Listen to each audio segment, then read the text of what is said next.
This stream contains fast-flashing images that may affect viewers who are susceptible to photosensitive epilepsy or other photosensitivities. Viewer discretion is advised. They don't know he's there. Is he gonna be in there? He's done it again! It's just unreal!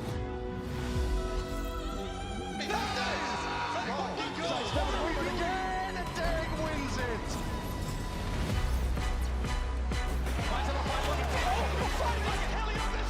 That is that, folks! Sam finds a gap in the smoke and the spray. It's just beautiful. Causing an issue out wide!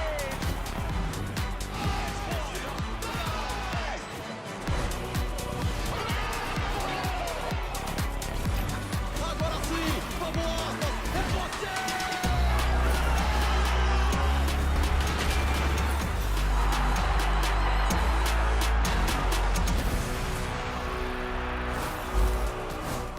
Today, two teams will take the stage in a best-of-5 showdown, and only one can move forward to the Grand Finals. Hello, everyone, and welcome back to VCT Americas Stage numero uno. It's our playoffs, and it's, of course, our lower bracket final coming at you live from the Riot Games Arena, that building you're looking at right there in beautiful, the bunny knows it too, Los Angeles. I hate you guys. I hate you're three people I love so much, and yet I hate you. Oh, I know, it's incredible. I was scared to mess it up. That's why I didn't say it. No, I just wanted to see California. I was scared to mess it up. I was. You know that's not how you say worried. California, right? That's how he says That's how California. I say it. And me and Stone Cold Steve Austin, brother. Okay. Very Now, similar. of course, let's go ahead and take a look back at how we got here. Not California. We all came here by plane. But let's talk about how we got to this moment, our big lower bracket final. Because yesterday we had the start. We had our upper bracket final. It was MIBR going up against Sentinels. A lot of hype coming into this one. Mimi, there was a thought process that maybe MIBR, maybe Sentinels was going to go to distance, but instead it was all Sen. This looked really good for Sentinels. In particular, the first map was an absolute Zekin masterclass. He won like 3-4 rounds on that attack side, almost single-handedly. But they just had a good read throughout, won a dominant game, now making it to another final. But it was a much rockier road for G2. Yeah, I mean, they have been putting up some incredibly entertaining matches. But talk about entertaining, that Ye 1v3, masterful. I thought that EG were winning this game so many times. Yeah. And at the end of Pearl, there were like 5 rounds that G2 won that they had no right to win. The plot armor goes crazy for this squad, and they're going to Toronto. Someone online said Jagamo's the main character. Like he was after He might that be. night play, yeah. Knifing the diffuser to win a round, it's crazy. Yeah, and even the wholesome moment with Potter, they were like, dude, Jog's the main character. This is it. This is it. It is brutal, though. You think about that, like, Ye round dashing into the smoke on site at the end. It's just like these tiny little differences. And EG would have won. They'd be going to Toronto. Yeah, but you know what? I mean, that's really what it comes down to at this level, right? These players are some of the best teams in the world, right? And that is, you know, one little thing, one little slip up, that's going to be the difference between you continuing your season forward as we get ready for Masters Toronto in just a few weeks, or you stay back for a little while. But first, so why don't we go ahead and talk about what we have in store here now, because our top 3 has been determined. We know the 3 teams are going to be representing Americas. It'll be Sentinels, MIBR, and G2. But there you can see it, the matchup that we're waiting for. MIBR squaring off against G2. Winner of that will take on, Sentinels tomorrow in our Grand Finals BO5 for the Americas crown. It's a big one, guys. I mean, look, one thing that I've really been enjoying has been seeing the players just push themselves to the absolute limit. Sideshow has been impressive to see the way that these guys eat week in and week out new ideas, new strategies, new ways to kind of like counter their opponents. It's been an amazing stage. Yeah, and now that we've got the qualifications to Toronto, everybody's thoughts are just on the crown, on the trophy. And you saw what it meant last time at Kickoff to G2. There's also champs points on the line that are super imperative. Last year, so many of these placements came down to an incredibly narrow amount of champs points. Sentinels at champs made it by 1 point. Yeah. 1 point, and they made top 4 champs. So listen, it's hard to think in the now about how much this matters, but genuinely, it will matter later on. Yeah. Yeah, and that's it has to eat you inside when you're like So close. You get because every match you get a championship point, right? All this matters. Even for this, right? First place gets 5 points, right? Something like that. So that's an insane amount of points you're going to get. That can huge amount. Very much push you forward. There, and again, we saw what happened with Sentinels, last year, Mimi. But even more than that, it's clear how much actually just winning an America's Trophy means to these teams. That the players are really valuing that accolade, and also of course, the obvious reward of being able to get that bye towards Toronto, having the top seed out of your region. Yeah. It's still very important matches, despite the fact that all 3 teams are qualified. Now, we got big games. Guess what? You know what you get when you have big games? You have big-time players. That's right. And today, both teams looking to make it to that grand final spot. They're going to need to count on players to step up. So let's go ahead and talk big game players. Actually, or big-time players. Totally messed up that header. That's funny. In any case, we're going to take a look at a pair of players and then have to guess which one statistically has made the most impact in playoff games. It's very important. So first up, let's talk about Trent and Leaf. Who has had a bigger impact? Is that just this year? That is playoffs. So across the career. Just across their career, whole Playoffs. regular season or like regular tournament versus playoffs. And do you want to Well, I was lead just off? going to say I'm leaning towards Trent, I think, genuinely. Yeah. I think I'm leaning towards Trent. Leaf has had a massive uptick recently into playoffs, but historically hasn't performed as well when it comes to those high-pressure He was matches. part of the Cloud9 choke. Yeah, that's what I was going to bring up. Exactly. Playoffs did not go his way on that team. Oh, that's by 1? By 1. Oh. That is, I mean, that's also proof in the pudding, despite the Xenon failures. Leaf was always incredible. Yeah. I was actually going to say Leaf because of what you said. I mean, he was insane, too, in this playoffs already. Leaf, that last game, G2 would not be at Toronto if it weren't for how good this guy played. Your stats are supposed to go down in playoffs because you're playing against better players, better teams. Yeah. They're not supposed to go up. That's an anomaly. The crazy thing to me, 24% lifetime clutch percentage in Yeah, that playoffs is for ridiculous. Trent. That actually is pretty silly for stat. playoffs overall. all playoffs. Yeah, which probably includes like Ascension and all that stuff. Yes. 2025 stats. So there you go. 2025? Yeah. 1.3 KPR as well is Either way. nasty from Trent. Impressive. All right, next up, we got Aspas and Verno. Let us know in the chat which one you think has had a bigger impact. Now, Okay, come on. I like Verno, but he's going up against one of the most consistent stats players of all time. I agree. Yeah, I mean, I don't want to Let metagame. Bren take the floor. Yeah, well, Aspas has actually had one of his worst years ever. in terms of Unbelievable. stats. He only has negative things to say about the GOAT. It's not. And he's It's still not. the GOAT. You're Say still the something GOAT. nice. absolute criminal. Doesn't matter what I say. Get me off the broadcast. We'll send me to away. Brazil. He's still the GOAT. Yeah, that's crazy. That is insane. I was yeah. more curious how close Verno was. The proper answer should have been how far away Aspas is from everyone Why else, do you man. think his career stats were so good in these big matches, Bren? What do you mean? For Aspas, why do you think his stats were so good? Well, he's been empowered by his team really well, I think, actually. but it's He's his got a team lifetime. No, it's 2025. Yeah, so I think it is Albert clarifies This 2025. MIBR squad, if you want a genuine Producer. reason, this MIBR squad is doing an amazing job of empowering Aspas. One of their core game plans is ensuring that he's always going to be going in with sufficient util to be able to get value, and his team's going to follow up after him. I mean, it shows in the numbers. He's the best. He's one of the best players in the world. I appreciate the real answer, but I already knew that. I just wanted You just want to the bait bait you. as you I want just the wanted to rage bait you bait. into They saying want me to bait. rage bait the entire country of Brazil again? Yes. It's not happening. I've learned my lesson. You're a new man. Love it. All right, well, there it is. You heard it there. Let's now move to this next one. This one's going to be a little difficult because it's Bang and Zekin. Of course, two players we're going to be seeing take the stage tomorrow, coming from the upper portion of the bracket here.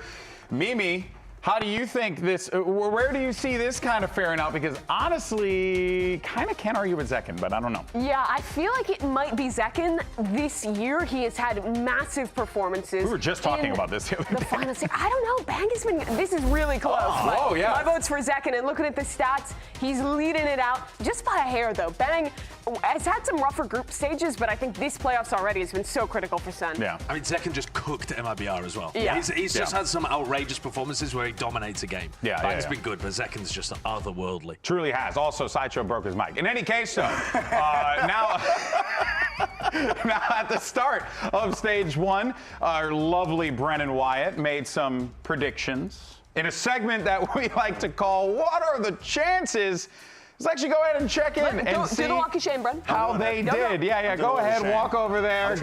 Go go to your buddy. Go to your buddy Wyatt, who has just been standing there waiting Ignore the this. entire That's not time. important. Ignore that. I've been here that's for okay. 47 minutes. He waiting has. He's for been this. stood there waiting patiently, stoically. Now, this is no walk of shame. I personally think this might be a walk of glory, given You're our proud of what glory. 1950-10 was. I don't remember what it was, but I want to say, well, we're gonna start 90% over. chance for Lavia to qualify for Toronto. Now, listen. This was preseason, everybody. This was preseason, Yes. which still makes it really insane. Actually, it doesn't really change much, if I'm being totally honest. I had high hopes for that team, and some may say they didn't pan out. And what about 100 Thieves? Yeah, 50% high hopes chance for that to go one, too. undefeated. In the group stage, they almost did. They what got was that pretty record? close.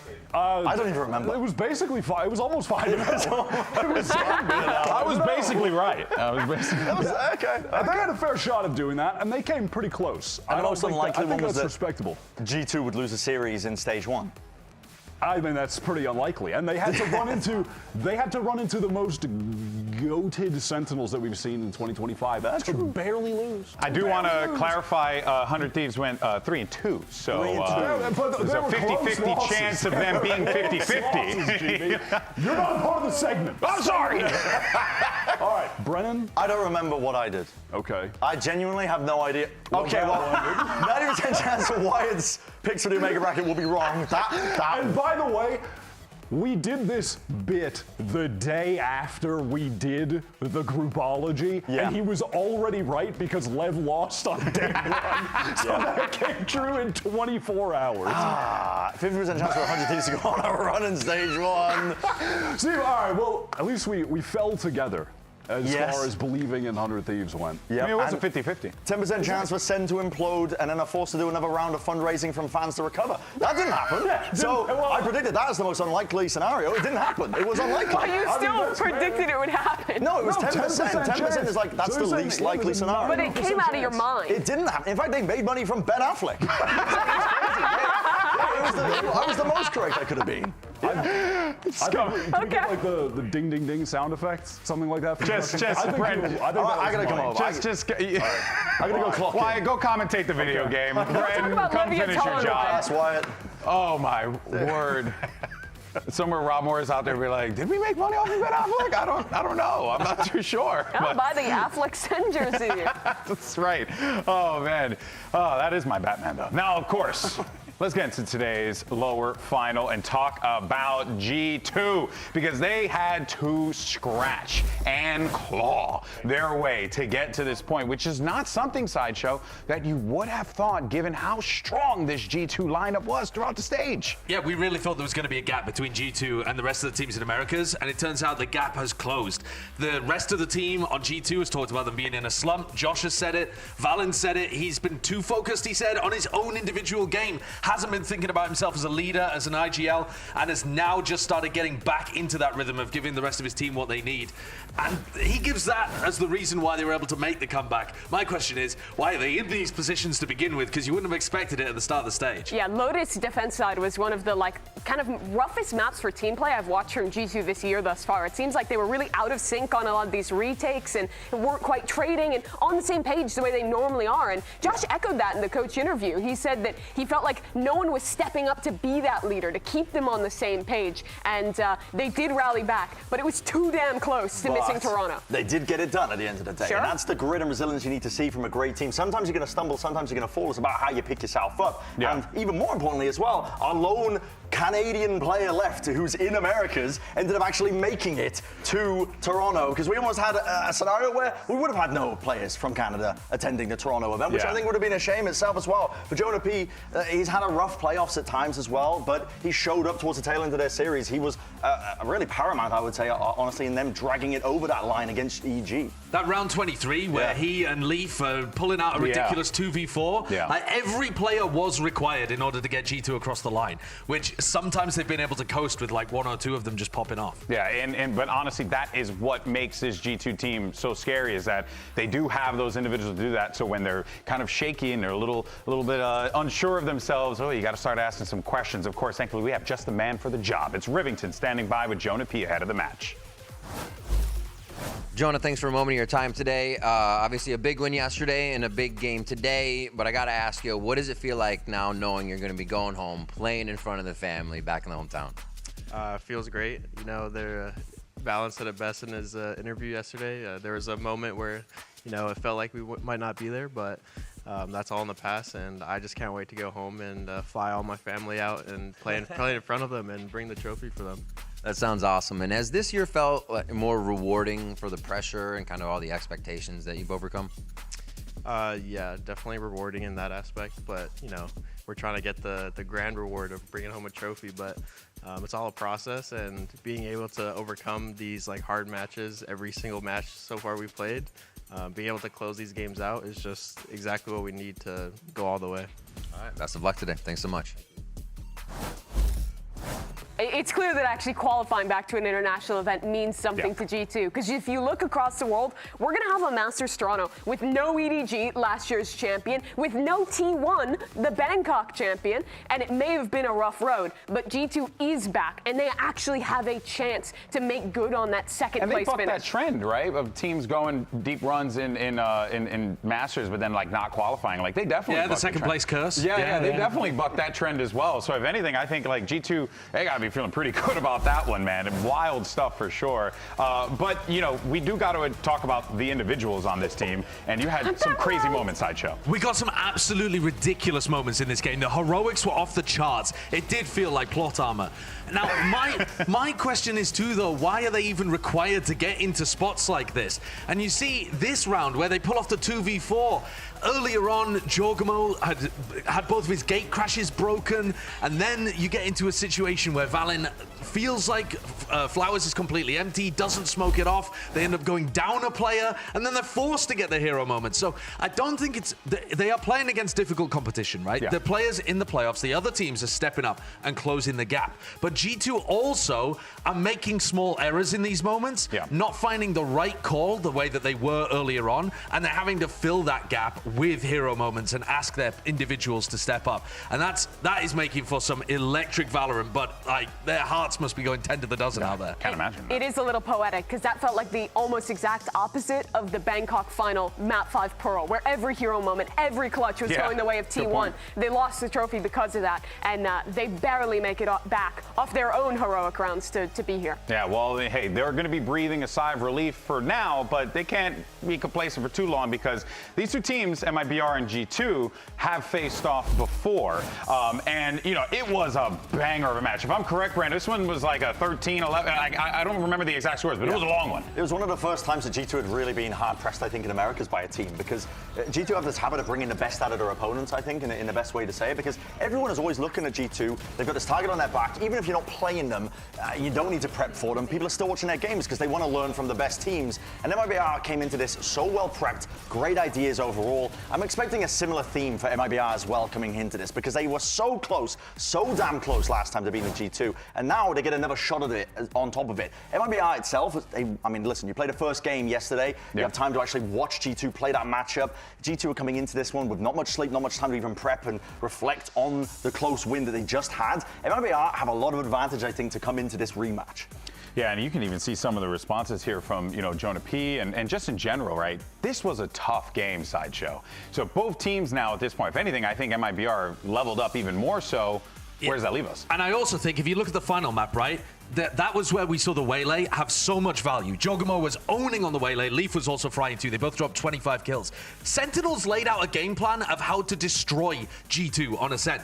So the game has changed since they played this match. And I think it's actually changed in a way where you can learn how to beat G2. It's changed away from G2 because other teams are starting to figure them out. And so that should lean more towards MIBR upsetting this result. Smart. It just depends on whether they can get it done in a BO5, because your map pool gets more and more and more tested when you have to play so many. Yeah. MIBR this year has been very much in like this only third place position. They were third place in Kickoff, and thus far, they have beaten neither Sentinels nor G2 in 2025. So I think a win here today for MIBR would really mean a lot, not just to make it to the first finals the organization has ever been in, but also to beat the team that a lot of people are considering the best in America, maybe the best in the world. Oh, for sure, yeah. And I think for MIBR as well, it would mean a lot for all of these players on top of it, because in terms of achieving stuff for the org, I mean, the players aren't really thinking about the org, they're thinking about themselves as well. But it will mean a lot, I think, to actually overcome this hurdle that knocked them down prior in week 2, whatever it was. And these results speak for itself as well, the strength of schedule. I mean, MIBR actually hasn't really been tested as a team. Yeah, Amy had mentioned that. Yeah, they haven't really, they haven't really tried.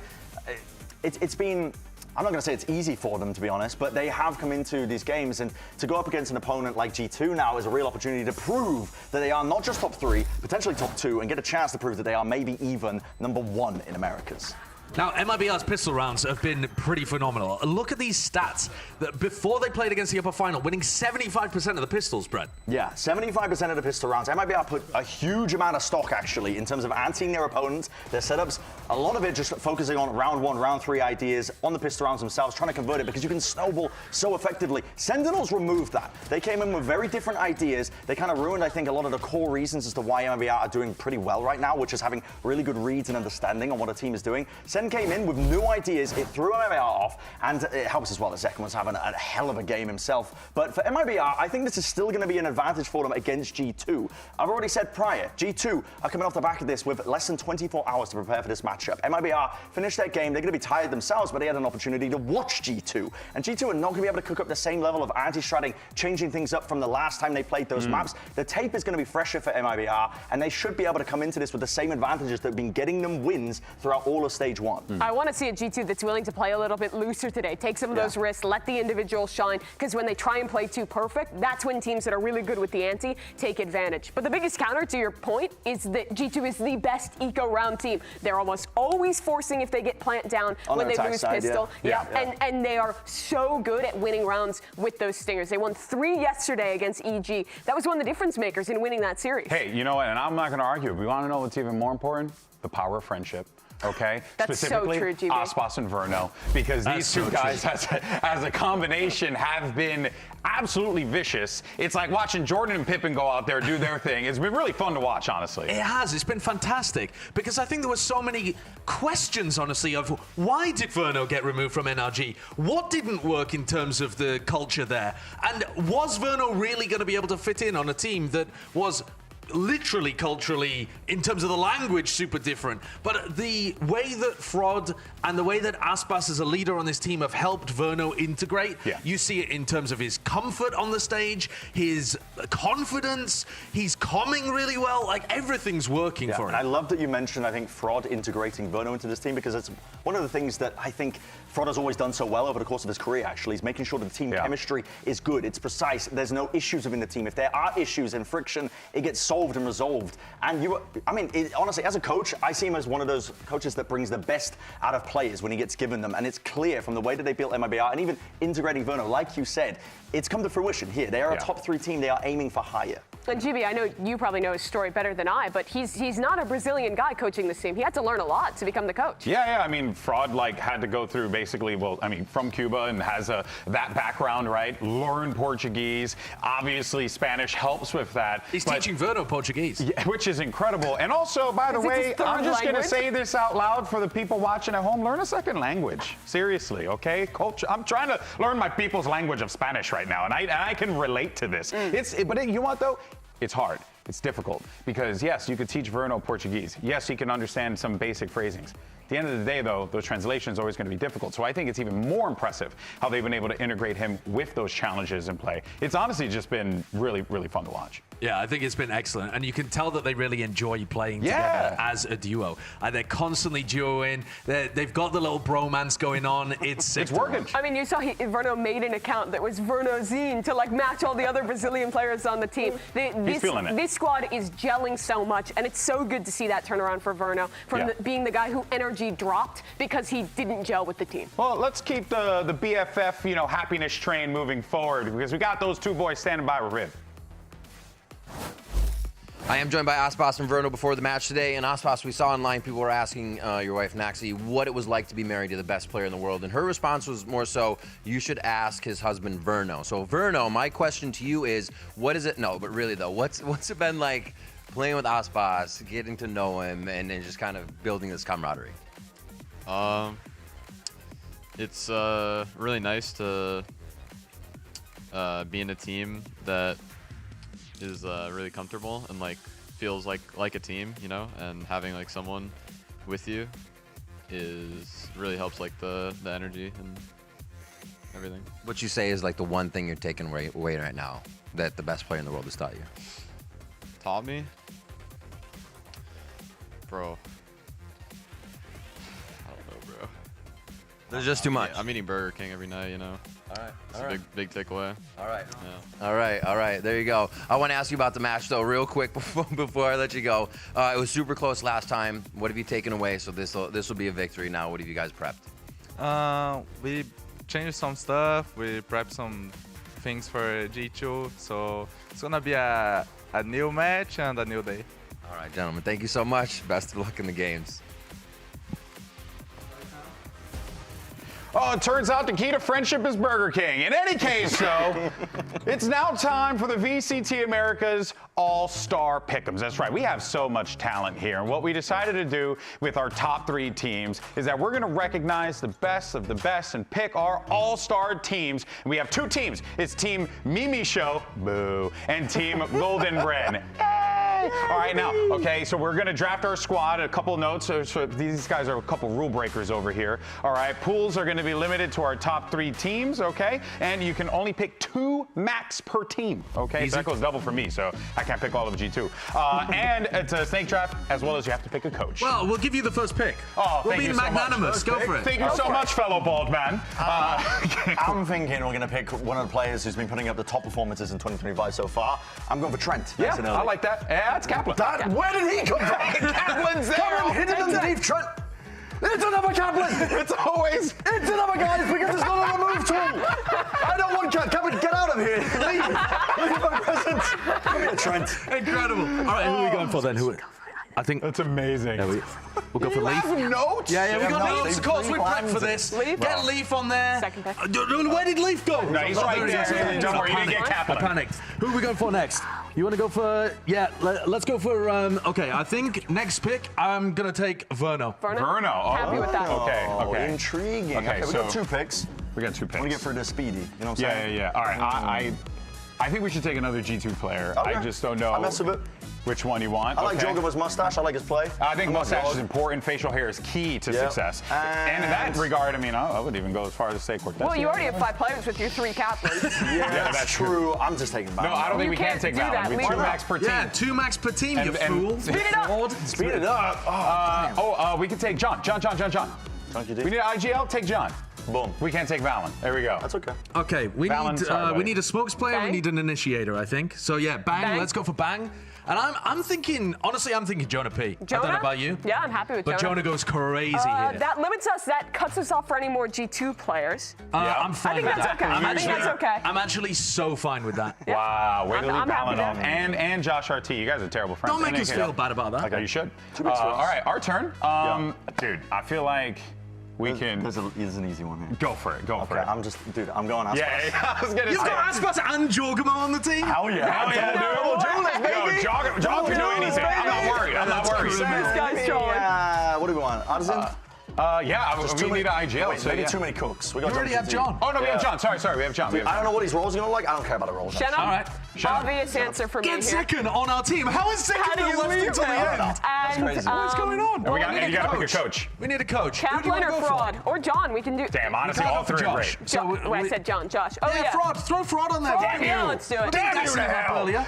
And then we You've got Kaplan. I think we're Well, capped, so Kaplans. we got. Do you want we 4? got Cap, I guess. We got 3 Kaplans on our board. board. I'm not and gonna that lie, means we our win. team is frying This is your so team. good. What do you mean? I don't think so, buddy. Yo, we're I don't winning. think so, buddy. We I are. don't think so, That- buddy. We are no. dominating. Ain't no Fix it. way. We are Okay, dominating, their roles bro. do not even make sense. They do not need double duelists. Zekin is the best duelist looking in Americas. This guy doesn't Remember the even know last about match double they duelists. played? This guy right here. Bruno's Pushing insane. up my Leaps glasses. on point. The roles Seems don't make funny. sense. Wait, Chacho, Sideshow, and me? Mimi? Unbelievable. You. Strong work. Dude, a bunch of nerds in the chat, bro. I thought we Like, were- I what thought we the- were cool. Very we smart. got, dude, we Chat, got you're so Jorgen, smart. Aspas, we got Aura.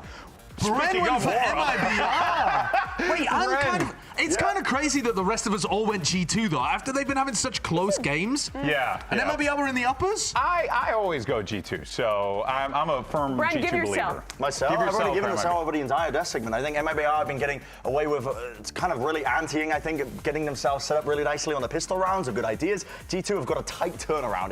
It's tough. That's it's true. real tough after playing a long, strenuous game like this. Best of 5 scenario, I just think MIBR are going to take it. There was a blip on the radar that loss to Sentinels. Sentinels played lights out, don't get me wrong, but I think MIBR have shown that they can bounce back even harder. G2 have an experience gap in games like this. They're always stepping up in BO5s. They've beaten MIBR last time. I think MIBR is ending this stage without beating G2 or Sen. That's a crazy take. I mean, I'd love to see MIBR in the finals, but I do think G2 are going to pull out another nail-biter victory again. Yeah, I mean, it could very well be that way. It's going to be awesome. We're excited. Only one team can move on to face Sentinels for the trophy tomorrow. You, of course, got MIBR facing off against G2 Esports in a BO5 lower bracket final. Let's start this.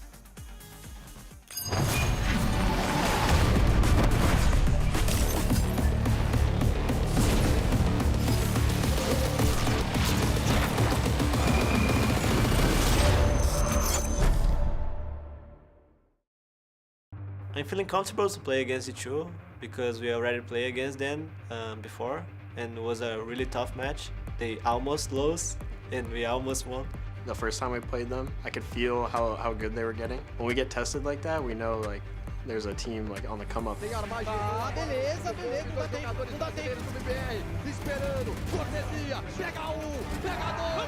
Vai, Cortez! We're fully ready for them.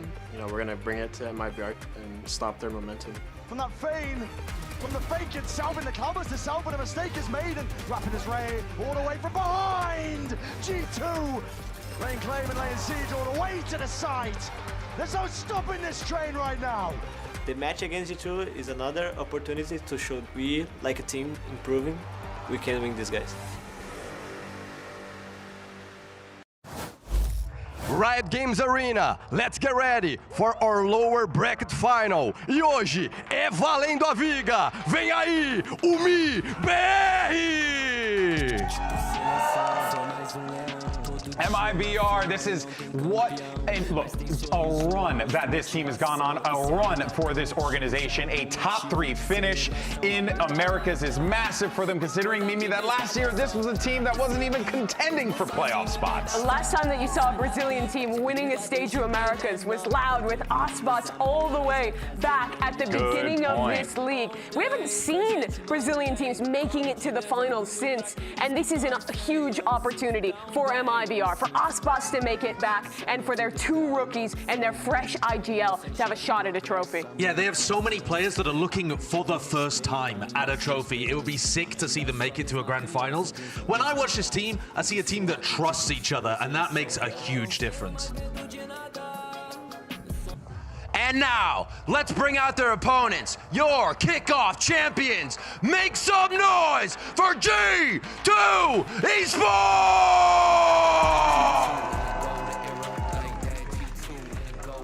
And G2 Esports, you know, look, this is a squad that has had a lot of ups and downs in the playoffs here, but I think that yesterday, Bren, without a doubt, it proved what that thing we talked about this team last year, the grit, the determination, the way that they pulled through in those big moments, that shined through yesterday, and they're going to need to channel that here today. That tenacity, I don't think has ever been in doubt with this G2 team. They're in an amazing form, even though they're in that self-described slump period. I think, Mimi, you brought up an excellent point earlier, talking about the kind of freeness that they're now going to be feeling, the weight off their shoulders now that they've qualified for Toronto. You could see in that post-match interview how much it meant to almost every single player, Valen in particular as well, because the weight of the world has been on these players' shoulders with expectations and everything else that comes with it. Now you're a bit more free, I think, to play your own game, to let loose a little bit as well. This year for G2 has been about dominance, winning trophies. But if you recall last year, they were always doing it through lowers, always going on these nail-biting runs. They just have to do it again if they want to go back-to-back. And here's your series layout. You got Haven, Lotus split if necessary. We'll take a trip to Ascent and Fracture. Thoughts? No Pearl to end the series, so that breaks a bit of a streak of seeing G2 at the end. But the Fracture is a map that neither team wants to play. So if this gets to 5, this is going to Cuckoo Town. This is going to absolute bonkers. But we're starting off on a map where it was 13-11 in favor of G2 previously. It should be an awesome litmus test, I think, to see how close these teams are, whether they're dead even, and whether MIBR have made the changes to just tip that edge slightly in their favor. I'm so interested to see what MIBR has if we get to these last 2 maps. They've only played Ascent twice this year, and we're still playing the default comp and lost both times. I was not impressed with their Ascent whatsoever. I'm hoping to see something fresh if we make it to that map, and Fracture, which they have not played once in 2025. But I'm looking at those the first 3 maps, I should say. I think we're going for a banger. Genuinely, this is going to be awesome to watch for both of these teams. The best of 5 is a different territory entirely. It's one that G2 are going to be infinitely familiar with at this point. Honestly, they've played tons of games in these high-pressure scenarios. They're going to be well aware of it, and their map pool has looked fleshed out even at the best times. For MIBR, it is kind of this new ground, I think, that's being broken for a bunch of these players on this team. But there's one player at its core that the entire roster has been built around, and he is well aware of what it's like to win in best-of-5 situations. Here's Agent Select, Ospas locking in the jet. This map is a great example between the differences in approach for these 2 teams. MIBR has started to play a lot more Breach Teo compared to them playing 0 games of Teo in Kickoff, but they are still the squad in Americas that plays the most jet. Ospas is locking that Agent on 5 maps, and I think that's the biggest difference between these squads' compositions when you're looking at a super Yoru-pilled G2. I think you've also got to say that for Aspas, he has to come out and he has to dominate map 1 and start off really strong. He's up against ridiculous competition, but yesterday when they played against Sentinels, it was all about Zekken. You couldn't keep his name out of your mouth. Whereas Aspas didn't really have that same hot start, didn't drop a kill record, and you're always looking at him as being the player to watch on MIBR. The whole roster is crafted around him. This is a map where he's super comfortable, where he can find those moments, and it's going to be on G2 to try to shut him down. That's going to be, I mean, my main thing that I'm looking for in the first half. Verno and Ospas have been hand in hand leading the scoreboard for this MIBR team all stage long. This will be Verno's first best out of 5 at a tier 1 level in his career, and I'm really looking to see if this rookie can keep that performance up, can be that guy for his team, especially facing a G2, where he's going to be head-to-head against Trent, who has been far and away the best initiator in Americas. And correct me if I'm wrong here, guys, but for Artson in particular, first BO5 he'll be going as an IGL for, I believe, right? Because this is like I think he switched before the lower final, but he was brand new to it last time he played. That's still a lot of pressure on someone, and you're going up against someone who's highly regarded as one of the greatest IGLs in the league. And best of 5s are a different test as well, particularly, I mean, talking about that IGLing aspect, because you are tested mentally. I mean, the amount of calories you're burning, you're like a chess grandmaster sometimes, trying to think about how you're getting through this, because you can come in with prior preparation, but often when these games get long, when the maps are drawn out, your playbook goes out the window, and all you're left with is to try and react, try and think about what the players are doing before it comes onto layers and conditioning. Everything's going through your mind. It is a tough test for untested IGLs, but I believe MIBR are willing to step up and capable, I think, of stepping up to a team like G2. Yesterday in the close win against EG, G2 relied a lot on Leaf, on the other players to step up and help to lead. But I'm looking today at Valen. He says he wants to be the leader for the team. Stop focusing so much on him as an individual and be the guy to lead this team to another trophy. This is a best of 5 against great opposition to prove that fact. And if you just want entertainment factor, take a look at the ridiculous stuff that Jorg is going to get up to on Yoru. He's going to be going all over the place, teleporting into people's spawns, setting up for outrageous fights all over the map. So I think he's got to be bringing the whimsy to go up against the sheer might of Aspas. And you see him lock the Yoru again. It's a different style for both of these teams, it really is.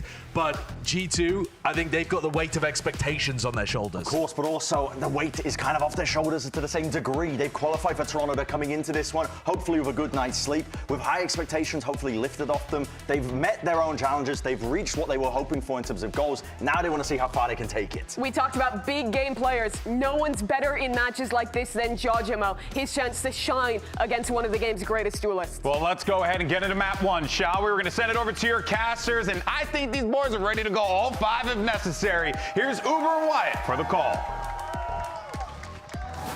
Feels good, folks, to be back here in the Riot Games Arena. Crowd already starting to get energetic. We'd love to see it. Yes, both these teams are qualified to Toronto, but you'd better believe, Wyatt, they've got a score to settle. Absolutely. Cortesia just said the other day in one of the interviews before the match started, it's not just about making it to Toronto for those guys. They want to win VCT Americas. They're finding themselves as this new team again in a lower bracket final. In Kickoff, they faltered at 3rd place. Can they actually do better this time? Can they make it into that final, or will G2 send them packing? It's time, of course, for Samsung Match Start. Load up fast with Samsung SSDs. It's MIBR here on Haven, starting on defense. G2, a grueling day for them yesterday. Valorant in tears, fearing that it might be over. Looks like they're just getting started. A lot of weight lifted off of their shoulders, but when we're talking about G2, we're speaking about a team that last year were always finishing in 2nd place, coming so close to winning trophies, and now trying to gun for their 2nd already this year. Trying to win this lower bracket and get into the grand finals. aspas under pressure, has to get out as the execute comes through. None of the mobility available as well. He is skint on abilities. Slips away though to backside as that fault line came through. There's an early challenge though already here towards Garage! It is Odyssey, the 3rd with nasty work! Oh, even the stun connects onto Jonah. He's just running straight through the salvo, and Shannon through spawn cleans things up. Started it off, finding Jaw caught alone in sewer. Oh, sometimes man. Artisan he just decides to give you that type of performance. It was over so quick he forgot to stand up. Shell-shocked. This reminds me of the plot of Dr. Stone. In a flash, everybody is extinct. Nasty. 4 right clicks, 3 kills, and Josh already a mild disappointment. Good job. Now remember, MIBR coming into the upper final, 75% pistol round win rate. It's definitely been their bread and butter for getting that early start, and that's perfect on the defense side here at Haven. They have bought up very heavily into this, actually, MIBR. Look at that. 3 Guardians, a Vandal, a Stinger. And you know why? Because G2, they're going to be going for the full force every single time. I mean, you want to talk about 75%? Same stat of G2 winning this exact round. That's just brazen. Cortesia walks out and challenges that angle. The Stingers, though, do go to work, whittling MIBR down to 3 players. However, as 2 Guardians and a Rifle about to be trained at the remaining attackers. It's Trent and Leaf, the latter, who's taking a bit of damage, and Leaf almost gets banged down through the wall. He's so low. He's just too weak. The high bullet pen from the Guardian paying dividends for the defensive side. It's forced him off the spike. This timing is so awkward, but Trent gets caught. It's all on Leaf now, tucked here in Cubby. Verno gives a tap here, free orb. Leaf can't resist. And there's Verno. Knew he was there the whole time. Decent conversion there on that anti-eco round for MIBR. That's exactly what you have to do when you're going up against G2. That 75% mark that they were at of winning these round 2 forces, it has dropped somewhat after MIBR just fully invest into them. Pop it, guys. Still. Guardians for the long range to counter the fact that those Stingers just do not succeed when they're taking the engagements down areas like C-Long, etc. All right, well, the hot hands are back out again. Cortesia seeing if he can catch it with his face once more, I'm sure. These matches, while both of these teams, of course, will be in Toronto, the top seed means a lot. It always is very, very important to come out of an international league and get yourself a huge advantage early on. In the past, it's allowed you to bypass the group stage. Spend all that time prepping, watching, studying, and getting yourself set. I do think that these matches also have a kind of quality to them. I don't know. I know you're not an anime guy, but everyone's always wondering like who wins, like Goku or Saitama, Gojo or insert other protagonist here. It is definitely fun to take the temperature of these 2 teams now that they've qualified, now that pressure is off to some degree, because last time these guys played, it was Verno's first ever game with MIBR. And he acclimated very quickly, Wyatt. But even then, there's got to be a little bit of wriggle room there. It takes some time to really get them up to full speed with the roster.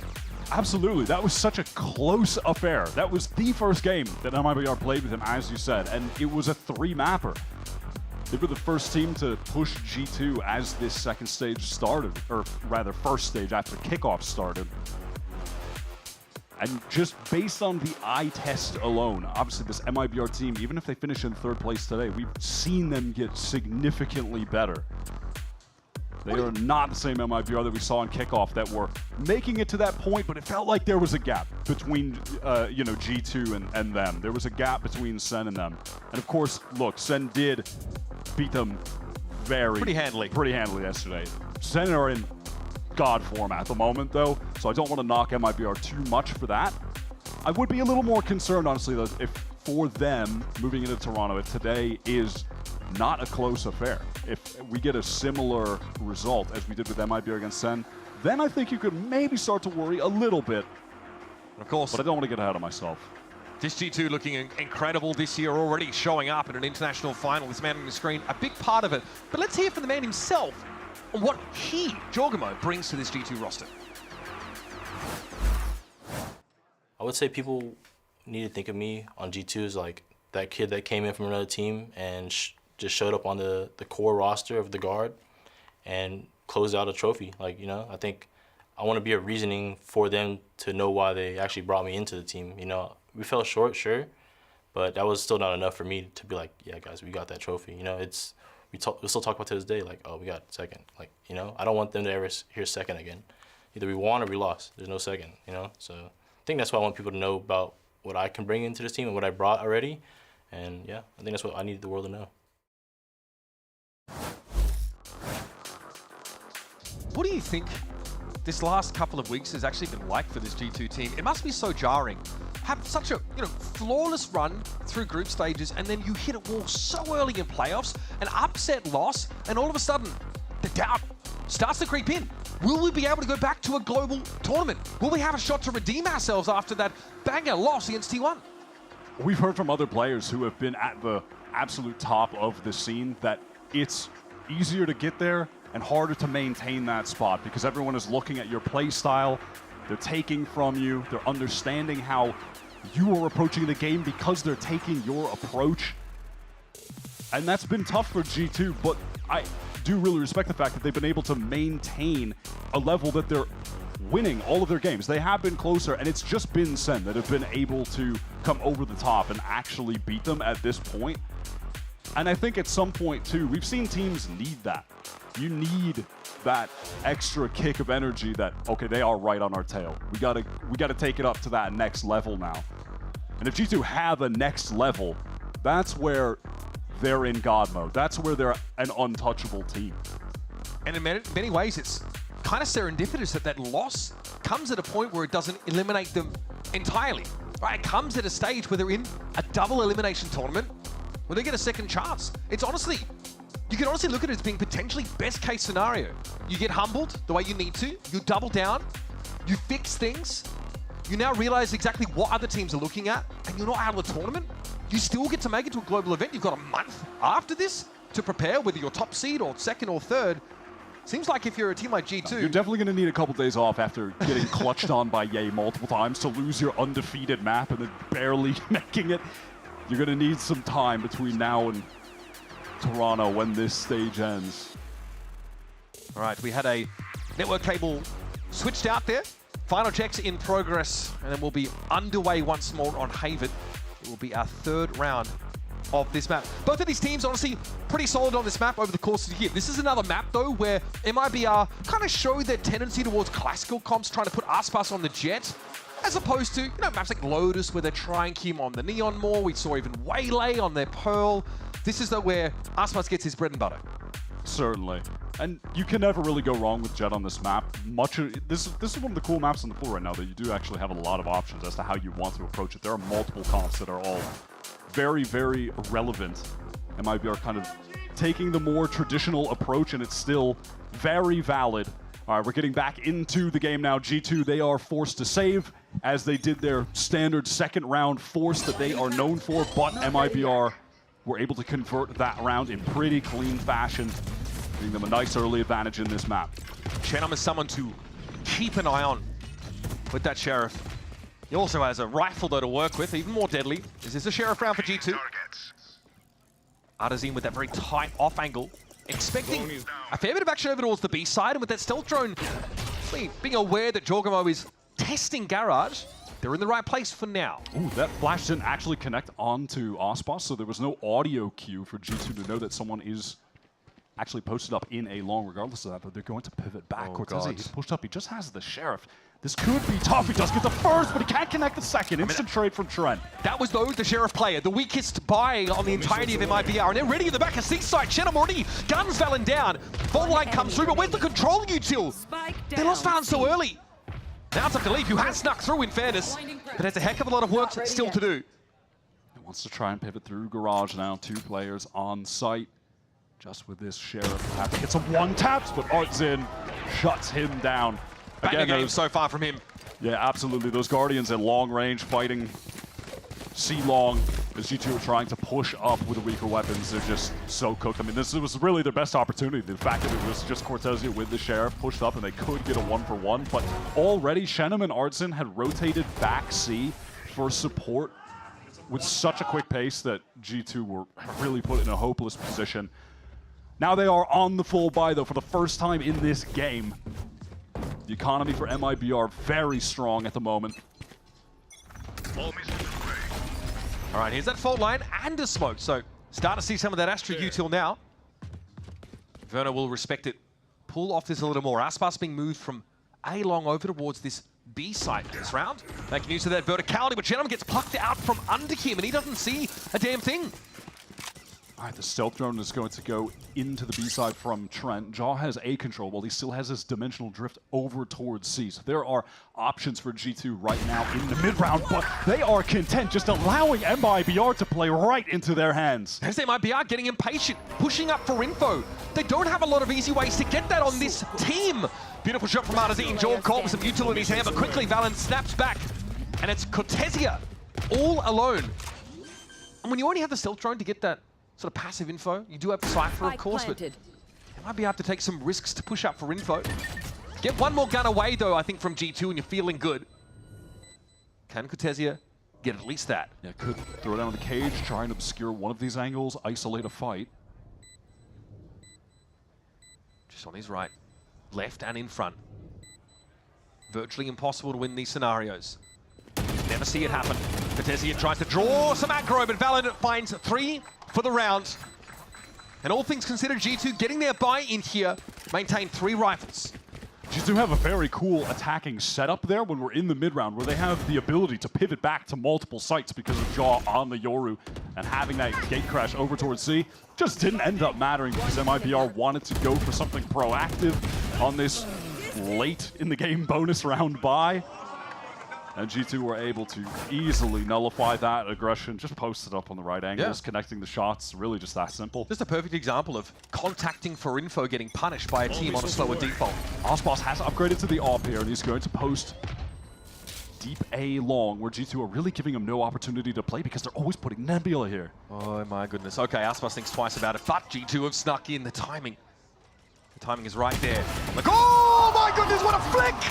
Valen doesn't know what hit him. Like a ball out of the blue. Aspas deals with the first interloper, and there's more where that came from. First clone. Looks like that would have been shot. And there's Jorg finding Artazine. There goes that util, but Aspas with the shorty. Such efficient use of those shells. Leaves it up to Trent and Leaf, and they are banged up bad. Cortese is wrapping on the flank right now as well. Slows down just at the perfect time, so Leaf can't hear those footsteps. Chenom on the swing, gets the first. Trent isolated alone. Strong wind to blow him away. 7 points of health, salvos in hand, no plant to speak of. And Cortesia cleans things up. G2 sent packing again. If you're an MIBR fan, that's exactly what you want to see out of Ospas today. Had a very uncharacteristic, poor performance against Sentinels. But just several rounds in, excuse me, is lighting up G2. Saying, wide field of view, pretty good. Pre-nerf shorty looking action. Yeah, that was quite uncanny, actually. Good to see Artazine getting, you know, into some Busio vibes there on stage. Timeout here for G2. So the one successful round, Wyatt, they punish these push-ups for info from MIBR, but those opportunities don't present themselves there in round number 5. No, absolutely not. I mean, they just go into a very solid standard A execute. It's just dismantled by Aspas finding the perfect timing window to get into the smoke to get 2 with the shorty. Jaws caught with the util out in his hands. It was just a very messy situation that he was able to exploit. By messy situation, I mean it was really just the tiniest transitional moment for G2 where they were trying to pop out of that dark cover. Despite the pressure maybe not being there so much for G2, they probably still feel like this is their game to lose.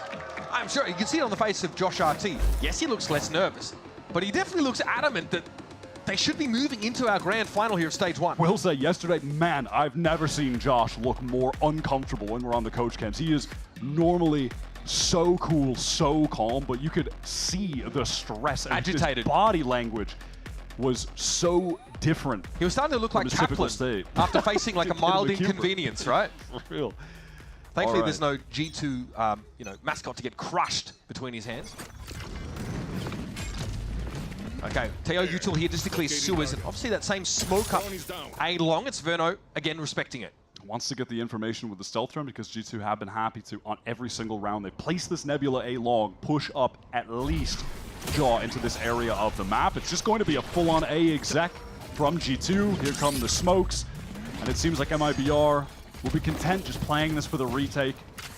Can't blame them for that. Deep in the site, though. Playing from hell is Jorgamo right now, and he wants a bit more. Again, great position for that Stinger to have value. A rolling thunder here could be devastating for these entrenched G2 attackers. Comes through right about now. Steel Garden also being active now to even the odds. That's deployed by Leaf.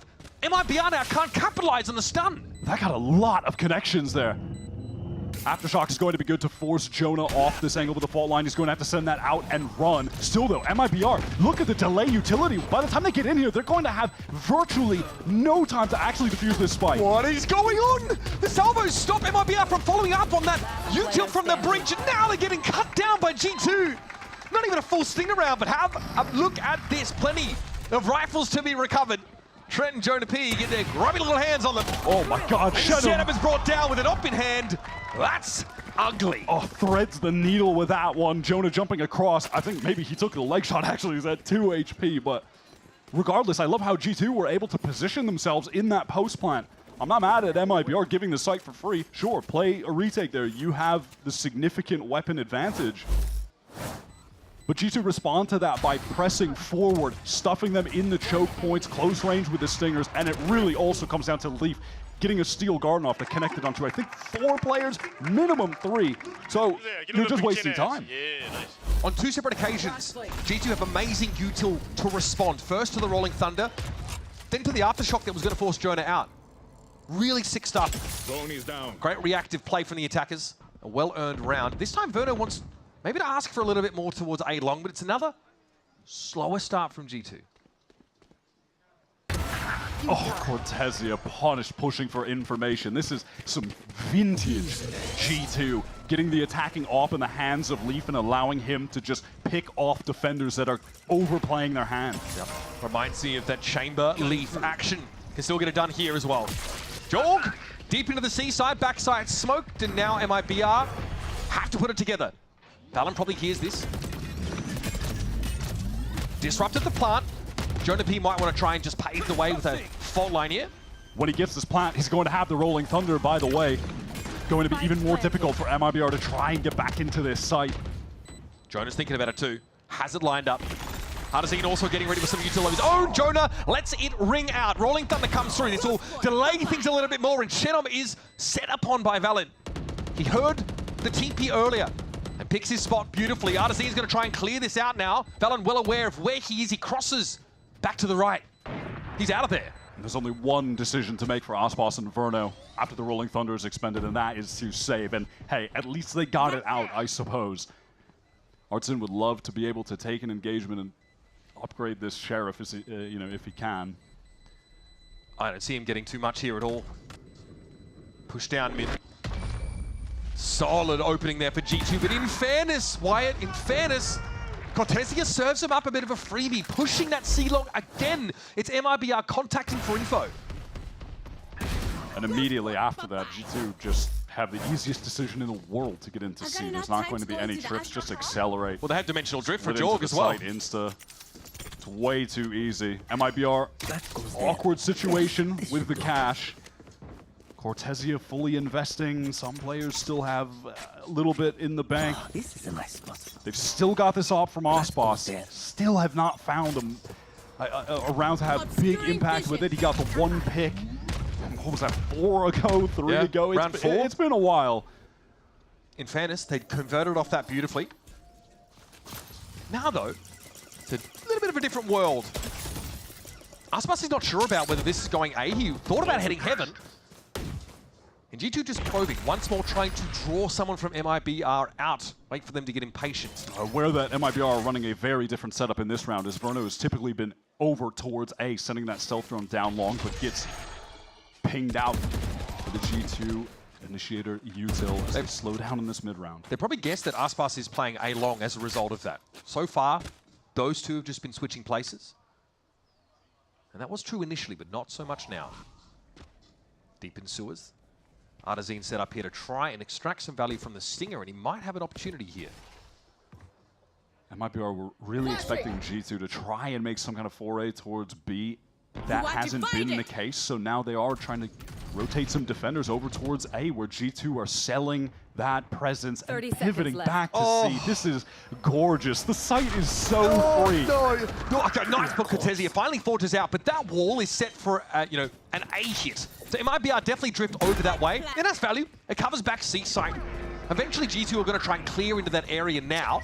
And Jonah on a big wide flank. The time is ticking for Verno. Just wanted to find a time to use that stun. It's not actually going to happen. Can Shenum back C long have impact? Timing. The timing. Professor V is on the hunt. He's on the march. He's coming from the rear guard as well. Little fault line. Verno nowhere to go right now, but Artazine's on the spike. Jonah's going to get there. He just doesn't have nearly enough time. Caught inside the paranoia. And Shenum drags him into a living nightmare. He found the exact right timing window. He was all the way down C long by the orb, swings out, collects 2 kills, sitting at a cool 9-4 right now for the rookie controller player from Brazil.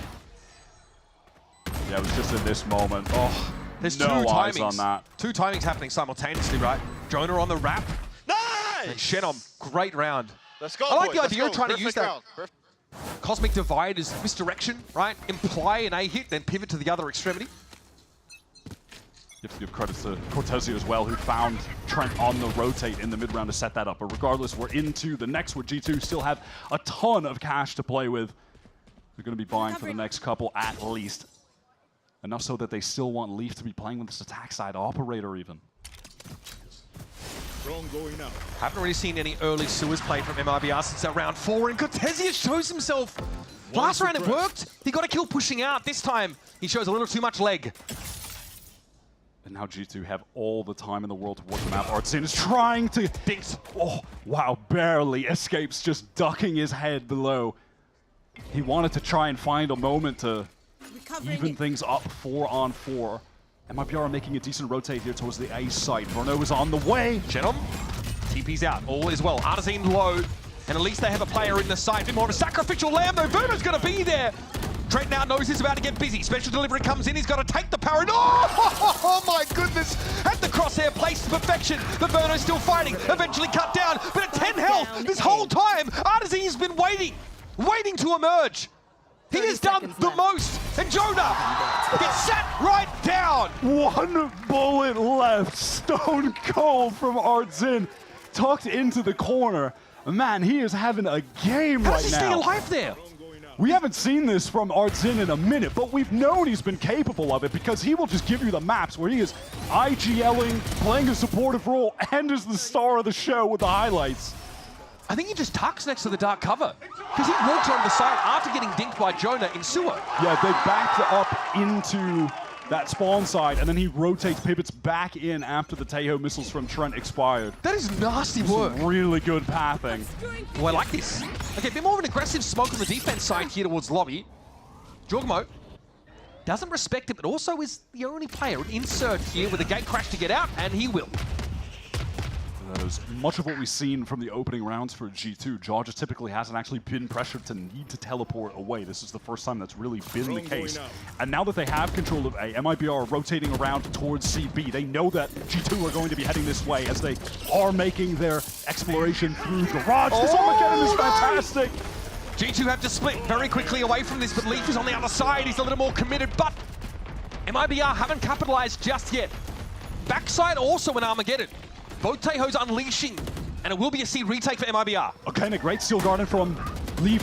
Just couldn't capitalize on MIBR. They're trying to flood back in, but they're getting stuck in this nebula. They can't move. Verno caught. Yep, still stuck there. Briefly stunned. It would seem that way. Shenum is going to trigger the shield wall here, and Trenton is looking for this. And they know Shenum's done this before. The late timing. This round, it's a little later and too late to stop G2 on the site. Sees the gate crash come past. Jorg might take a time in a TP to that to double swing this if they know Shenum is here. Barrel shown. Trent is walking up into that one. Again, he's looking for exits here. He's all but done as G2 are going to find a crucial round number 4. Might see Jorg anyway step up, try and get the gun away from him. It's not to be. Shenum says, I'm taking this with me. Some pretty unbelievable impact from Leaf in this series so far. Has really been a standout for G2 in my eyes. I mean, aside from just getting all those kills, several of which have been first bloods, catching out aggressive MIBR players. Both Steel Gardens he's had have connected onto 3 or 4 players. When that Armageddon came in from Verno, when G2 were making their garage pivot into C, he stopped them from being able to capitalize off of it by sending out the Steel Garden at the perfect time. He's playing so well on this Vice. And that was an episode of Will It Blend, MIBR edition. Yes, the answer. Here's another deep push-up for Cortesia. This time, though, being a little more patient about it. Flicking that cam. G2 have to know he's tucked here. Given the economy being shaky as it is, VALORANT is ready for it. Only takes a lick of damage. And on the C we go once more, uncontested. G2 get in. Cortesia has been playing such an aggressive half of Cypher, and frankly, it's just not been working. G2 have had the read on him, and he's been getting punished. He's the most aggressive by far, but here's Aspas' Blade Storm. Okay, Rolling Thunder comes out, but Lee catches Shenum sleeping, and there's Artazine falling as well. Aspas is not really durable enough to go for this, but what choice do you have? Do you decide instead, yes, to just exit the round with some dignity and a rifle? I mean, look, MIBR, they do already have 6 rounds on the board. You'll take that on defense side, Haven. That's totally fine. G2 were in such a dire spot, though. All those MIBR rounds came right at the beginning. I love that play towards C, getting Jogamo up into the spawn, swinging, flanking Artzin after he sends out the Rolling Thunder.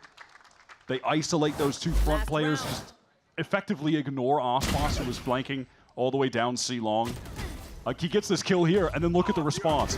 There's Jaw fighting forward. They're fighting into Garage. Who cares about Aspas? They'll let him run down long and waste his time. Have fun. We're going to kill everybody else first. And this is the consequence of MIBR's solo Cypher on C pushing up in the early rounds. He's got a stinger in that one, so you can maybe forgive it, but we have seen a bit of a pattern from Cortesia.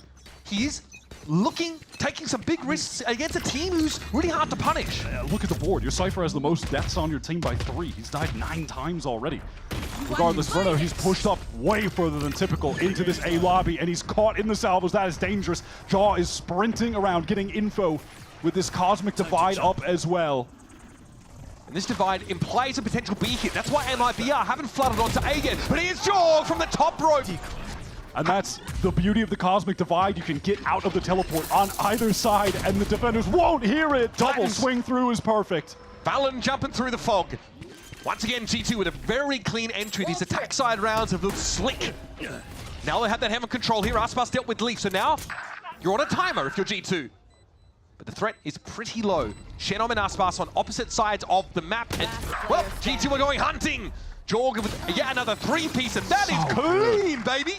Look at the way they set up that double swing. Jaw just patiently walking forward, and then Trent sprints around the corner instantly. Both of them are onto Shenum. The fundamentals of G2 have always just been picture perfect. And again, There's still 3 players of MIBR at B. They're not sure where G2 are heading until it's a bit late. Aside from Jaw taking that first fight, getting out of the dimensional drift, every engagement there from G2 is just textbook fundamental teamwork. The double push through the wall, the double swing onto Shenum. It's all just so well regimented. So far, folks, we're getting what we wished for. These 2 Titans of Americas are trading blows. It's an even game heading into the half. We'll be back right after this. You might have heard I'm going through a little upgrade with my tats. So when Verizon announced that everyone gets a free phone on any plan, pain-free, count me in.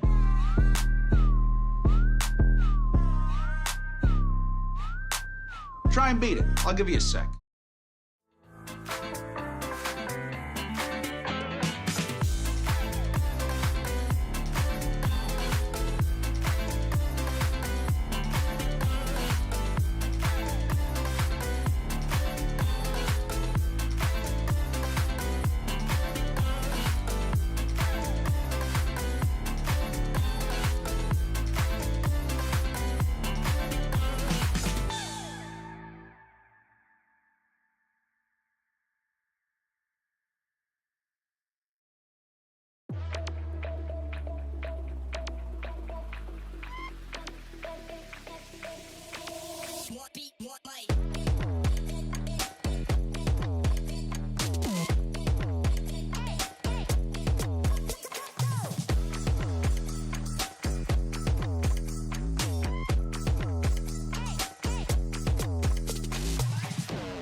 Heavy G2 attention onto that C site.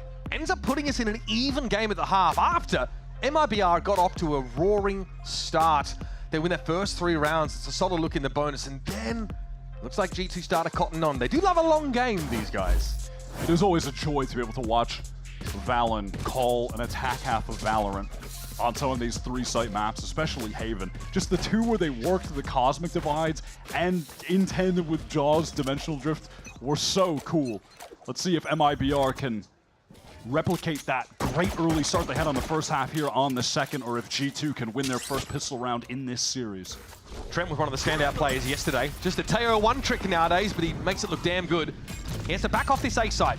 The hit is too far, so quickly G2 get forced into a retake, and there is a trap wire to clear on the wrap, so MIBR know this is coming. There's no trip behind right now. Perfect stun onto Cortesia. He is in trouble. Just gets around the corner barely. 3 flanking G2 players on his tail. They're coming quickly. They're coming fast. Let loose the Hounds of Hell. Shenum trying to break out of what could be a bit of a pincer, but it's going badly. What a shot. Aspas, though, is able to deal with 3. Another flawless pistol from MIBR. Now, sorry, we talk about how they've got great pistol rounds, right? Normally there's some strategy, some tactics. Yeah, I'm gonna need a replay. This is you get shot, you die kind of round. That was very much them getting shot, very much them waiting for the next round to play more Valorant. Oh my god! Clinical aim trainer type stuff. Farad is like, just like we do it up, boys. I'm like, exactly the plan. I get to coach this guy. This is crazy. I have this guy on my team. Aspas is good for a free round more often than not sometimes. All right. And there is another pistol round win for the team of Pistol Gods. Leaf is the lone player on C with a Frenzy, about to feel a lot of pressure from the wave of MIBR utility. No choice but to give this site up. Now Leaf says, understood, have a nice day. I'm gonna go find my friends. G2 full pistols here. Little Frenzy picked up for Leaf.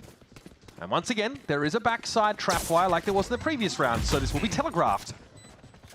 Random damage on Verno. He'll be able to regen much of that shield, though, and here comes Trent round the corner. No, not again, G2. Aftershock here is going to keep the classic crew at bay for now. They're all swinging out. This is a little bit dangerous, but no, at the long range, they're going to begin to get cleaned up. Good pivot from MIBR, and they retain the 3 rifles. Of course, they did come into this with just 2 pistols. You know, watching Cortesia there for a moment, I just want to point out how aggro he was on defense and how curious I am to see how he's going to opt to play now on attack. It was a very uncharacteristic, I mean, he is, listen, I don't want to say it's too uncharacteristic. He is a very aggressive Sentinel player typically, but for him, that was, I think, over the line of what you would normally see and probably in his gameplay style. So I wonder if he's going to continue that on attack, if he's going to slow things down. We'll have to see. Maybe over the line of what you normally want. Definitely left the C side of the map a little weaker after getting picked up early in many of those rounds. All right, MIBR, because of that previous buy decision on the bonus, they've got 5 rifles into their actual bonus. Aspas dashing into the B site, waiting for that fault line to go. Leave, perfect timing on the swing. He's backside. Can he get anyone to help him? Okay, Genom able to find Jonah P, but Trent is getting involved now. Now, you see G2 actually filtering into B. This is going to be a cancel called by MIBR. They want to get out. Jorgamo might have a chance to get ahead of this. Or at least back into spawn. Yep, he wants to get across the map as fast as he can, and already G2 are in hot pursuit. Oh man, surely! They don't look back behind them! Artisine deals with lead, but they don't expect a second. What about the third, guys? That's a no. That is precise. I love that from Leaf. He's playing so well right now. This is a Vice on Haven masterclass. Like, if you want to play this Asian here, study the VOD. I mean, I love the way he's able to get back into the site here, punish Aspas, and then he stays alive, is able to wait out his teammates. Then he wraps around, gets this timing onto Cortezia. I just love it. And there's a little delay in Valen peeking and swinging off Leaf so they don't expect a second to be there. It's beautiful. Yeah, that decision for Leaf to wrap around was instinctive. There was no dithering. There was no considering whether or not he should push out. A B just goes for it. Aspas bounds like Bambi into lobby. Past those salvos. Jonah waiting with the fault line off any contact. You want to rip that for Jaw to take a fight. Sua's presence here for Jaw, but with the ability to fall back with a gate crash. Aspas a little bit low. I think Trent just swung out and took a wallbang. Took a chunk out of the star player, but well, Aspas has 44 health more than he needs. Now 4 more. Oh, that's a sick entry. I mean, he outpaces the stun actually being able to be used, and there's no one to trade off Jaw. He's the one supposed to get the kill there. G2 feel like they need to double up and re-clear towards Sewer, and in the meantime, Cortezia, much like the last round, is just trying to prod towards Garage, proc that shear wall. Getting a lot of value, teasing all of that Sentinel util out. But here's an activation from G2. They're going to move 2 up Sewer. If Aspas is not quick about this, he'll get wrapped on, but the action is headed elsewhere. And Valen, Mastermind IGL, is downed. Little to MIBR, no, it is completely open on C! Well, who cares about the objective? Aspas at 5 health just takes 2 more kills. The old lurking jet strikes again, and Cortezia slowly through Garage claims his second on the round. Why not? He's down to 5. The duelist being there implies more. Hate to see a round of lurking duelist validation for the masses. hate that for my ranked games. Aspas can do it. Not you. Not you. Try not to get too many ideas, folks. Man, talk about playing your life, though. Oh, it's so nasty. Aspas quickly getting into the game in a big way. 12 and 7. Bladestorm ready to go. G2 put in a tragic economic situation right now. MIBR wants to fight for some early control of a lobby, missiles to keep anyone peeking from Sewer at bay, that person being Jaw in this instance. But he's only there with the classic. Dark cover will dissipate. This will need to be cleared. Trent there just peeling back towards this site. And there's no gate crash active right now for Jaw. Remember, we're on a pretty rough buy, so might just be a couple pistols to anchor. We've seen G2 win these kinds of rounds. Here comes that standard execute utility. Aspas popping out of that Cloudburst backside. The multiple flashes used. See from the breach. Paranoia as well. Cortezia in trouble. Okay, he does get his. Going to need some help though. Valen could collect a kill here, and he does. It's that spacing, that delayed swing from Valen again that gets a kill, but Verno is going to be there. MIBR have every reason to respect G2 on these kind of rounds, but they have the protocols in place to shut down these wacky buys. And that's a clean execution with 4 rifles to carry out. They are looking very good right now on this attack half. It's just a matter of getting to the finish line, trying to close this game out. MIBR, they are approaching a number of ultimates after this round, cleaning up these weak buy players. Nice, good round, guys. I mean, cool, calm, collected. It's a long series. We're hoping to be here for a good time and a long time, so MIBR trying to keep a lid on it. Aspas always like that, though, let's be fair. Wants to take some kind of early fight towards B. With this Blade Storm in his hands. So confident, he has 6K, and he's just got a Stinger and the Blade Storm. I respect it. Dashing into the C site. Pressure on the IGL Valen. He's missed Valen, though, going over towards the left, tucked in the back corner. The knives don't connect, but Cortesia does. Reliable as ever, the newcomer. Leaf now has no choice but to sit inside this, what would be deployed cyber cage. Ping's in front of him now, he knows Cortesia is approximately there, and a spray through from Jonah P as well. Just triangulating the position. The Professor is on the mark. Some massive confidence from Leaf, not giving up position in that dark cover. 4-on-4 retake, there's the stun into the salvos. Shenum in a lot of trouble, going to take some damage, has to teleport away. Yep, MIBR now rattled in this post plant, but they're still trying to hold these anchor spots. Aspas will get first contact here, he sees them come, but Jonah finds another one. The operator of Jaw goes to work, but Odyssey's already found himself two, shut down. And now it's up to Verno. Often the last alive in these scenarios, because he's got that Teo util, but those salvos are speculative. They don't stop the defuse. And Trent should swing on this, but Verno might have shut this down! No time There's for no Trent! time. Beautifully done! Cool as a cucumber! Like I said, last time these two played, it was the first game for Verno. Surely there were nerves. This time, though, he's a cog in the machine. That wide swing was perfect to get Trent's crosshair misplaced, get the free kill on Jonah trying to stick. You could see as well, actually, Verno had the idea of trying to go close enough to Garage, so his missiles would go through Garage and make it seem like he was actually playing there. But that didn't happen, so they knew he was actually at C-Long, and then he played around his own mistake by wide swinging and breaking Trent's crosshair placement to get that free kill. That was so sick. Great adjustment. So far this half, G2 have gotten one singular round. And that was against MIBR's bonus. Since then, they've struggled. They've struggled early, and even in these post plants, they've not been able to break back into the map.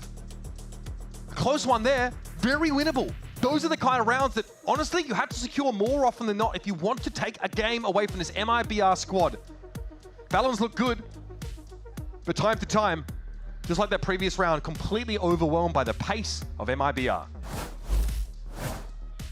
Pay attention when we get back into this. First look at, obviously that was a round, should be a round worth two. This should be getting to MIBR to match point off that Verno clutch. G2 don't have the money to buy here. But then when they get to their actual full buy, MIBR have not had to use their ultimates. They've been stocking them up. Verno's about to have his Armageddon with just one more kill or a death or picks up an orb or anything. So they're going to have both initiator ultimates to potentially close out the game when G2 are actually even on their full buy.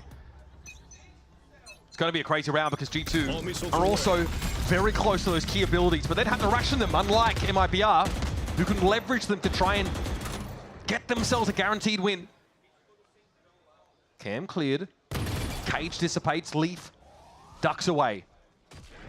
Big stack for MIBR here, and there is a foray from G2. They see a lot. And they get some damage on Verno, but that's it. Oh man, you could see Verno really wanted to chase, but given he took 100 damage of his own, he just doesn't. He knows he can't. The inner canine just telling him to go for it. Cortesia just watching for anyone looking down mid, trying to get into window, and there's someone at window. That's Valen tucked close, hoping to find a moment where he can backstab, pick off one of the rotators. Maybe Verno last in the pack, a weak Verno as well. This gets him ahead of the trap wire. There's no early warning that Fallon is wrapped around. Oh, but he turns around, Verno. Spidey sense is clearly tinkling. But Valum hits him with a 1-2 punch. That is going to give G2 one rifle to work with. Shenum pop that from the shadows to get deep psychic control. I mean, he's pushing him forward, but he's going to be in some serious trouble. This is what Jorgamo was doing on the attack side as well. Shenum getting into G2's face, gumming up the works. Steel Guard now to, in theory, put them on more even footing. So a 3v3. Secondaries out. Cortesia deals with Valen comfortably enough, though. Jorg, his rifle sings. Cortesia now has control of his Vandal once more, but they're on the other side of the boxes. We're at half. They get off of it. Here's Cortesia. Not enough, and an unlikely round to win. G2 on an awkward buy. Crucial, crucial Thrifty. That is a plot armor G2 round, if I've ever seen one. Valen wins that 1 versus 1 against Verno. Great timing that he found. I like the decision for that aggressive play. I'm surprised they weren't even able to trade onto Shannon faster there, honestly. Leaf just whiffed a couple initial shots with the Sheriff. What a tap from Jaw. They pick these rifles back up, and again, let's go. Another Steel Garden from Leaf that just gets massive value. And then he throws the thorns at Osbos' feet so he can't come help anyone on site. His util has just been perfect. Watch out. We've got 4 Initiator ultimates on deck. This is a round that is going to be potentially messy. But if Jorg finds a first pick from this contact push, it might get a little simpler. All of a sudden, the calculus gets unraveled. Valen is tucked so close on this corner. I like this a lot. Push up here from Jorgama though. Flash out, buying a bit of space for Valen now. Kind of resets the situation and forces MIBR to pull back. Gentleman's probing. And Trent refuses to give him anything for free. Hello! He gets on out. Definitely a bit of a jump scare from Shannon, and he does get out of cubby though. Now there's a minute left on the clock, a lot of time wasted, and yeah, MIBR, they feel like they have to reset, so they're going to send this stealth drone over towards A to get information, but it's not going to ease up G2's positioning because Leaf has actually got vision on lobby. Here comes the Execute, here comes a Rolling Thunder just to get into the site. G2 are playing full retake though, that's the plan with all these Initiator ultimates. So Ardazine's the one left out there as it all starts to come down, taken immediately by Valen. Spike left out in the open, no plant just yet. MIBR have got to fight back into seat for control, but Leaf is on a timing. And Genom, sharp as he is, keeps the round alive. But God, the checklist is long in order to come out with a dub, and Valen says, just tear it up. Forget about it. Forced into the double face. Shannon has been really on fire these past 2 days. Even in the loss against Sen, he was the standout player. Continues that into today. Top fragging in the server right now. For both teams, period, sitting at 18. Nice, boys! Got to be a timeout here from MIBR. This is probably where you take it. Now, Leaf obviously very vocal there. Now, yesterday, we didn't talk about this much on air, but Ender gets in their comms. We could actually put a headset on and listen to what the players are talking about if we're off duty. Have a conversation with him. He says, you would not believe how loud and almost aggressive Leaf has become in the comms. Everyone at G2 looks nervous. Leaf is constantly saying, push up, take fights, let's get ahead, stop giving up ground for free, really trying to rally them. A big part of what keeps them alive in a series where many of those guys, experienced as they are, were feeling the pressure. God, look at their coach. The coach was pulling his hair out. Yeah, that's really the first time we've seen G2 all year look nervous, look stressed. Felt like even more so than when we saw them at Bangkok in the finals.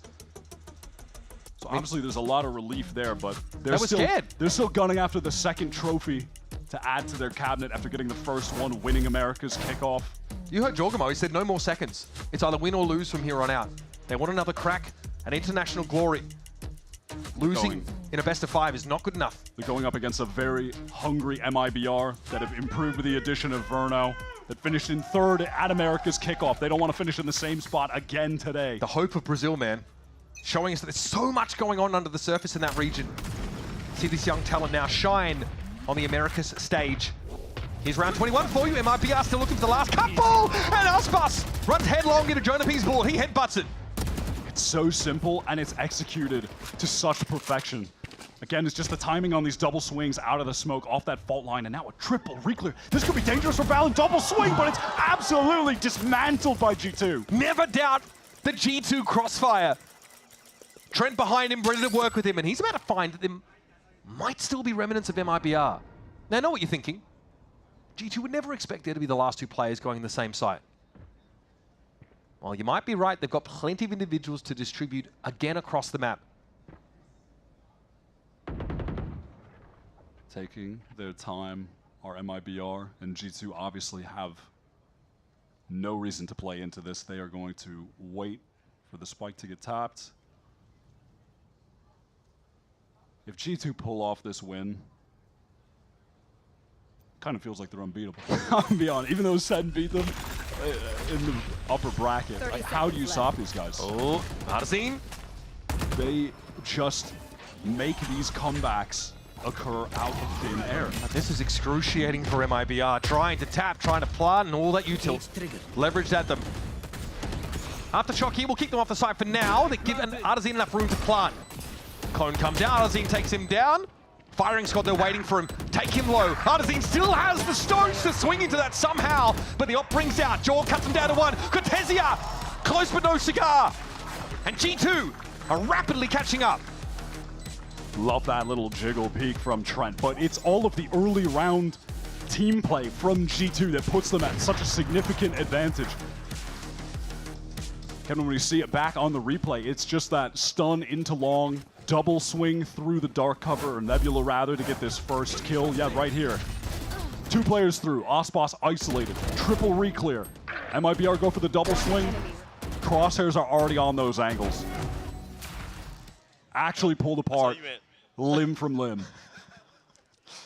It was like, it was... What was it like? We'll never know. Sadly, we'll never know what it was like. MIBR fully invested, no heavy armors, all regen. Guardian for Shenum. G2 were about to tie this game up. They were down 11-7, and on the round that they first won, they were on a full eco, and they are rallying back into a close game again. Ooh, that was sharp. Valen went to that left side, so Aspas gets deep. And Valen's been in an awkward position of having to be the solo anchor against a lot of these MIBR fast hits. But hey, plenty where that came from for G2. They will test this. To win Heaven, Leaf has time to correct. Zay Gabagool, what are you looking at? Aspas, bam! One enemy remains. Artazine at half health here, and it's just Jorg left. Good crossfires here for MIBR. Gets them 1 round away from taking Haven. They keep it very simple on that one. Just hit the A site, set up some effective crossfires. Scary for a moment when Ospas can't convert onto Leaf. Hey, that helps when you can open up the site like that. That's pretty useful. That's magnetic, in my opinion. Yes. Oh my god, the shots from Inferno there are crazy into Heaven. Well, they keep it simple, and it absolutely works out. Now G2, they're forced onto a few stingers. 1 hero op for Jaw to try and drag this game into OT, or MIBR are going to start this series up 1-0, taking their own map pick. 3 stingers. It's going to take a lot of work here for G2. Suffice to say, Shenum just got some information about where Leaf is. Trent trying to get ahead of this now. Big fault line. The spam, though, doesn't really account to much. Aspas dashing deep here. I mean, geez, MIBR adamant about maintaining this A control, and they'll have it, even if they got to fight further. That's a trade. Trent playing his life as he often does. This has slowed MIBR up now as a Nebula blooms in front of them. Ooh, 2 suppressed there. Has a feeling there might be a 3rd in that corner as well. This is going to force MIBR to slow things down. Cortesia, I was waiting for that. He has the neural theft, finally found a moment to jump and activate that. Got every reason to go elsewhere now, but you're still gonna get the spike. And they've left Aspas here again, the lurking duelist play. Or will they decide to stay? It's a pump fake! Cortesia emerges. Valen now realizes exactly what is afoot. But either these things go to work, it's up to Jorg with an op. And he's virtually in a different postcode. For the map, he has got to go wild. Both of his enemies are pretty weak. If he can actually recover a rifle, should hear that TP, should know it's possible that someone is in Heaven, and with that dimensional drift, will know it as a guarantee. Shenum spotted out. Fast and Furious 12, Brokio drift for Jorgamo. Fake teleport. Emerges now to see very little. Shenum is on the site. He's made sound. Shenum trying to keep himself scarce here, stay out of line of sight. Jorg has to check his left. He tries! Looking for a bit of magic, but MIBR with the dispel. And a great start in this series. Hard for, but G2 kind of go off the ball in that second half. It felt like G2 were going to make one of their patented comebacks and have the resilience to steal away MIBR's map pick, or at least bring that to OT when they won that eco round, when they were down 11-7 out of thin air. But MIBR, at the very end, they were able to play a pretty straightforward couple rounds, executing into that A site. Verno connecting some seriously impressive shots to bring them over the finish line in that second last round. And they've been able to take their own map pick, Haven.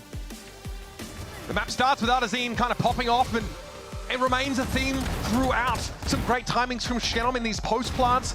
but I've got to say, the IGL really having a great performance from MIBR. Some snappy stuff, walking up onto the A side, just randomly headshotting. Valen through smoke definitely goes a long way, and Shenum's looking excellent. I'd say during this playoff, he's been one of, if not the standout player for MIBR. Absolutely. His performance yesterday against Sen, he was the one keeping them in the game and now getting them over the finish line against one of the best teams in the world on map 1. Coming up next, Lotus looms large. We're going to head to the desk and then come back with more action after map number 1.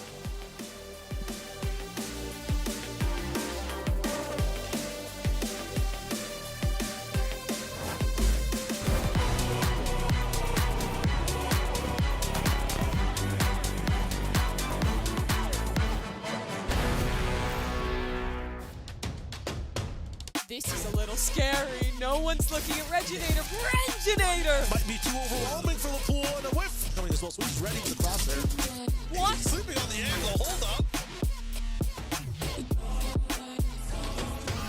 Taking a fight up close and personal. Flash up and over towards the top. Running them down. Body in hand. The knives are out. This is chaos. This is Alligator running out of time. Oh boy.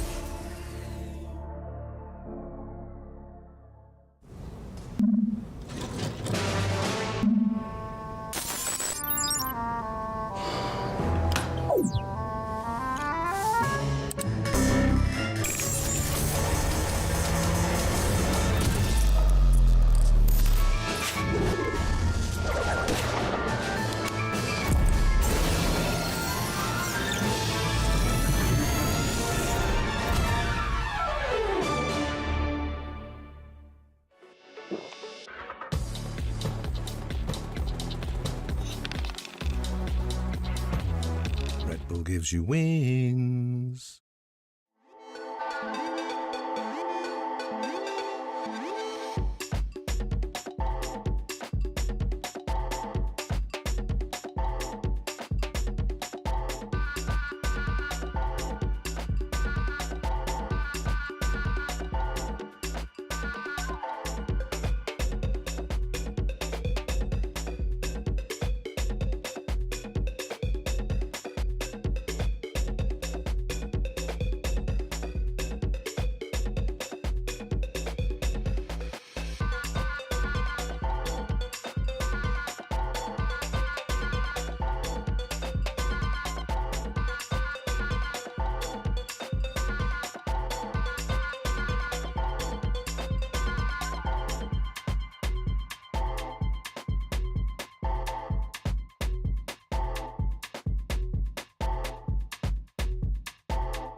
Tentar o domínio, Aspas passou muito cedo. O Artezinho consegue tocar. Artezinho, é sempre ele. Coming through, G2 lead pushed up so far again. The flash comes through over the shoulder. Welcome back, everyone, to, well, okay, Brennan and Mimi are still tossing the race grenade around. You got G2 getting ready to go. Don't stop. People got to see you tossing the grenade around, right? While the bananas are being consumed by MIBR. Feeling good after that last victory. And the best part about all of this is we forced Mimi and Bren to throw that plushie We've been doing it for 40 minutes. Entire time. Yes. Commercial break, that whole moment. Best thing ever. Welcome back, everyone. MIBR, they're up 1-0 in this series. Oh boy, this is going to be a long one. I have a feeling here, and it really does start off, I think, Brent. We got to talk about the pistols here. You good? You feeling all right? Mimi's on edge because she doesn't know when I'm next going to throw this. So that's what I'm enjoying right now. When I least expect it. But yes, I mean, continuing this narrative, right, that MIBR are just really excellent on these pistol round wins. They absolutely dominate the opening round for our round one. G2 go for their signature force into the Stinger buys, which they also dismantle, and they keep it even going into the second half. Statistically, one of the best teams we've got in terms of converting these pistol rounds. It is genuinely a core reason as to why MIBR have been so dominant. And G2 have actually been losing quite a lot of pistols recently. They've been dipping under that 50% mark. You saw Aspas hitting ridiculous ghost shots.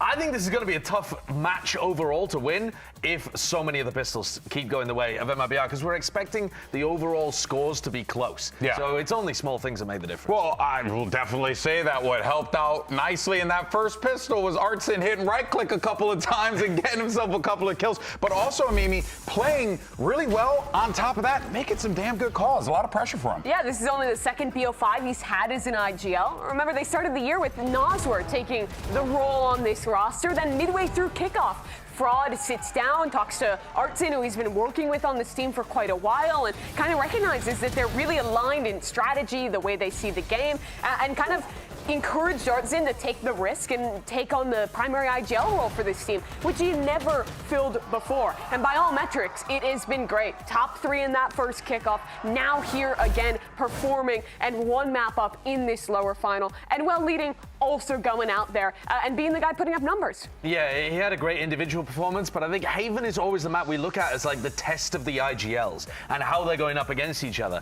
And the fact that he didn't get outclassed by Valen's calling, the fact that he was able to hold his own, find good moments for the team, figure out what was going on during the tech timeouts, the TAC timeouts and the adjustments being made. He's done a really good job today, Artzine, already. He's so key for this team as well, because he's really good at English. He sounds fluent when you listen to him speak, and also Portuguese. So he's kind of the go-between sometimes for this roster, where they have one American player coming in. He's calling pre-rounds in English. He's also talking to his teammates in Portuguese. He's doing a lot behind the scenes, while also, performing and being great with the calls as well. Talk about the right man for the job. Honestly, that's what it sounds like to me. Like a guy who's got great rapport with his coach, can speak both of the languages necessary, and is an effective communicator. Well, that gives you an awesome map win there on Haven. So MIBR feels pretty good about that. But interesting thing though here, Brent, was what we were seeing from G2. They were still taking those risks, especially on those thrifties. Glimpses of that tenacity, I think, as well, that gets them to this point as a team overall. And there you go, you get the nade back, maybe. So the thrifty wins genuinely were saving them, despite the fact that the G2 were losing the pistol rounds, which is a massive disadvantage in a game like Valorant, where it is first to 13 rounds. Especially with that scoreline. Yeah, absolutely. But the thrifty rounds themselves are showing that they are still have what it takes, even if it's a rough map beginning for them, to be able to drag it back. Interestingly, both of these thrifties that we're showcasing, round 7 and round 6, and round 19, they both came immediately after Josh RT had taken a tactical timeout. So I'm not sure whether he's giving them a specific strat for the thrifty or whether he's talking about long-term adaptations, because after round 19 they started playing C retake a lot, and that really worked to get them back into the game. But either way, the combination of the players plus the coach having impact was getting that close. But they still only got 10 rounds, and that's while winning a couple of big thrifties that flipped the economy. So they didn't actually get across the line. It wasn't enough in this map. The thrifty that always matters the most is G2's attack side force buy if they lose the pistol. MIBR shut that down, and I think that was really the difference maker to pulling over the win in what ended up being quite a close map. Yeah, but now we got to get ready for map 2. We're going to Lotus here, and there are some, it's like a pass a grenade and then you could talk. Things to talk about with this in particular because of the record that we have seen from G2, 2-1 in their last Lotuses here. Yeah, but 10-1 in the last 11 Lotus games. So recently, yes, they did suffer a bit of an issue. But that was their first loss of the year. It's the first loss of the entire year on Lotus. That is still going to be tough for MIBR to put that kind of the stain on their record again. If they were to go 10-2, it seems really difficult for MIBR to be able to pull it off. All right, well, folks, we'll find out how this shakes out. They're going to keep throwing the raised grenade plushie. Lotus is up next, and this series far from over. We'll see you in a little bit. Don't break things. Stop breaking stuff.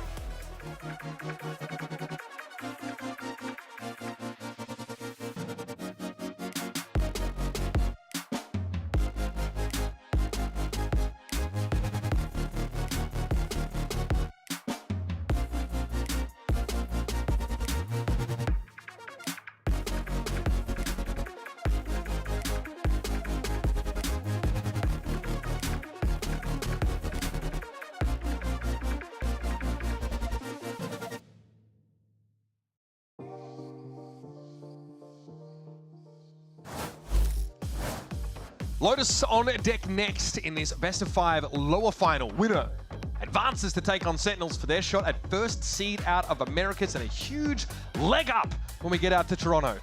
And it's such a curious map to have Lotus come up second here because historically, very good for these teams, very good for G2, but more recently, pretty booty. I mean, historically, I would say this is as one-sided as it could get in this map pool, but the loss yesterday to EG from G2, their inability to get anything done on attack has me questioning things. Now that being said, they're going up against an MIBR who also struggled on Lotus yesterday and got handily crushed by Sentinels. So a dip in performance on this map for either side as we're heading into this map, but I'm still gonna roll with G2. That just being one blemish on an otherwise flawless record. You won't offer the same concession to I'm not MIBR? going to overreact. I mean, MIBR have been, listen, we're talking about a team that's been very good on Lotus versus a team that own this map. This is their home. It's a different tier for G2. Yeah, there's layers to this. Aspas was someone who wasn't really able to get active on the map against Sen yesterday. That was the most glaring thing from us because this is one of those maps where, yeah, he plays that Neon and wants to try and hit hard, hit fast, but was stopped in his tracks time and time again. A difference between that game against Sen and this one, though, is that MIBR gets to start on attack side with this Neon. Again, they're going up against a Sentinel. Hey, that's a great way to start for Aspas. Shuts down Valen instantly as he's caught in an awkward situation trying to escape. And now MIBR have the opportunity to get the spike down and maybe try to fight forward, get some additional space. Same story as what we saw in Haven, right? It's Valen solo anchoring a site, getting overrun very quickly, and reinforcements just not being there. G2 trying to get active, of course. There's going to be a bit of a heavy mound fight coming, and Artazine now knows it. Their arrival's been heralded by the flash, by the drone. Artazine has nowhere to go. He's going to stand and fight, and better hope he gets out alive. It's not to be. Headshots for everybody, apparently. Cortesia joins the long list of players down by cranial impacts. It seemed like we were barreling towards a 3-0 for pistol rounds in this series for MIBR, and G2 were able to absolutely trounce them in that mound fight, just swinging together as a unit, overwhelm the two players that were stationed there from the MIBR team. Let's just see this on the replay. This was Aspas, of course, getting that initial kill, and we're looking at him to be doing a hell of a lot of that, playing Neon against Snow Sentinel. Ultimately, did not matter. Leaf connecting some sick taps. Yo, I'm insane. And you're going to want to be in a map like this after a tough grind on Haven. But that's just what G2 are looking for. MIBR down now to 66.6% pistol win rate in this series, folks. A little lower than the average as of late, and there's G2. Already start with Leaf right where he's going to be. He hits him where it hurts. Oh, Ghost action from him. Verno is at least able to extract a frag. And that spike's on the wrong side of this dark cover. I don't know how Leaf was able to get a second one. That is kind of crazy that he was stunned up and still able to get arts in. Jaw cleans up the last few, and take a look at the status of his ult. He is just one away from a dimensional drift on the bonus. Seeing them happen pretty darn fast. So important on this kind of map for that crazy mobility that you have access to. How did he get away with the kill on Arts? I mean, if he doesn't get that, there is a chance for MIBR to then scale into the site and maybe get the spike down. They're probably not going to win, but they could have gotten some more cash. So time to jump. Honestly, does have some decent level of impact that he's able to get that second one while stunned up. MIBR, we saw this yesterday. They love to fight. They want to fight Rubble or hard hit B fast with the Neon. Already up towards Street. Chalk has a peek, doesn't like what he sees, and decides to wait for a chance to get value out of the Stinger. Matter of fact, he's just going to teleport away. That is not the kind of location you want to be in. Fighting players back Rubble with an SMG. Look at all this stall. A lot of time being brought here. And this isn't to say that MIBR are committed to A, but they don't actually have any inserts anywhere else on the map. So G2 now can move up. MIBR's information is now no longer current. For these two G2 players, though, do they really want to push It's ratty that far with these weak weapons? Trent is exploited, and there's really no opportunity for Valen to trade that far away with a Stinger either. He was holding the line as if that was the plan, though. Maybe just undecided about where to put himself. Could have crossfired, you know, in that same position that Trent was, I guess. And now MIBR have done some good work, dragging rotates away from this A side. They got util out of Jonah earlier. His fault line is back up, sure, but he is positioned close and he's alone. Professor P, oh, it's tough. The Neon runs past and Aldazine dispatches him handily. Valen will head to pit. Probably happy he's not the first one on the site this time around. Actually gets to play the game. Isn't quite armed as well as he'd otherwise like. Snakebite will force him out of the pit. Aldazine studiously looking skyward, sees everybody drop down in front of him, which is the clone. He guesses correctly. Toxin screen down. Some fair damage from Leaf. It's the 1 versus 3. We're not going to think better of trying to take that. Duel doesn't want to throw his gun away. They matter a lot more for MIBR than they do for G2 at the moment. Able to convert. I like the way that they were able to double back on that round. Clear out those players, specifically Trent, who had pushed up towards B in this moment. Yeah, what's the plan there for Valorant and Trent? And then once he's removed, G2 feel like they need to rotate back, cover their bases over towards B and C side, and it's at that moment that MIBR just pivot towards A. Man, this guy's, Josh is really becoming more emotive. Again, there is pressure in this game. This is, again, these teams are very hungry to win. That top seed means so much. Aspas gets a tickle there from those salvos that come in. Jonah P now has got the big iron. Okay, could have been deadly that. MIBR, again, similar to the last round, are opting to put all of their emphasis on A early and allow anyone from G2 to push up behind them. Obviously, with no Sentinel, they don't have any of the passive info that you could gain from having tripwires. They are going to be relying on just fully hard re-clearing everything together as a team. And again, a minute on the clock, they're going to do just that. Last round, they caught Trent playing close, but on the full buy, G2 are not going to be getting that aggressive. Yep. Poison's off. So Jaw saw something that makes him want to pull off that A line as well, alongside with Professor P. He is Leaf at Mound, though. And it's just him. He is, oh, nice one to take. However, okay, plot armor, gets across the gap, no worries. Again, Valen struggles in this B position. Okay, they've gotten the pit out from Leaf. I love this from G2. They've stacked up 3 players on B. Enjoy. You can either go into the pit or you're going to come into the stack right now. Yeah, either one. It's going to be brutal. Jonah wants to try and spray him down. It's a little awkward, though. Verno punches him. Jorgamo has to try and gate crash out. He gives up that space, but Trentio's in baby door. He needs to wait, though, for his opportunity. Wait for Jorg to get back on the line. He dimensional drifts into the side. And there's Trent with the timing. Off the flash. It's perfect. Just like they drew it up. Funneling MIBR over to B with that Viper's Pit on C. That is some beautiful defensive play, and it's critical as well that Leaf, who already has 9 kills, by the way, who put up 30-odd something on Viper the other day, getting this kill against Art Zin, and then being able to back off, put up the cloud, and then sends this pit as well. I mean, look. What was getting on the place? So good. He's playing so well today. Both maps stand Insane. out. It knows that they're being funneled into B, knows they have to go through the door. All right, get on top of the box. Get another angle to get a kill. He's so cerebral. Valen wants to be more proactive on this C hold. And he'll have Jorg early doors to help him out here. Okay, there's Leaf striking again. It's just a solo player. The lurk is down now over on A. This narrows things down drastically for G2. He's up to 10 on the board now. The entirety of the map feels like it's under the control of G2. They're pressed up on Mound. Leaf controlling towards A. Double facing with Trent Aspas trying to get forward. He does get over the rubble, over the mound. So now there's some control of this part of the map.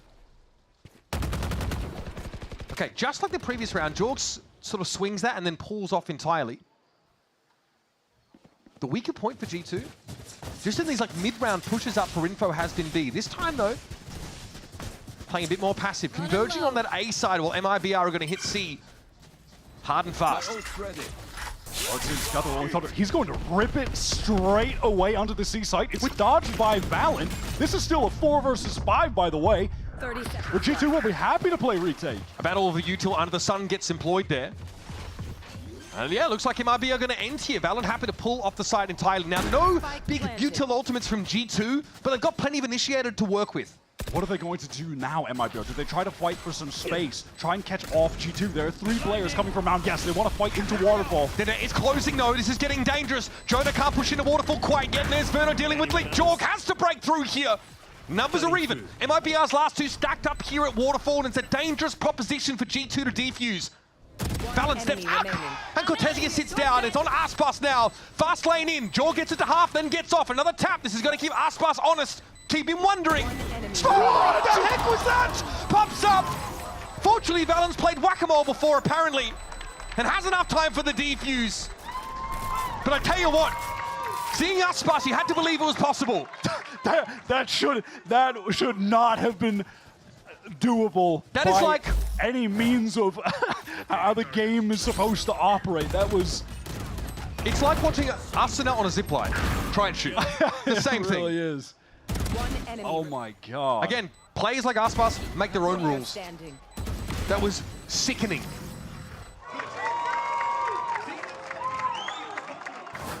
All right. Collecting my thoughts there for a moment. Leaf is just out of control right now when you're looking at the scoreboard. He's got G2 in a solid early position. These are costly rounds though for G2. Fortunately, MIBR is in a bit of an economic trough while theirs is teetering. So it shouldn't hurt them too much. Still going to be sent out by Trent towards the B side. Finds out that at least no one is playing close. Certainly weary. And a G2 player could be on the tight angle here. But that is Jonah P spraying past Jaw's head there. Okay, he's spotted out. So cat's out the bag. Bucky's back in the pocket. Off we trot. Verno hoping to catch him with his stun, but it just goes a little short. While all this noise is being made, though, and the Teo is showing presence towards A, it's an MIBR intending on hitting the C site, hoping that that initiator pressure drag rotates, but it hasn't. Okay, the fast lane gets Aspas in, sprays! Wayward, he finds one though, and Leaf is perched up, proud as a peacock on these boxes, and he's sending him off to shipping, FedExing them out of the map. And Alberto and Artezine with 2 stingers, under extreme duress, under covering fire from his own, have got to extricate themselves. Oh, buddy! On the frenzy flank, Jaw cleans them up. This defensive side is just a Lotus masterclass. At no point are MIBR getting into a site where they are at an advantage, constantly running into multiple players with great setups. Here, Leaf tucked in the corner on the box. It doesn't even matter that Valen goes down early because he's in that position. Trent rotates in, sets up the crossfire from Waterfall. They have delay utility from main. They're being swarmed from behind. It's so excellent. And they conditioned that Valen is often the solo player on that side. It's a fast lane thrown up by Aspas that makes it impossible for MIBR to see that box, let alone check it properly. The perfect storm works against MIBR and they're swept away. And yeah, a justified timeout now, of course, as they've been able to get the guns back in hand. They are early on definitely making you believe that their loss on this map the other day certainly was just a one and done, and that will never be happening again because this gameplay on defense so far is really stellar. That being said, though, we still need to get them on attack because yesterday, that is where the real struggles came in. But honestly, at this rate, what are they going to need on attack? 2 rounds? The way that they're playing, they might not need many to get over the finish line. Again, it's the same question marks, the same questions levied at the same individual. It's Aspas on the Neon. Can they really get this guy going? He's fast. He hits these sides very quickly. But G2 are never rattled by this. They've always got a contingency, a protocol to deal with that bat out of hell that flies at them every round. This is going to be a force up from MIBR, who are sitting on a few ultimates, could maybe even see out of the timeout. Cortezia use that from the shadows to get behind the defensive team on C. G2 are intent on fighting forward. Oh man. Jaw wants to get that dimensional drift. He's going to be suppressed, can't teleport away. Bot line comes in, but do they know there's another play here? I'm not sure. Oh, Aspas runs past! Jogamo able to find 2, doing the most! And it's an unreasonable impact to have at C after being stunned up. Stunned and suppressed. He can't gatecrash away. He's stuck there. He can shoot, brother. That's all he needs to do. Just squeeze the trigger finger. And MIBR now are cut adrift, lost at sea. God, that is MIBR getting nightmare flashbacks to what Zekin did to them on Yoru in positions like that yesterday. succumb to so many multi-kills from their opposition on this map. And again, it's Aspas who tries to get running literally early and then gets cut down.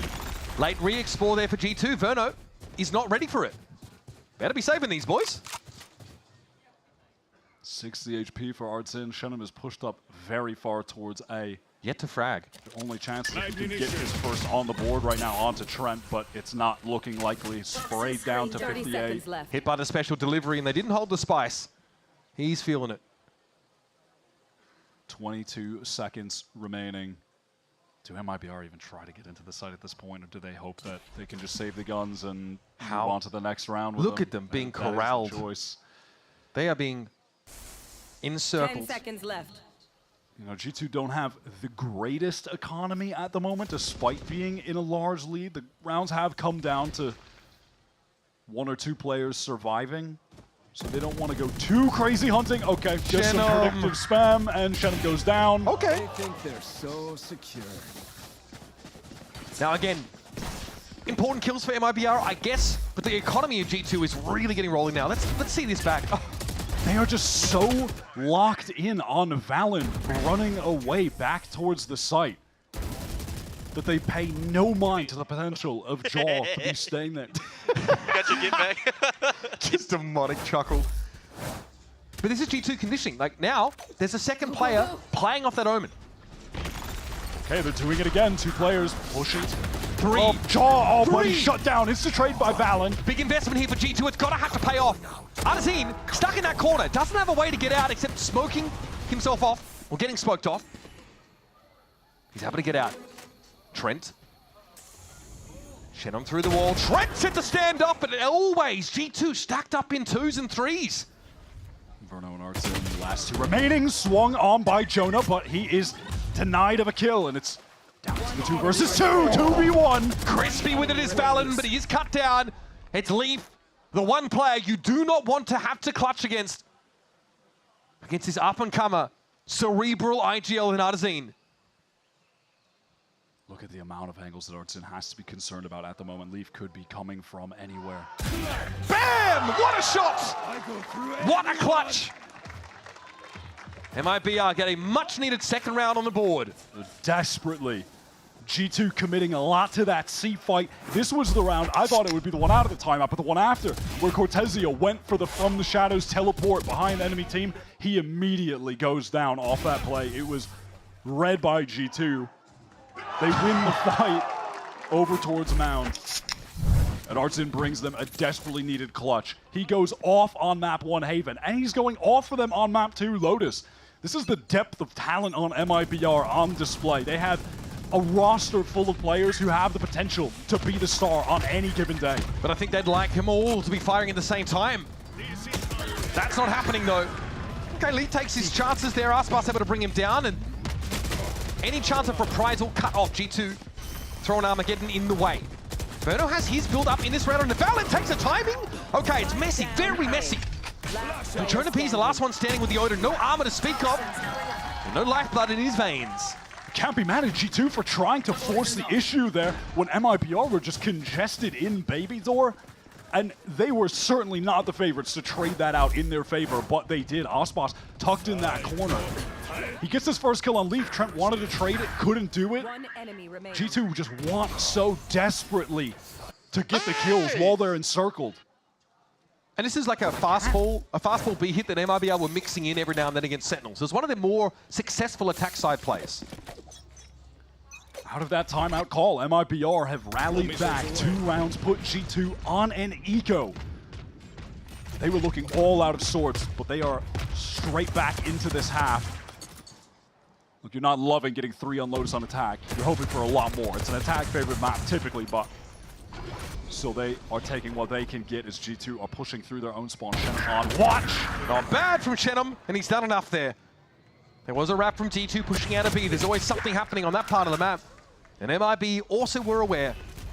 Trent's got a rifle to hand now. Cortezia drops down. Paranoia out, stays safe behind rubble. Oh, okay, cheeky little timing. Gets that extra frag.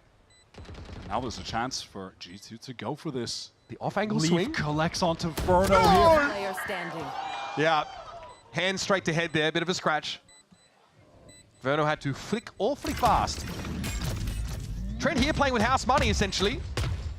The round is all but lost for G2. He'd like to try and do some damage.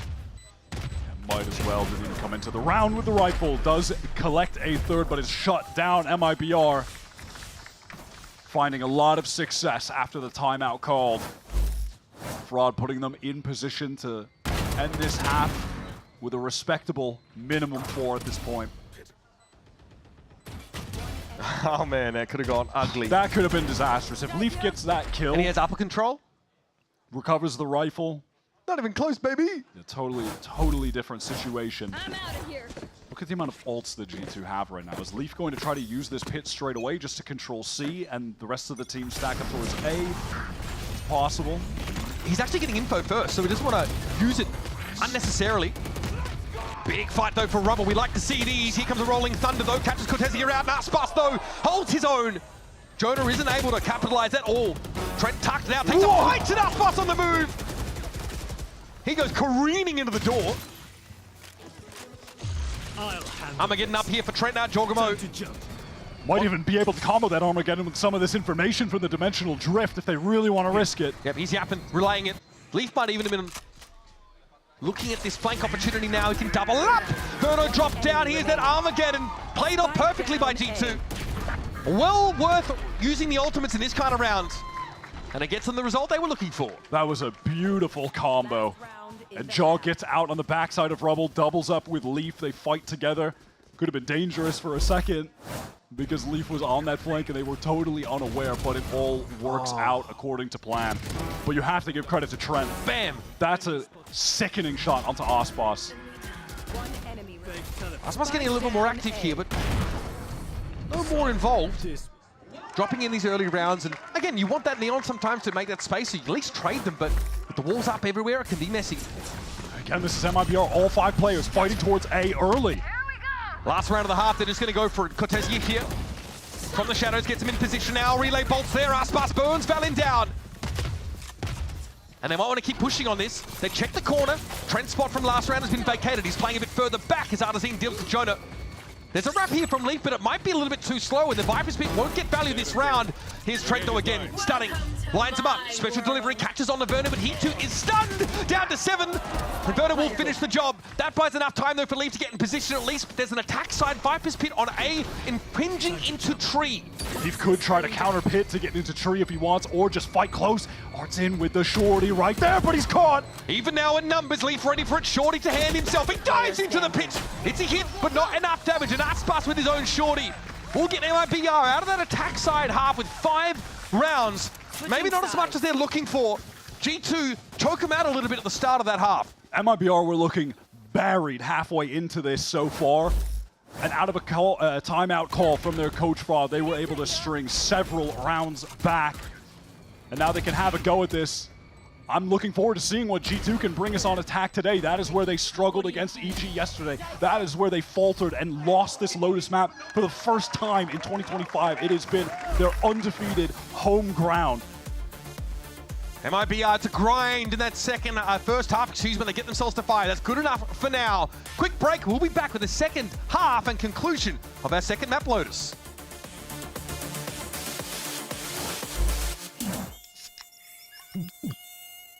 Oh.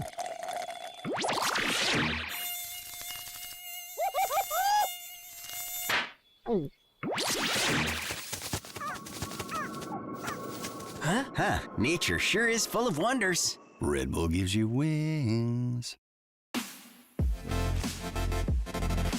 The new Red Bull Zero is here.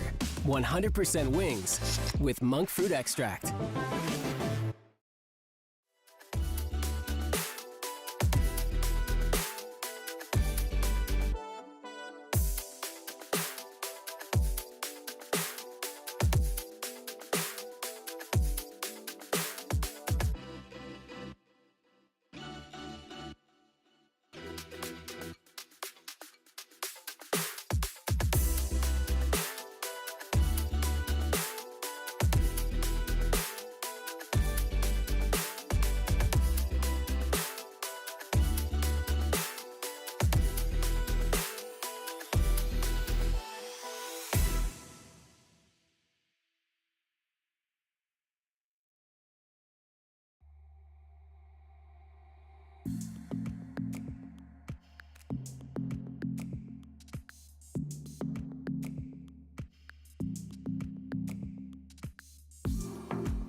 by round 7, MIBR had only been able to get themselves 1 round in that first half of Lotus, and they were on the attack side. It was looking pretty dire, but they fight a lot of close rounds and eventually forced G2 onto a couple of ecos and then get themselves a 3-round run to get 5 rounds in that first half. It's decent, it's good enough for now, but you know G2 are going to be bringing the heat as they go on the attack themselves. Back on Haven, MIBR were able to win both pistol rounds, getting off to a hot start both halves, and they closed that map out. So far on Lotus, it's G2 who are up 1-0 as far as pistols go. So let's see if MIBR can even that up here with a trap play set up on B. Okay, they do have a bit of a crossfire here, and there it is before the fault lines come through. They come from everywhere, by the way. It's just too good. Oh, buddy. Another beautifully executed MIBR pistol round. And not even Trent can ruin their day. Stunning stuff. Breach and Teho util, and of course Aspas there to follow up. That is exactly how they drew it up. It's just that simple. Walking right into the trap. Fault line, salvos, Aspas, immediate first tap on a jaw as well is just so sick. And the G2 fault line is not great. It's actually very easily sidestepped by Aspas. I mean, if you can guarantee 3 out of 4 times you're winning those pistol rounds, it puts you in such a good spot in the series, and it puts MIBR 1 round from evening up the game. That might be the fastest round we get in this entire series, if we're being honest. G2, even though they don't get the spike down on attack, they still want to force. They have stingers, light armors, they're ready to go. And one thing we saw from MIBR when they were on defense against Sen was that they did want to fight Rubble a lot. They've got this Neon. They want to get value from Aspas, obviously being able to come from odd positions. Now, this is a position that Aspas wants to be in. He's the guy with a Vandal, taking a longer range look at this main door when G2 come out, wants to be able to spray at range. Paranoia in the hands of Cortesia. He forced off here, TPing away from those salvos. Only takes a small amount of damage and ends up TPing right behind Jorgamo. Tap on the shoulder and a headshot with the Stinger. Keeps it even in this round. There's a chance maybe Aspas can throw that Vandal over to Shenum trade for the Stinger, so a guy with full armor can get the best weapon available in the server right now. Stealth drone going to get some information towards B for Trent and allow G2 an opportunity to slowly creep towards this A site. All things considered, you're holding a bunch of Stingers in your G2. You're pretty happy to get so much space taken there on A Rubble already. Left. Now you're within striking distance of a site, you use one more wave of that initiator util, and Bob's your uncle. Slowly walking in, they're not even going to rip that fault line. Verno could be in trouble. They're closing the distance right now. He wants to back up. He's going to have to try and stun himself. Shen him on the swing to protect him, however. Had the right weapon for it too. Snakebite doesn't really hit. And G2 trying to save that util to stop MIBR's presumed flood. So they get in the site for free, almost. After this flash, that'll be the last piece of util they have left. Salvos as well. Now it's just going to come down to the gunplay. Can MIBR trade out for each other effectively? Cold Steel, white knuckle grip on these guns for G2. These Stingers have got to sing. Aspas for 1. Trento's able to get into the game now, the 1 versus 2, but look how low they are. A bit away with spray and he'd have it. Classic out. Aspas catches him through the corner of the masonry. And we have ourselves an even game. Barely getting away with that, scraping by. G2 had such an explosive entry into Rubble. When we saw Cortesia put in that high-pressure situation early on, he goes 1 for 1. That's the absolute best you can ask from this guy. Look at what's happening, man. It's such a difficult position to play yourself out of. Shenum does great work protecting Verno there. And then legit, it actually comes down to them having better weapons and getting like better spray penetration through the wall. Now, something that's fun to look for from MIBR is they'll take that Rubble fight on A, they'll do it on C as well, they'll fight for Mound, they'll do it round after round, but they're going to be set up for it again this time, and here's Aspas meets Valen, head-to-head. Still a bit of an awkward one for G2 weaponry-wise, Sheriff's for them. Singing out well enough as Aspas got caught by an aftershock in the end. Despite having these bad weapons, the fact that they pick up 2 players from MIBR is a testament to how explosive this G2 entry is into Rubble. It is fantastic stuff. Leaf has inserted himself now into the location of the map where the defenders spawn. So we'll see if he can find the timing to just backstab someone, get a rifle, and hey, maybe there's a chance for G2 yet. G2 have been spending more than teams tend to do after losing that pistol. This is why they've yet to get rifles in their hand. Well, Sheriff does just as well. Shenum there plucked out of that position, and that opens the door now for Jonah to come right on through and get that spike in. And instead of going for the gun, Leaf is going to opt to try and get into another unexpected position to just get a free backstab kill. Or at that, I mean, hell, Jonah could leave his site if he really wants to. And he might. Yeah, that's going to be the decision. And again, he's happy. He says, I've drawn out a lot of this initiator util. Of course, it's only Taeho and Breach that are left, so I've got to be wary of that. He got a bit for free. Oh, buddy! Tucked in the corner. This guy has been magic today. Verno with a special delivery. Oh, he's just so scared that Jonah is going to swing off of Leaf's contact. And Jonah's gone elsewhere, bro. He's gone to A. Verno now has to extricate himself. Rifle the hand for Jonah. Armor. He's in a decent spot. He knows where Verno's coming from. He's in the perfect spot too. Biding his time. Patient killer, but the barrel will be... No! He turns away! And the round crumbles to dust right before MIBR's eyes. It's another Sheriff round for G2. A ridiculous one to win, but hey, that's just what they do. Leaf was everywhere on the map. They could not locate him on his flank efforts, and he just gets away with 2 free kills in that 2 versus 3. He played that situation so well. He's at 22 and 11 right now on the Viper. These kids are getting cooked. That was actually willing them into this grand final. I mean, hell, he willed them into this lower final yesterday. He's gotten them over the finish line. He's gotten them into Toronto, and now he wants to get them another trophy. Well, Artson says, nah, never mind. I'm just going to spend me down with that shot. Justin, we had almost forgotten what Artisan's been able to produce this series. He delivers a quick reminder. Okay, Teo Util's going to clear the upper spot. Shenum now knows he's about to get a good look. Trent will be able to reveal him, and he'll have to move away from this aftershock. Slow and steady. G2 expending that Util now on the way in. Clone. Oh, what a relay bolt, though. Not able to capitalize on it. Shenum down. Verno here with the Sheriff on the corner. A lot of shots coming in through the boxes as G2 want to overwhelm, and they do. They are hungry to get this lead extended. Just so many little things that G2 do right. Jaw waiting for Jonah to be the one who actually swings out. A guy with more HP so he doesn't go down, lose his rifle. Now they're into the 4-on-3, and what a timing to catch it to Artson. And he had the Rolling Thunder. He was lining up some of that util. Completely smacked back down, and now MIBR have got to consider just how much they want to commit. Okay, that's a nice little peek from Cortesia. Going to teleport into the dark cover. Cortesia's going for it quiet so far today, and he will remain muted. Aspas is going to do something crazy there, and Jonah P established order in the sacred timeline at C2 now, building that lead up once more. MIBR at least have a chance to buy in here.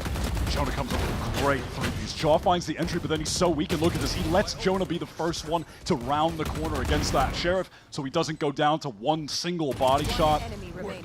And from there, he's just on cleanup duty. I mean, at that point, you're improvising. As MIBR, you're TPing onto a side as Cortesia when there's a fast lane up. Now, though, more to work with, and still that Breach ultimate kept by Artisan. Aspas going to play off of the standard one-way dark cover that's thrown over towards Mound. Has Artson to throw a fault line for him if contact is taken. Door toggled by Aspas. Enough to see the drone. Verno also checking with his own over towards the A side to see if there's more than just the token lurk. Aspas down to 5. Magic number for him, though. Off we run. And in the meantime, Leaf had been slowly trying to get his way up towards A, but was caught by Verno's stealth nerve. And now caught himself as he tries to find a timing window through the wall. Absolutely punished for the hubris there. The most casual of walks I've ever seen. That spells his team into a 3 versus 5, where now it's Trent who's trying to explore, trying to find an opening, but everything is being covered by MIBR. I mean, you have no info. No way of gaining it. Play a disadvantage. The upshot is that he can still keep putting pressure next round with some of these weapons. But now Verno and Artisan both develop those ultimates. Jonah P has a look. VALORANT 2100 might fancy trying to keep a lid on this money for MIBR. A win against Artisan here would be big. Yeah, some damage would not hurt. Right call here from Artson, though. Backing off, going to play very passively. Valen tracking that corner. 10 seconds left. Fundamentals looking good for Artazine. Nice try. Jonas smacks him. Next up's Verno. Spacing I wouldn't say is sublime, but Verno's got the moves. Nice slide outward. It's a one-round game now, keeping it competitive. MIBR on this defense side are getting a lot more done than they could against Sen. Yeah, they've done a nice job on that round there of just applying that early C-mount pressure. It was this fight with Aspas, able to isolate onto Jaw, slide away, and then Leaf feels like it's time for him to go. Because he had already gotten spotted out by that drone, there was a high awareness to his presence if he does try to push forward, so. Just fucking lean back here a bit. Actual All right, big bro. And I'm giving Verno like it. I'm giving Verno like an 8 out of 10. Aspas, of course, perfect marks. He's the always. OG. He's still learning. There's from like a his little big bro. hitch. There's like a little hitch halfway down. You know, can't Right, allow it wasn't that. smooth the entire. Yeah, there was Exactly. a little stutter. We'll get there though. Keep working. Still his rookie year. I mean, again, those two are. He's learning from the best. They're very cute. Little Verno Zine. They are cute little guys. Yeah. with him changing his Instagram IG tag, handle yeah. to match Aspas. Aw. It's cool, man. It's just, guys. It's cool to see something that rarely works out. You know, and what I mean is like a foreign player coming into a team that previously been speaking probably Portuguese, but I mean, we know everyone on MIBR, we talk to them all the time. Like, their English is awesome. They've welcomed Verno with open arms, and it seems like it's a match made in heaven. Is it enough to get him over the line on Lotus? Luckily for them, they were able to save 4 of those rifles on a round where their economy was on the line. So they'll be able to buy here and buy the next at least. And they might need to buy in the next because G2 have a hell of a lot of ultimates. As do they, to be fair. This should be an explosive round. Again, this dark cover is being thrown down immediately, but it's Jaw with a dimensional drift, going to run through B, send the gate crash, towards the door, getting a lot of info towards Waterfall. What does the C setup look like for MIBR? Okay, they get into the site. No way! Oh, the clone! Aspas not ready for that at all. Smacks down. Jogamo now needs to respect this aftershock. And gate crashes on out to a relatively safe place. Here's now the Rolling Thunder. It's wave upon wave of util from G2 and Cortez at least deals with Leaf. But Artazine holds his ground. How does G2 are out of there. How does he go 1 for 1 and now Jaw is caught by Shenum. Jaw had put them in such an excellent position, saw the Cortesia, he had made that teleport forward. That's why the Rolling Thunder was sent out, and he still goes 1 for 1 while stunned, and then Artazine, instantaneous follow-up. Beautiful trade from him. He is so on point today. This might be the best game we've seen from Artazine since the first game, actually, of this stage, where he dropped some unreal numbers on the breach. And he's doing it without a judge. It's been real nice. But that Cortesia kill might have been the pivotal one. Again, the money's just teetering here for G2. It's not in a good place at all. Trent's out of util entirely. Drone spots, and there's Jonah. It had to be a solo mission. Trent will try and drag himself out of these salvos. He can. 1 versus 3. It's dicey. Already Artazine's down. He'll fold back. Trent, can he? So hard to catch, but Verno will sink his teeth in. Once more, we're tied up. G2 had all of the information. They made the right plays there, but the gunplay from MIBR, they are just shooters, top to bottom, this entire roster. Late into stage 1, when you were looking at the stats comparison of their players to the entire field of VCT, they had the tightest distribution of stats. All of their players were putting on star performances on any given day. And right now, in a round like that, you have Shenum picking up a huge kill over towards the A side. Artzin with that rapid trade. Cortesia somehow finding his in the stun. There's just no one on the squad you can go up against and not feel like you're in danger. This Lotus map is building now to a pretty explosive climax. Round 19 coming up, and our teams are 9 apiece. And like we mentioned that previous round, money troubles for G2.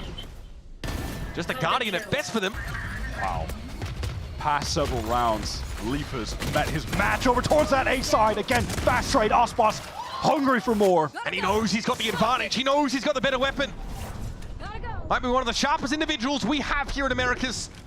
But he still respects the numbers from G2 and backs away. But implies with that fast lane that he might have gone in the waterfall direction. So we'll see if they check this. Weird angle. Pulls the trigger a little too early. What? Still gets away. Plot armor at least for Aspas as well, it seems. One enemy remaining. Here's Trent. Sheriff, just the Sheriff out there on mound. And the Human Tornado will sweep him away. We're not in Kansas anymore, Trent. Eventually just surrounded by MIBR, closing in on them. I just want to draw attention to the first kill. This is Shenum again, over towards this A side. It's been him a couple times. Verno on a prior round where Leaf has stopped getting value. They are disrespecting his efforts to get space on A alone as the Viper. They are having none of it. And what is the response from G2? Well, they're going to send their entire team over towards A and fight for this hard. They are so good at this explosive entry. But actually, they're going to take it slow this time. Juxtaposed to the way earlier in this half they were trying to get into Rubble. But they're preserving that util maybe for this second wave, this second push-up. Cortesia. Paranoia in position. It's only him and Tree right now, though. This might be the timing. Sidestep there. Here comes an Armageddon from the defenders. Eventually, you've got to get moving, but Jorg knows he has some time. There's Valorant. Aspas dealt with now, heading into Tree. G2 brimming with confidence. Tony Artesian, and he wants to get forward. He wants to get ahead of this. They made that trap play look like a joke. Valen just walks forward with Jaw, and they dismantle the defenders. They're trying to find kills off the Armageddon. That looked like it required less than no effort to deal with. And where's the trade opportunity? There just is none. G2 just walk up to MIBR, take 2 kills, walk away scot-free. Shenum again in a really important position. Last round was the opener. Now is the second wave. Heads go rolling. They do. But eventually Trent can shut him down and still puts G2 at a player advantage. And now MIBR have to come together. Once more, though, it's both their initiators flushed with util. This round is of the utmost importance for G2 to win, and despite having the man advantage, you know they're going to want to use ultimates to get this over the finish line. So there's that Viper's Pit, and just in case, Trent is still sitting on the Armageddon. Artesian's been a bit slow on this, maybe checking his back line. Armageddon comes on through. Verno knows he's got to step forward, and he finds himself the one, eventually falling to Trent's ultimate, though. And Artesian, with 1 flashpoint, 70 points of health, and 2 players to bowl over now, has to step up to the plate. Nothing to see. Decay down to 1. Time working against him. He'll spray. He'll speculate. He'll hope. But hope won't get you there. G2 even it up again. You know, at the very least for MIBR, they can walk away feeling moderately content with getting the ultimates out at the end of that round, forcing G2 to have to expend both of them to get the win. But they're going to be frustrated that this trap play they set up was all for naught. Man. It was the right idea. They were playing back Rubble. They did walk out. But they could not capitalize off of the G2 positioning being thrown into disarray by all of their utility. They just straight up lost duels. They weren't pressed, G2, by that Armageddon coming in or any of the salvos. They just stepped out of the way and stuck to the plan. They looked so disinterested and unimpressed with everything that had been thrown at them. It's kind of funny, but all right, MIBR, they are in a pretty tricky economic spot. They've got a few rifles into this, and the 2 players with absolutely nothing. Shenum has a pit to funnel, potentially to B. So that's an option. After he sees the drone come in now, obviously wants to avoid suppression. He does. Bit of a late re-clear, makes sure to break it with the classic as well. Just, no, I don't have the rifle over here. Leaf unfortunately can't hide the fact. Aspas steps out, just takes a raw fight. Eventually help comes, but the timing was bizarre. Leaf is cooling off. Trent at least comes in for the trade and a little bit more shuts down Verno as well and allows the team to pivot here towards this A side. Mr. Consistent is Trent. Cortesia, man on a mission. Like Solid Snake with only a paper clip and maybe a rubber band to work with. Just the classic. 30 seconds left. Or can he cobble together? That's stunning for Shenum, though. All of a sudden, things look a bit more doubtful for G2. This is an important round. It's so pivotal. And Shenum, though, is just stunned up. Great special delivery. He is stuck in a one-and-done position that G2 are able to take advantage of. Trent, life on the line there. Oh my god, if Arts didn't pick that, it looked like he was going to. It would have been perfect, too, and the timing works against him. Cortesia. TP's to fake one, and he's standing right on top of these salvos. It's looking dire. It's looking grim. The upshot is that he can buy in the next round, so let's see what he can rustle up out here. Some vittles, some grub, no. An early grave. Another 3-piece for Jonah P and G2. One giant step forward for this team. You said it. If there's ever a player that's going to step up that they can rely on, it's going to be Trent, especially in 2025. He has just always been there for G2 when they need him. Finds the trade for Leaf and then gets the advantage on top of it by winning a second duel towards B main. And from there, G2 have their choice of where they want to finish, which site they want to hit. MIBR forced into the timeout. Earlier on this map, back in the first half, when their first timeout was used by Coach Fraud, he put them on a run. They got 3 rounds in a row to make their attack half decent enough to stay in this game, to hang around. And that's where they're at. Let's see if he can do it again and get them over the finish line. Steal away G2's home map, which they've only lost 1 time on this year. But it was recent. Proper recent. There, it was yesterday. Matter of fact, it actually just happened. It's the last time they played it is yesterday, and they're still having nightmares about Ye clutching on them with a Sheriff, winning 1v3s. MIBR, and they springboard into the second half after a bit of a slow start to Lotus with a big pistol round win. And since then, they've managed to gather some crucial rounds together. 7-5 half, recoverable for them. They still are behind the 8 ball to a degree, and their opponents in G2 are armed to the teeth. They've got a dimensional drift for Jorgamo here as well. Ospas just the stinger, but of course that's because he has the overdrive, going to try and get some serious value with that ult, and it looks like aggression is the idea from MIBR. All 5 players right at the barrier drop for B and C. Ospas wants to be forward. G2 say, we're ready for it. They played the slow default, expecting the push up, and there's more where that came from, apparently. Here. Jorgamo gets behind. He sees that last player at Mound and Artesine. Oh, buddy! Into the waiting arms of Jorg as he tried to escape. This is bad news for MIBR. The money's in shambles. They take a huge risk, a gambit off Aspas that doesn't pay off. Completely falls flat in the face of G2's awareness that a play like that could be coming.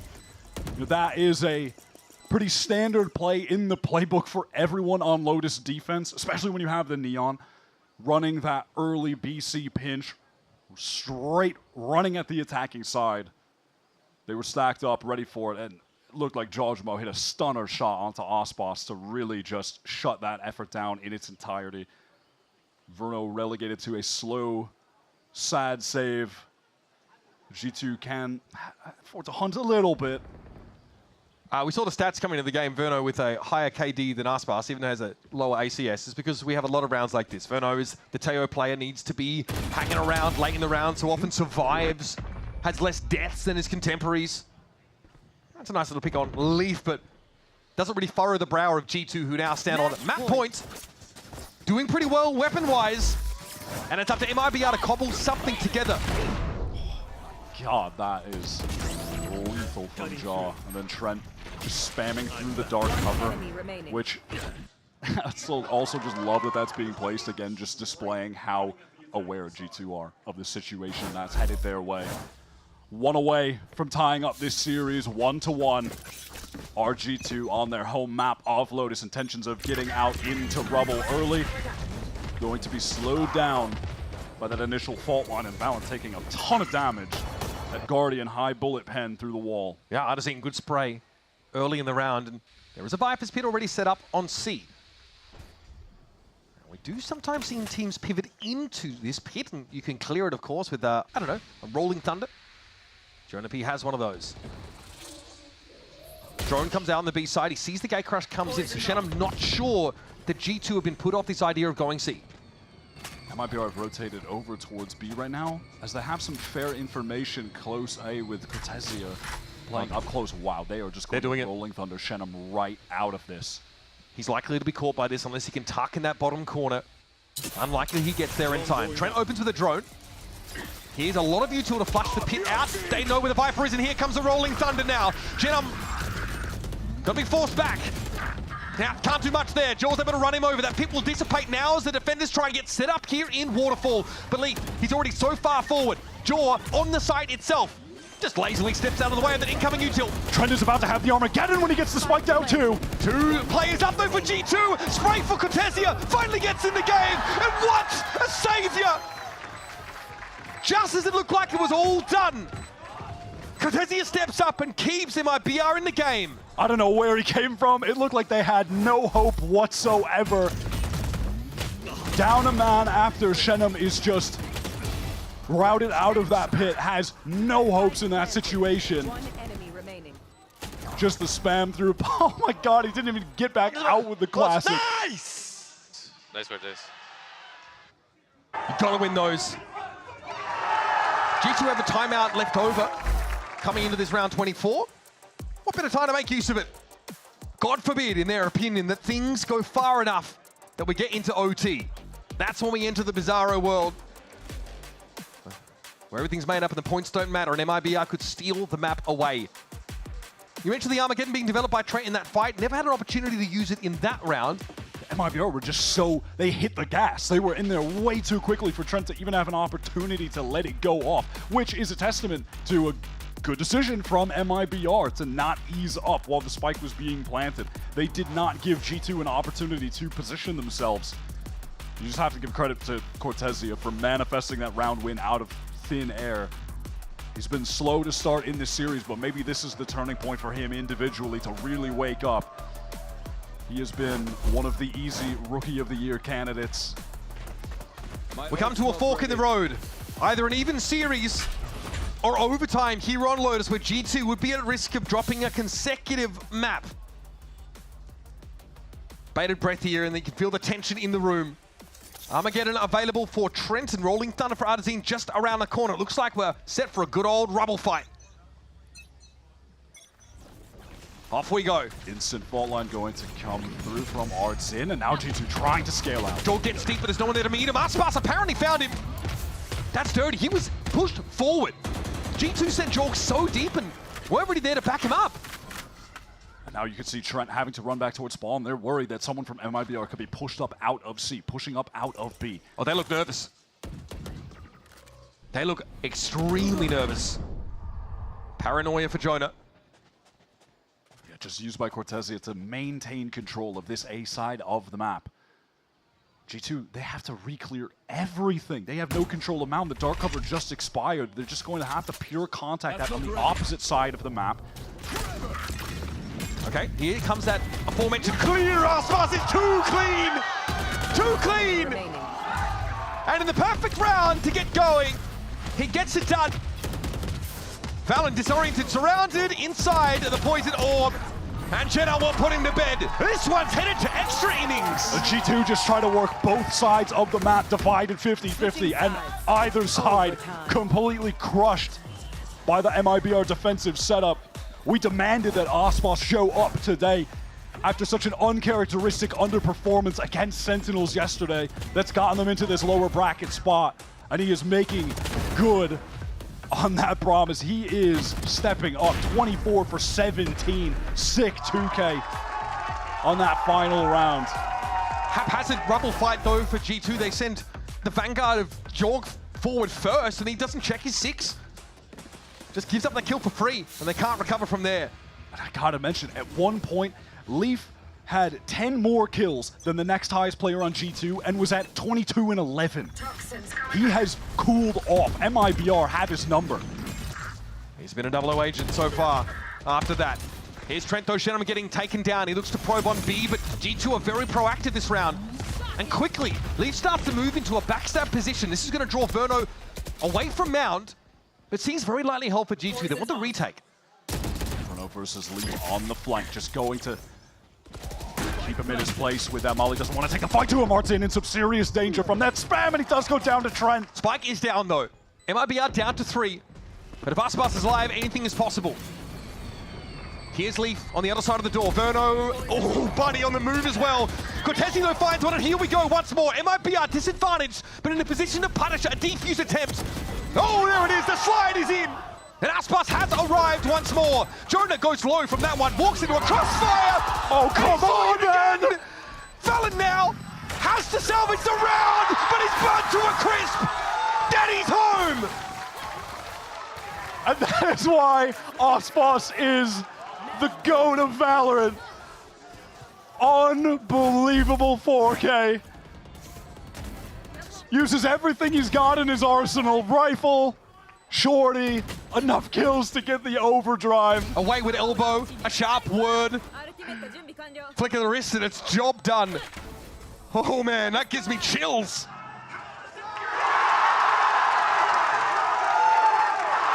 Trent looks stunned at what just happened. That was a 5 versus 3 advantage for G2. Oh, buddy. Gotta be a tense timeout for G2. Even around 24, they looked a little bit shaken, especially after the Jorgamo foray didn't work. How are they feeling right now? You think some of the narrative coming into this game was that the stress was off them a little bit. They've made Toronto, but it means so much to them to get such a big leg up. Clearly, this game is one they are so hungry to win, but they have let, bit by bit, brick by brick, MIBR build back into this game. And now, they're 1 round away from taking it and going 2-0.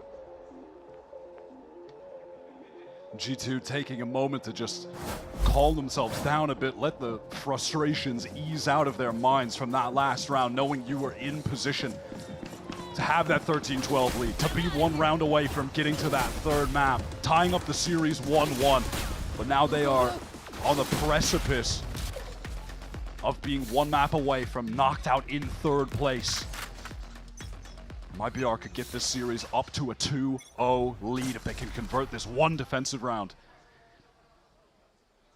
Aspas forward on Mound, but he's got 2 other players to back him up, other crossfires to hold. Relay ball thrown out, and man, the correction is stunning. He'll slide forward, completely unhinged, but Artazine, the safe pair of hands there, will at least trade.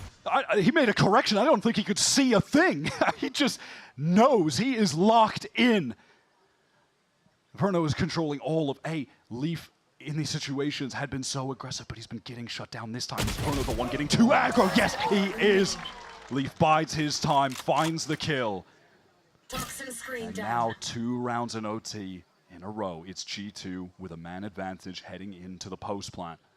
They have to get this done. They have to convert here. And this time, MIBR are without their star player. Aspas fell after that kerfuffle on Mound. So Shannon and Artazine have got to bring the heat. Those guys are looking like number 2 and 3 right now on the team, though, if we're being real. That is still a potent duo to go up against, no matter what your advantages are. Crucially, Fault Line obviously off cooldown, and Artazine has both those flashes because he wasn't involved heavily in that first fight. Not in a position to really use that util anyway. Artazine just has to use his Fault Line to try to get back into B main safely because he needs to go through the door. Jenims, though, is creeping up on this line. All of G2 grouped here in Baby Door, and no one's looking to wrap around. Snakebite here could be pretty rough as well. Artazine doesn't know if there's anyone upper. Paranoia comes, oh, buddy, there's 2 on the line, that's tough. And it's Shenham, 1 versus 3. Leap to step up first. The spacing's got to be perfect here for G2, but they've got the numbers, and Shenham doesn't feel confident for a defuse. That's 1 down, but there's more where that came from. That's 2, and still no time to work with. Valen knows it. It will fall. But G2 somehow survived the round. That just ends up being a 3K for the stat sheet only. G2 playing to their advantage of time and numbers to close that out in textbook fashion. OT continues. That unbelievable round from Aspas going up in smoke. Yeah, just a memory now. Just 1 for the highlight reel. We have reset things. Now, I don't want to get ahead of myself, but Aspas in overtimes on Lotus, well, we had a record-breaking performance from him last year. 47 kills, the current America's kill record. And speak of the man. So fast. Oh my god, he's still going! Oh my goodness! Joiner flattened. There's only so far the insanity can go, apparently, but it's still a player advantage. Oh, I say that. Spike down. Player advantage dissipates very quickly. Young Verno always finds himself in this position. That's just the clone running forward. Has to clear out heaven, face towards Baby Door. Needs to get the spike down against an enemy Tejo. Currently, Trent doesn't have those missiles, but they will be cycling back up soon. Still a minute to figure this out. All the util that Verno was going to have this round is back on deck. Really, what are you supposed to do? The economic side of saving, not a factor here in overtime, and it's something Verno normally opts for. In these situations, he just holds the weapon. Jaw is all the way wrapping. I mean, Verno's right through spawn. Is allowed for a lot of time. What's the plan 30 here? seconds left. 30 to play. The spike's been known and noted by G2, so no risk of them just drifting off to other parts of the map. He is really hoping that someone on G2 would overplay this situation and show themselves it's not going to happen, and it's resulted in time just dwindling so low for him. Yeah, no time here at all, really. He'll have to push into this fight, and it's taken down. Foregone conclusion. Takes us another minute to realize it, though. And now G2 get themselves ahead. Win that defense side round to convert now for the map. Ospas was going crazy on this entry. That first kill onto Jonah was so sick. But then, just in the blink of an eye, you're talking about them having man advantage, and suddenly G2 just peek from 3 different angles and get 3 different kills, and all of a sudden it's over. I mean, even Fraud, you see his face there. That's the exact moment where he realized everybody died in an instant. It's like, what just happened? And that was my reaction too. All right, G2 1 away from tying up the series. And the characteristic 3-player mound fight setup. This time G2 don't want to test. The stakes, perhaps a little too high. They'll counter smoke out the one way. And head for pastures greener. That's the A side, which looks like Stardew Valley by comparison. It's just Verno. Gets the stun onto Trent, but ultimately very irrelevant. He is going to be under a lot of pressure and knows he just needs to get out of here. Neon Upper sees those salvos come in. Leap will surely follow them up, and Verno on the move, still clear. Oh, buddy! Down A. Rips them apart. Cortesia does drop Spike. Out there on the A side, though, loose as Verno gets it dropped. And now Artisan's here to back him up. Valon is tucked. Now it's a waiting game as MIBR want to flood back in. It hurts them. It works against them. It's up to Verno. It has to be 4. The Spike's headed away. It's been recovered, and again, Verno has to clutch this time to save the map. The whole team showed up to support Verno, but then they just did too much. They already had the advantage. Forced G2 to make the move. They wanted to end that round right in that moment, but it's left Verno, who was the hero at the beginning of this, finding that 2K in a nearly impossible situation against Trent, who has missiles and the Armageddon at his disposal. Surely that is too much to ask for. Surely that is too much. Verno here. Once again has to go looking. Gives it a tap, and the Armageddon is expected. Verno lingers, hoping someone plays off of it. It's G2 after all. There's no way that's happening. Time getting shorter. Salvos here. It's a foregone conclusion. A deterministic round, and map win here for G2.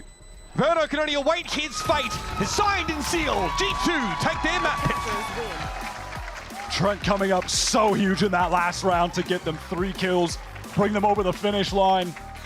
MIBR were in prime position to keep that OT going, but they overplayed the situation, and the Tejo from G2 punished them for it. He ends up with 28 kills on the map out of nowhere. Trent tops the board for their team.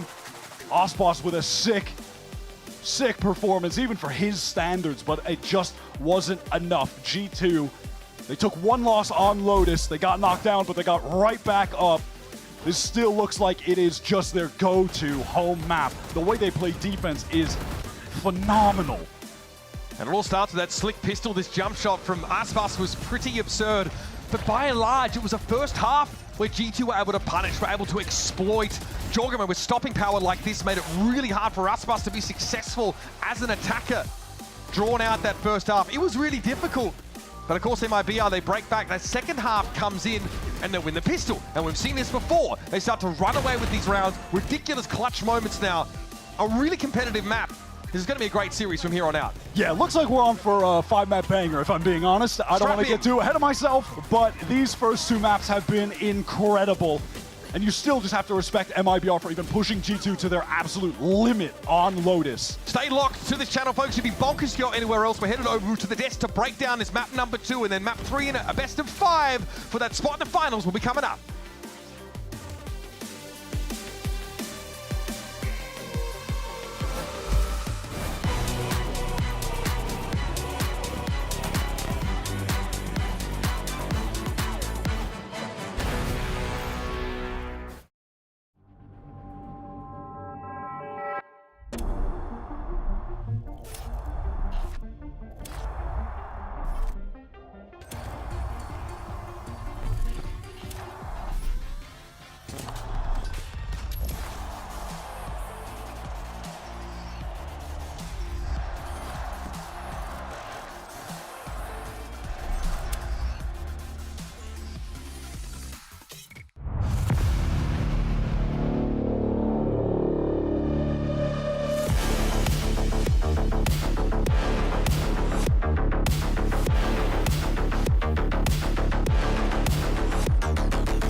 The human body was built to move. Not trapped at a desk in one singular posture for 12 hours a day. It's time your chair evolved. This is Secret Lab Titan Evo. Ergonomically engineered for you, gamers, hybrid workers, artists, backing your every move.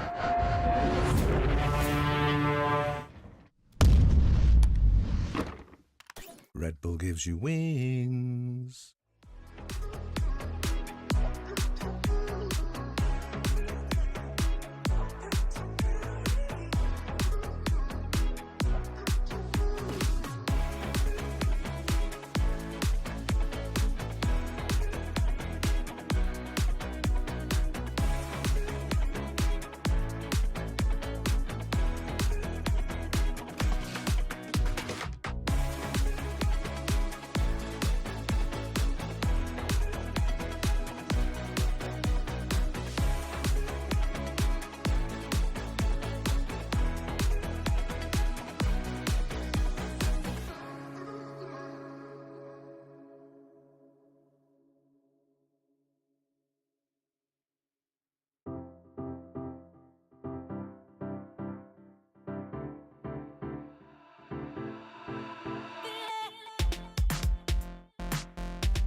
Tentar o domínio, Aspas passou muito cedo. O Artezinho consegue tocar, Artezinho, é sempre ele. Coming through, G2 lead pushed up so far again. The flash comes through over the shoulder. I am here with Josh RT before the next map. We got only nail biters coming into today, so I got to ask you first, what do you think the team was missing on map 1 of Haven, and what do you think they brought back so you could pull map 2 into your favor? I think we were missing some proactivity on defense. I think our attack, we were just kind of reading them really well. Like we knew how they were playing, but on defense, like we just didn't know enough. Before you know it, we're down in a hole, and it comes down to these like tight rounds where obviously every team can win like a C post plan or whatever, right? So I just want it back into our control, and that was my message going to map 2. It still was a little shaky. I wanted more decisiveness from my players, but they're stepping up. It's good. You ready for more rounds, more overtimes, more maps? At this point, it's expected. I'm so exhausted, man. I'm so exhausted. Well, all right, best of luck in next map. Thanks as always.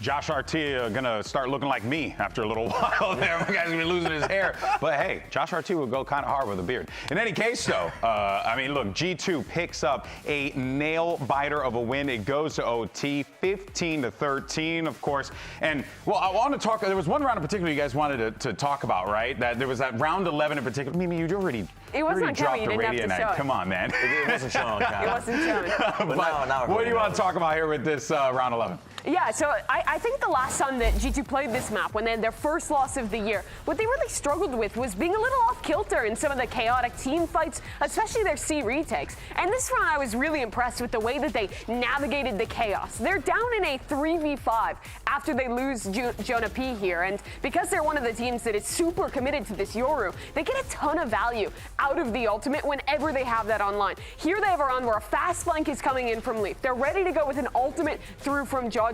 And despite how crazy the start of the round is, G2 is really good at recognizing the ults they have, taking that moment to slow down and set up a play like this. It's all perfectly coordinated. Yeah. Out of the ult goes Jaw, Leaf steps up on the flank, the ult, it's just all put together. And this was missing the last time we saw G2 on Lotus. It's little elements like that where they just temper it, they wait it out for a moment, waiting for Leaf to get time on the flank too, to just add that extra piece. Like they don't rush into it with the Armageddon. They could have spotted 2 players there isolated at Rubble, tried to make a play. Could have tried to do it. A lot of teams teams would do that, but they wait for the right moments. That patience, I think, is a key reason as to why G2 are a scary team, why we call them such a disciplined team, I think, as well in Americas. Yeah, and, I mean, let's not also ignore the fact that, speaking of discipline, you also had Leaf that was really thriving in that game because of those plays, right? They were setting him up nicely in some of those, but also some of his lurks as well, Brent. He was dominating, I think, in a lot of the aspects here. The opening pistol round, which MIBR have been so good with, this gets lost, honestly, if Leaf isn't able to pull off these 2 kills here. And he was an absolute menace, honestly, for the first half of this game and a little bit beyond that. He slowed down towards the tail end. Don't get me wrong, he did slow down, but part of the reason, honestly, is just Leaf taking over on Lotus in general. He's been such a big performer when it comes to these playoff games for them. That extra element that the team needs in crucial moments. And when they play this composition with no hard sentinel, like the Vise that a lot of other teams play, he's very often put in positions where he's solo defending C, or on attack side, he's solo lurking up B, and he has to do a ton alone. This is his stats from 2025 just on Lotus. And I want to sell you on this guy being the best individual Lotus player of this year thus far. Every time he plays this map, he is put in tough positions and he performs. And if you look at their series yesterday, that losing would have meant not making Toronto. He was the one that was stepping up on that Lotus loss there. He was stepping up that whole series. Leaf is a true big game player, and his performance, in a lot of ways, won them this map and tied this series. By far the most reliable hand in all of VCT. I think that very few will argue with that. The stats kind of back it up as well. Guys, incredible here. Lots for Coach Fraud to have to deal with as we get ready for map 3. I know we got Rivington standing by to get his thoughts. I am here with Fraud ahead of map 3. Night and day performance from the last match and close matches in this series. What was the focus for MIBR coming in to make sure you could really bring the match to G2? Getting strong starts. I mean, we didn't get a strong start on Lotus there. We were down 6-1. We were able to bring it back, but I think on Haven that really helped us out, like starting our halves really good. So that was a big focus of ours, to really start out like guns a-blazing. And also we spent like 2-3 hours last night going over a lot of different stuff, talking about our game plan, some of the mistakes that we were making. So, it's helping us a lot, but we still got to tidy up some stuff, and hopefully we take this series. Anything you gave them imparting that wisdom at the beginning of the day you let them know before they headed up against G2 in the lower finals here? Just to put faith in the practice and the game plans and stuff like that. If they're not working or we have to make adaptations, I'll pause and I'll make some changes. But overall, just really put full faith in what we talked about in our setups, our new game plans, our new stuff, and just, go at it. All right, best of luck in the series. Thank you. I think looking ahead over towards Split as well, Valen, that player on our screens right now, is going to be under a tremendous amount of pressure with the way that MIBR play. They often are trying to set up Aspas himself with stuns, drones, everything being thrown at a solo Smokes player anchoring on Split defense. MIBR are starting on attack here on Split. We know their game plans. I've been watching them do it all stage long, where they are exploiting the defensive setups of these teams. Valen is the one who has to stand up to it. Well, we've got a lot on our hands here, and Split is on the docket. Don't go anywhere after this short break.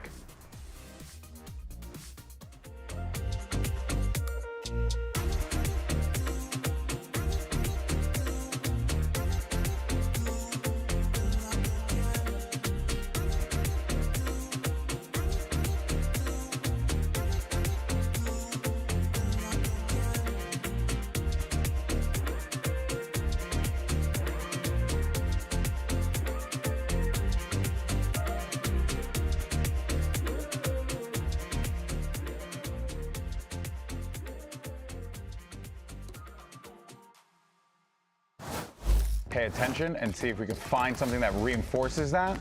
A very tight series between G2 and MIBR. An explosive ending as well there to Lotus, a map that very easily could have also slipped through G2's fingers. See that relief on Josh's face that they've managed to secure that, turn this into virtually a best of 3 from here on out. Now a split on the docket next.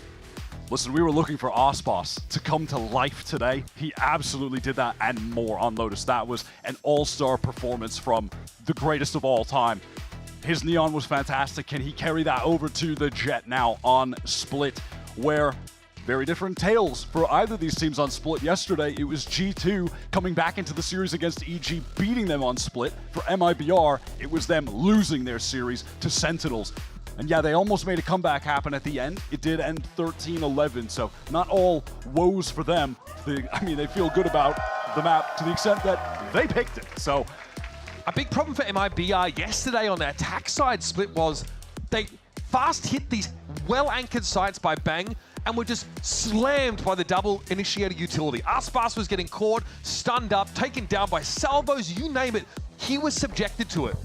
So coming into this comp, we expect MIBR to be on a pretty similar look. Like Aspas on the Jet. It's another of the more classic types of comps here, and we got it right there. It's MIBR blending the comfort of having Aspas on Jet where he thrives with still integrating the necessary meta components of the Breach. Tejo, Aspas is in so quick off that fault line. The salvos, Leaf tries to reposition. He's gunned down instantly. Aspas, though, has to linger, caught inside some of that util. Now the activity comes from B main. Jorg wanted the long-range fight, but Aspas on the ghost, a little too crispy with it. G2 down to 2, both though are in the vicinity. Goes for the jump peek, so Verno could follow it up, get an easy kill. Jonah pressured by the drone, forced back as the spike is going down. Verno with the trade again. Yeah, Trent, unexpected, I think, there for the attackers. But they'll eventually be able to get the spike down properly. And Jonah will play off a flash and a recharged fault line to come in for a retake clutch. All right, Shannon posted up in hell. Verno would love to draw the attention to him, and he does just that. No awareness of Shannon's close-up position in hell. All too easy for him to pick up that kill and get MIBR another pistol round win in the series right now. Overall, they are at, is that 4-1 on pistols? Pretty good. 80%. We like that. Not bad. Here's that play. Aspas quickly into heaven. The numbers really favoring MIBR towards the end. Shannon lying in wait. Perfect beginning on this attack side already. Phantoms for Aspas and Verno, they are going for it. G2, don't fancy a stinger buy here.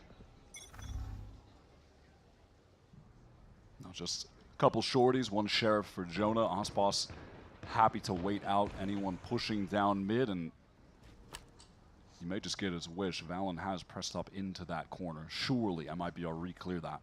Leaf is spotting for him. So now, how does Valen go about it? Off angle, there's the flick. Aspas always seems to have it. Snappy as you like. He knows he just hit the stunner. Had to put the spray down after that. Yep, had to. All right, pivot into B main now from this MIBR team. Should cement them a free sight here in a moment, unless Leaf does the unthinkable with that shorty. But the thinkable would be that he goes 1-for-1. That's his hope. Extremely thinkable, that. Okay, there it is, 1-for-1. You called it. Dr. Valorant has spoken. And that's it, really, for G2 on this site. Come back in now as Sheriff, Shorty, and a classic. It's a tough ask. Now MIBR would just love for either Cortezio or Shannon to go ahead and pick up that one stray weapon, as those are the two guys with the pistol. MIBR want to be able to buy as many rifles as possible for that round 3. But they're not out of the woods just yet. Yeah, can definitely go for this as G2. You've got a bit of time. Fault line there, they're definitely committing. G2 now will try and unravel the hold MIBR have on this B side. There's a fight happening in B main. Jorg, though, just doesn't get any step to it whatsoever. Classy stuff from Trent, but now the odds really feel like they're working against him. Cortezio low. Don't do it to him. Okay, buddy. Sometimes it's good just to, sit and think and not react straight away. Oh, Cortezio was just a moment away from being able to carry that rifle over, but he can't.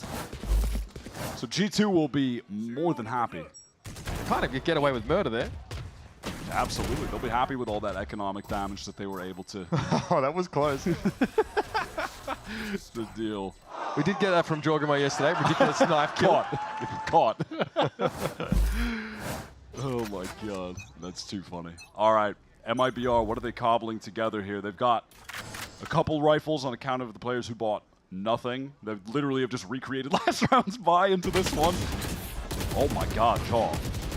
That spam was perfectly placed. Yep.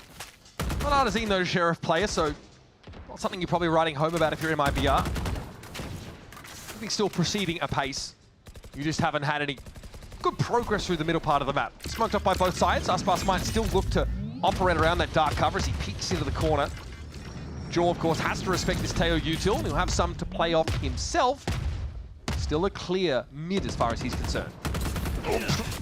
All right, fair enough. He is happy to just keep taking these fights, play around the smokes that are being cycled top mid. That rifle gets cycled over to Artazine now as well. But if you notice, MIBR haven't made any big lunges across the map. They're still trying to work on mid. Trying to construct this G2 hole, but Jaw is everywhere. And he's credited with both kills in the round.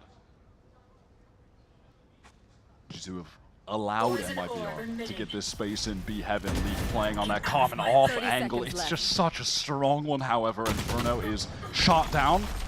Now without being traded by Cortesia. Oh, yeah, TP just a little too far forward. It was on the corner. That little mechanical misstep is easily punished by Valen.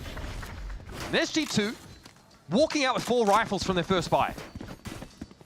Now we'll get to MIBR's full buy, rifles for all 5, not just 3. Jaw was ruthless with his willingness to fight in mid there, just spraying through the smoke constantly. Holds that little gapped angle on the left. You can kind of leave open with the dark cover if you want. Yeah, he sort of have someone post up. He reposted back into that room after the salvos came through, and Aspas didn't have a timing to punish it. Now, this is all of MIBR gathered up outside of A. You can see that Artzin has the lineup ready for the standard fault line here into Heaven for Aspas to play off of. Doesn't connect onto anyone, but they've gotten this space. Okay, Aspas should be able to get to Rafter here. Should he choose? No, it's going to be backside instead. Followed up by some of those more common defender sites cleared out by the salvos. We're into a full 5-on-5 retake situation now. No ultimates on the board just yet. Cortesia has opted to play very far forward in this dark cover. He's about to be revealed, and Aspas wants to help from the other side, but he's flashed up, exposed. Knives out, but this is getting a little awkward even for Aspas's liking. Yeah, he's got to concede the position. Verno knows now they're getting chased. G2 starting to get aggressive here on ramp, and it's getting ugly for the attackers. Verno gets his, but Lee's got an off angle. And Artazine cowers alone. Takes one, but that's all she wrote. And there goes the money of MIBR. Things get a little more uncomfortable now.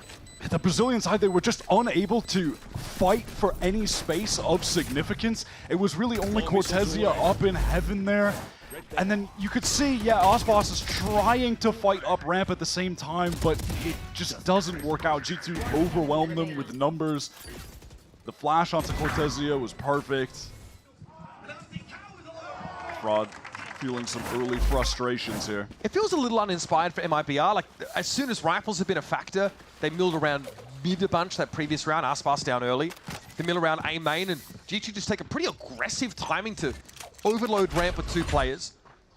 So the message might be, MIBR needs to be more proactive. At least play at a higher pace. Aspas tried, but there was nothing to find. All gathered up outside of A again, our MIBR. Frankly, we saw a lot of straight up 5-man A play against Sen from them yesterday. Does Jonah get spotted on that shoulder peak? It's likely. Gate crash set up by Jorg. There's a pretty heavy mid focus for G2. Just Jonah at A. Just one token defender in Heaven, which means the push through A main is technically open. G2 were so convinced of something happening in mid, to the extent that Jonah was also ready for a fault line there, but now off that jump spot, sees Artzin. That is going to give the game away. The breach is over on A ramp. G2 are pushing behind them already. Jonah has board about 7 seconds. Yeah, absolutely. Look at the position of the G2 players in sewer. They're getting close. And there's a teleport into sight. Okay, Valen denied. Valen will still get there on a decent timing, though. MIBR, I think they're trying to set up at rafters, but here comes Jaw. Shen on the loose end, now down. All of MIBR trying to group up here in Heaven and the site, respectively. In Lee, he's off the boil.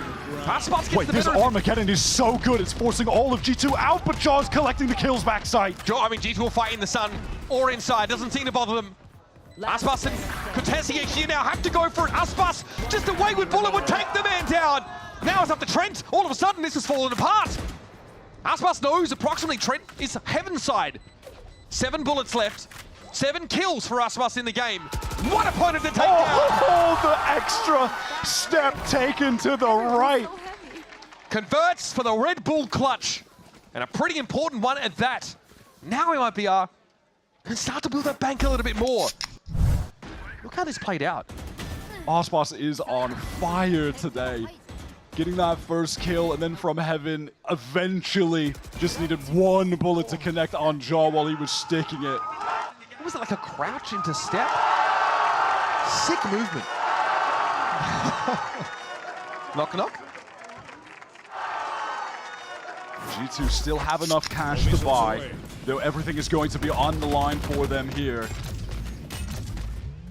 And now that sort of mid-play that we're conditioned to expect that last round is actually happening here. Aspas gets that high ground. Boing, boing.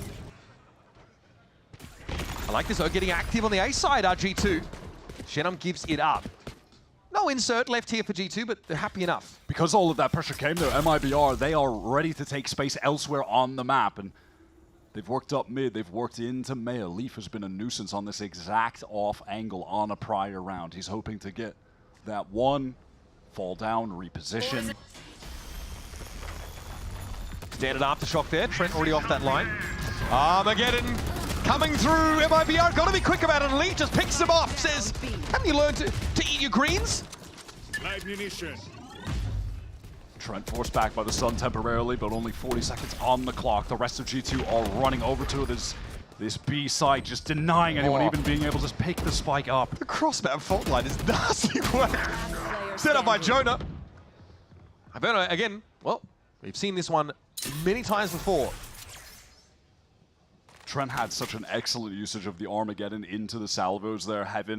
It forced the MIBR players forward, and Leaf had already repositioned into Hell. He just had the perfect setup 10 seconds left to get those kills as they were forced out into the open. I mean, both Armageddons were nasty. Previous round was Verno forcing the two G2 players out of screens. This time it forces MIBR to get running. And you know, there might have been a timing window there for MIBR to just accelerate through Mail, get into B, but there were maybe 5-6 seconds of wait time after Shenum had absorbed that aggression on A that allowed for Trent to get close with his repositions to occur. And by the time they actually went in, they were forced in, and then G2 were set up in some good positions to deny them. Reasonable time to take a timeout here. MIBR probably with enough money to force Guardians if they would like to, or just like half armor a lot of the time. The Rolling Thunder here for Artazine is on deck. Ian Shenum not quite able to get into the game as they would have liked ever since the round 1 and 2 after another classic standard MIBR pistol win. It's been a little quiet on the attackers front. This is going to be MIBR now putting their economy on the line when we get back into this. Fraud has already had some very successful timeouts for the team in this series. He was back on Lotus, actually at the beginning of their attack half, when he called his first timeout for them, that they were able to win a string of rounds after that. See if he can have a similar effect here early days on Split. Though MIBR not nearly in as dire as a situation as it was early on Lotus. And it might be time to start to see some of that mid-rounding come to the fore.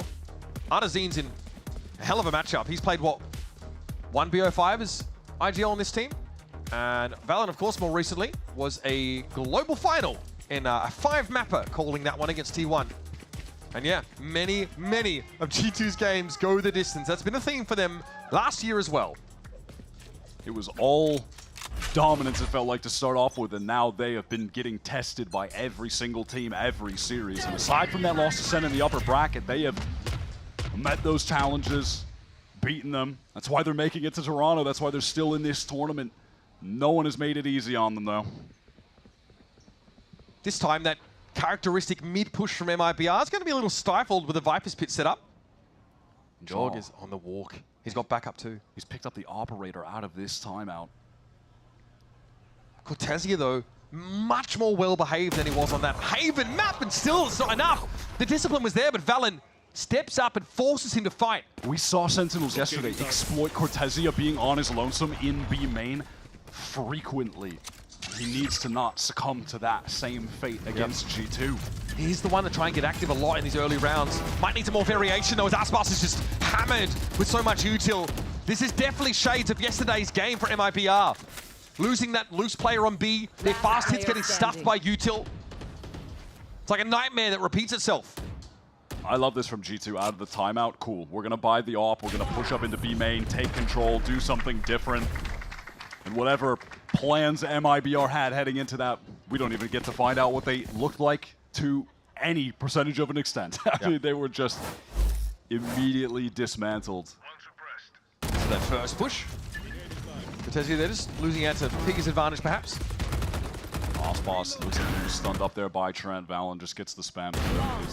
It was as good as done when Osboss is isolated in the site and picked off. Yeah. Sometimes you just got to give a bit of a yeah. So we have to wait, I guess, a couple of rounds until we see what Frog was really calling for. They try and run it again. Aspas goes for a fight. Those stingers are plenty now for MIBR. Really, like a kicked anthill on this A side of the map. Jonah's caught close right now. Yes, he has this wall to tuck into, but it's going to go down. They're surely going to clear this. Yeah, Verno. Whoa! Out of nowhere! Verno just pole vaulted on Jonah. And here's Aspas getting deep, getting amongst it. He's gotten into the back lines, and Ardzin cleans up the last leaf on the flank shut down. Very cool. Thrifty there for MIBR. To say that without a hint of sarcasm, it was 4 stingers brought in to start the round. End up picking the right side there.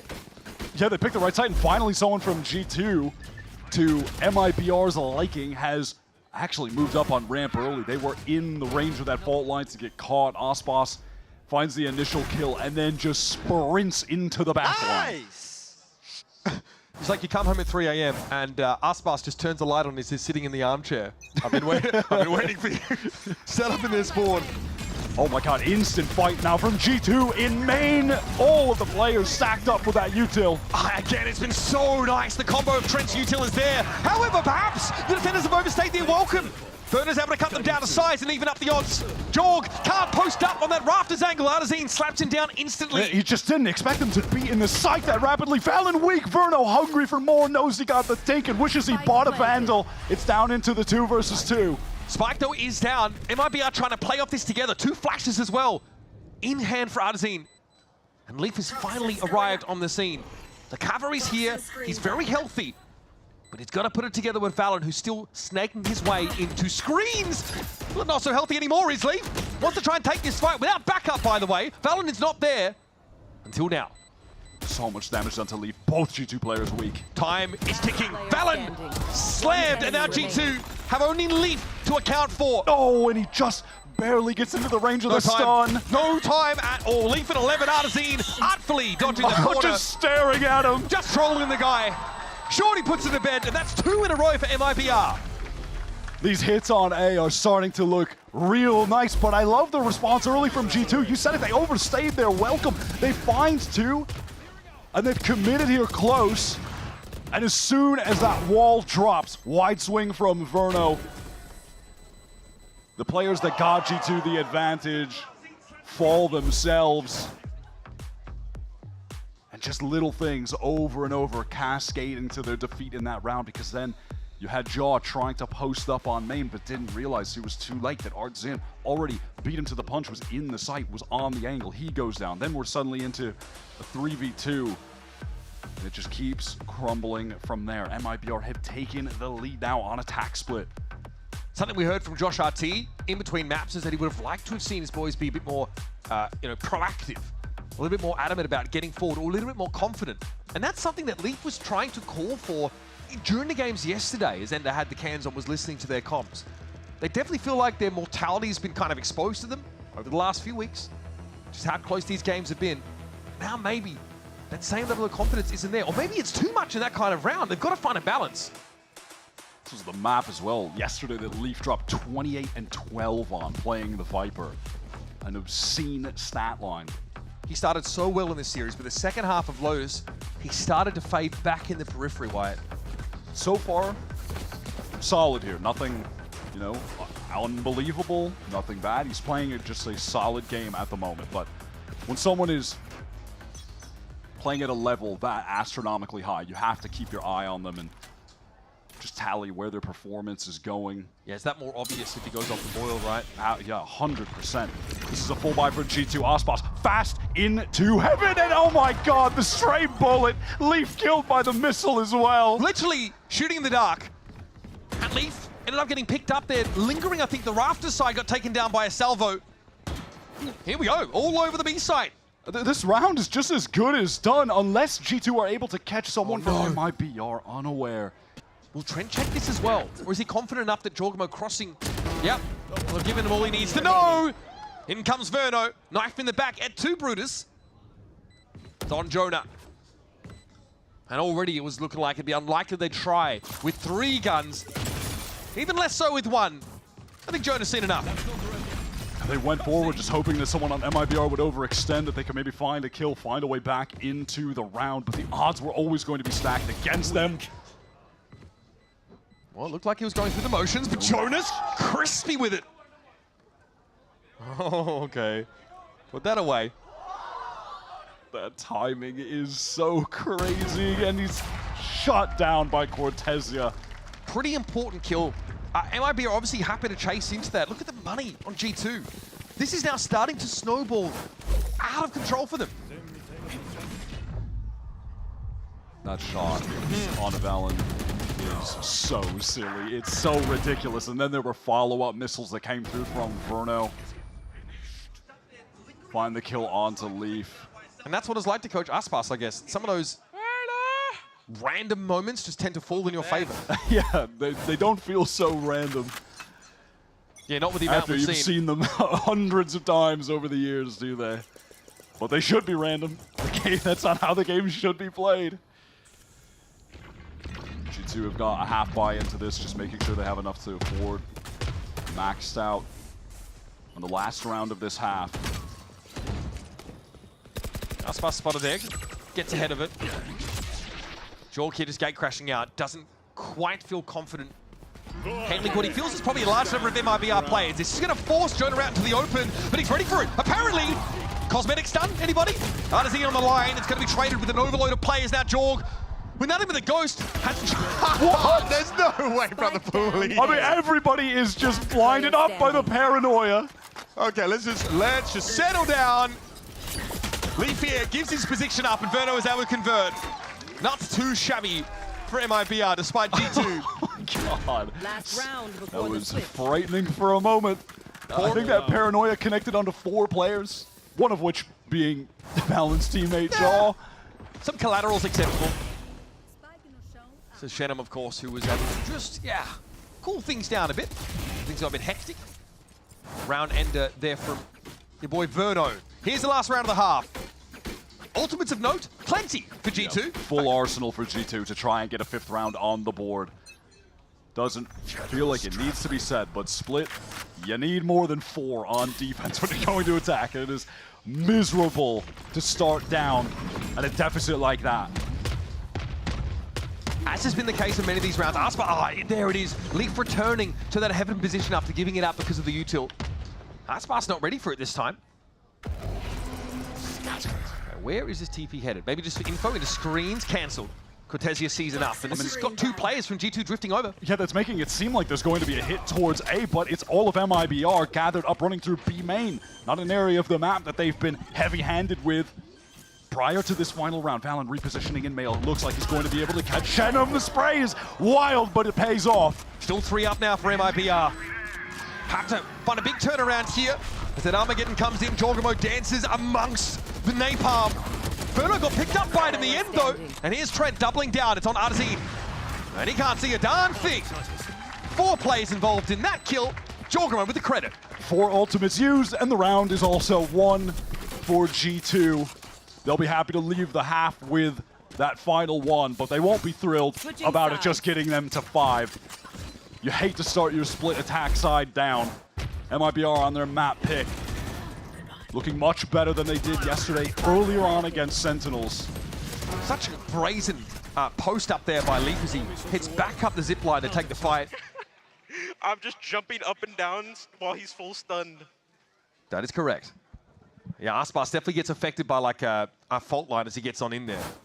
Well capitalized on it, I've got to say, and in keeping with the previous 2 maps, it's been a competitive first half. But like Wyatt said, G2 would have liked a little more than 5. A pistol, though, in the second half would fix that right and good. So stick around, let's see if that's the case for the second half of Split. I don't really like committing to things. I'm scared. But when Verizon announced that I could lock in a low price for 3 years, I mean, yeah, that's what I'm talking about.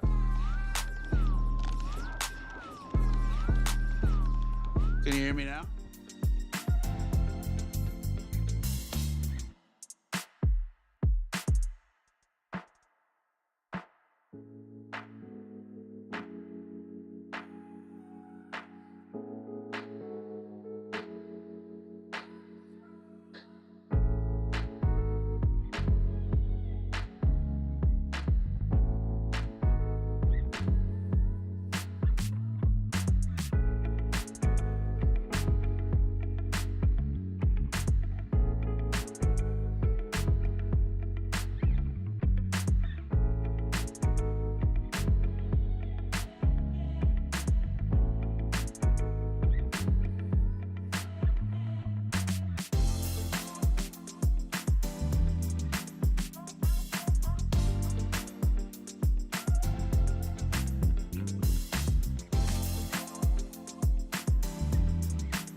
MIBR, G2, and Sentinels, of course, are headed to Masters Toronto, and tickets are on sale now. Look at a QR code there to scan to secure your spot at the second global event of the year. It's on the North American continent. The best, surely, being set here from Americas. And honestly, it's interesting because a lot of those top teams from other regions, EDG, for example, not going to be there. It's going to be a wild time. We do have the lone Canadian, Jonah P, on stage right now. Feels at home on the rink with the Zamboni smoothing out the ice. The one single Canadian player that will be at Masters Toronto. Yeah, hopefully he gets a bit of a hero's reception as G2 have had to fight pretty hard. Does that look a bit labored at some points? Get there, bro. Okay. Maybe there's some bumps and mounds on the ice. No worries. That QR code, folks, get you those tickets are on sale now, or axs.com for those. Hopefully we see you there. It's going to be a great time. I mean, great games. It's about the pinnacle of Valorant. That is a stacked tournament. Stacked. I mean, look at the game we're watching right now. We could get this as a nice little repeat there at some point. Jeez, that would be wild. And again, remember, we'll get MIBR against the best teams in the world from all the other regions, though. We haven't been able to see that happen yet. I'm so excited to see all of those potential matchups come to fruition. Yeah, getting Aspas back in an international feels like a breath of fresh air. Okay, so G2 on the attack side. Time to jump. No early smoke here, A main, but the Viper walls, of course, will come up. Gate crash cleared as it's faked by Jaw. Bear in mind, right now, MIBR, they are up 4-1 when it comes to pistol rounds in this series. Dominating at that aspect of the game, getting those early advantages. Leaf looks like he wants to get tucked here. And maybe just stay. He is the insert player on ramp side. But this has kind of been read by Shenum. MIBR have been so good at these pistols, but Jonah P doubles back, catches the player that was hoping to be the thorn in the side of G2. There are still 50 seconds to play with for this G2 team. They are spread across the map. You have a Leaf inserted over an A ramp. Aspas keeping his eye on mid right now. G2 could quite literally be anywhere. They've decided to pivot back to Leaf, who has been uncontested in this area of the map. There's going to be so much pressure on Artzin. How's the trigger discipline looking? He's about to get a lot of options. Jorgamo's able to switch around, very quickly dispatch him. And Leech's got a good spot to play off of now. Pick the boxes left, go down to 30 and back away. He's done his job. This will confer heaven over to MIBR to make use of it. I think Verno wants to try and clear ramp. Lest there comes a late re-hit from Leaf. Oh, does he clear this? There's no way. Aspas. Oh, there's no way he's clearing this. It looks like he wants to, man. It looks like he does. Oh, but the right click, close range. God, he just knows. That should end the round. One enemy remaining. Nothing to work with now. Cortesi is basically sat and spawned still with no real options and no definitive way into the round. G2, crucial, absolutely crucial pistol round after a little bit of an anemic first half. Making a one-round game with a flawless on the pistol. Beautifully done. Very simple. I like that in the mid-round they just have a lot of options to play with. It leaves MIBR seeking information, Shannon pushing down mid, caught, and then from there, okay, well, no one's actually bothered to re-clear ramp. We have Leaf sitting there. Let's just go all the way back. Get a free A site execute going. Again, look for more of that mid-rounding from Valen. Something that really has put G2 on the map, literally. The entirety of them are gathered up. B-main early outside of Leaf, who's just playing to contain and get information on that A side. Specifically, if the MIBR defense just hurls all their util fast A and start running at Leaf, then he could just tell the rest of the team, okay, they're legitimately every single player is here, just go into B. Yep. That isn't the case, but that's one of the ideas with that kind of setup. He trends back over towards mid. There was a gate crash set on the A side of the map for Jaw in case there was a good reason to trend in that direction. Pretty fundamental now. Take that mid control. Verno's pushed up the inside that smoke with Artazine, excuse me, with a shorty. Drone comes past. Yeah, it's just too much to look at. Cover going out. And you have Leaf just taking point as the entry Viper because he's got to go. So just down to go hunt for kills. Yeah, I mean, he's deployed all of his util over on the A side of the map anyway, so. If anyone should go hunting, though, for real, it is Jaw. He's got the Stinger. He's the player on G2 that's closest to their ultimate. and I don't think I need to inform the viewing audience as to the importance of the dimensional drift and how much that ult has shaped the meta in 2025. So, and look, on this map, it's wild being able to get into a site, and sometimes, like, you know, we even see like Omen Ultimate expended to that effect to join them. Saw that a couple times from Sen. Here, just to play off the util. Yep, and here it is, Jaw. Go run at them. Well, it doesn't look like it's gonna work out too well, but hey, he gets one orb. You know? Yeah, sure, that is one way to get an orb. So, G2, as expected, convert this round fairly comfortably. And MIBR will make sure they get cleared off the map. Buy up now and get serious as we head into the attack side bonus. Looking to see what G2 are going to opt to invest here. Pretty fair buy. They've got a couple legitimate rifles going against an MIBR team that is, of course, investing it all. Looks like they may want to put some emphasis on A main for this first defensive round. You can see that fault line lineup being set up right now from Artzin. Aspas intending on fighting forward. Verno stealth drone for the contact info. Valen gets across, but does get pinged out by the stealth drone. Just the timing of the activation, managed to clip him. And that setup looked similar to the pistol round, right? Fault line ramp. Maybe you get a player up there inserted. They've been kept pretty far back onto their side of the map still. Now mid is the next question they'd like to levy. Oh, Shenum is in serious trouble. Yeah, needs to get out of the way after being scanned. But because they have routed him from male, G2 are happy to just contact, slow walk, and take the space on the map, set up for a B split. The pace difference is so massive between these two in terms of how they hit B through heaven. Aspas would have been there 10 seconds ago already, diving in on that jet. G2 patiently scaling in, and there's Trent.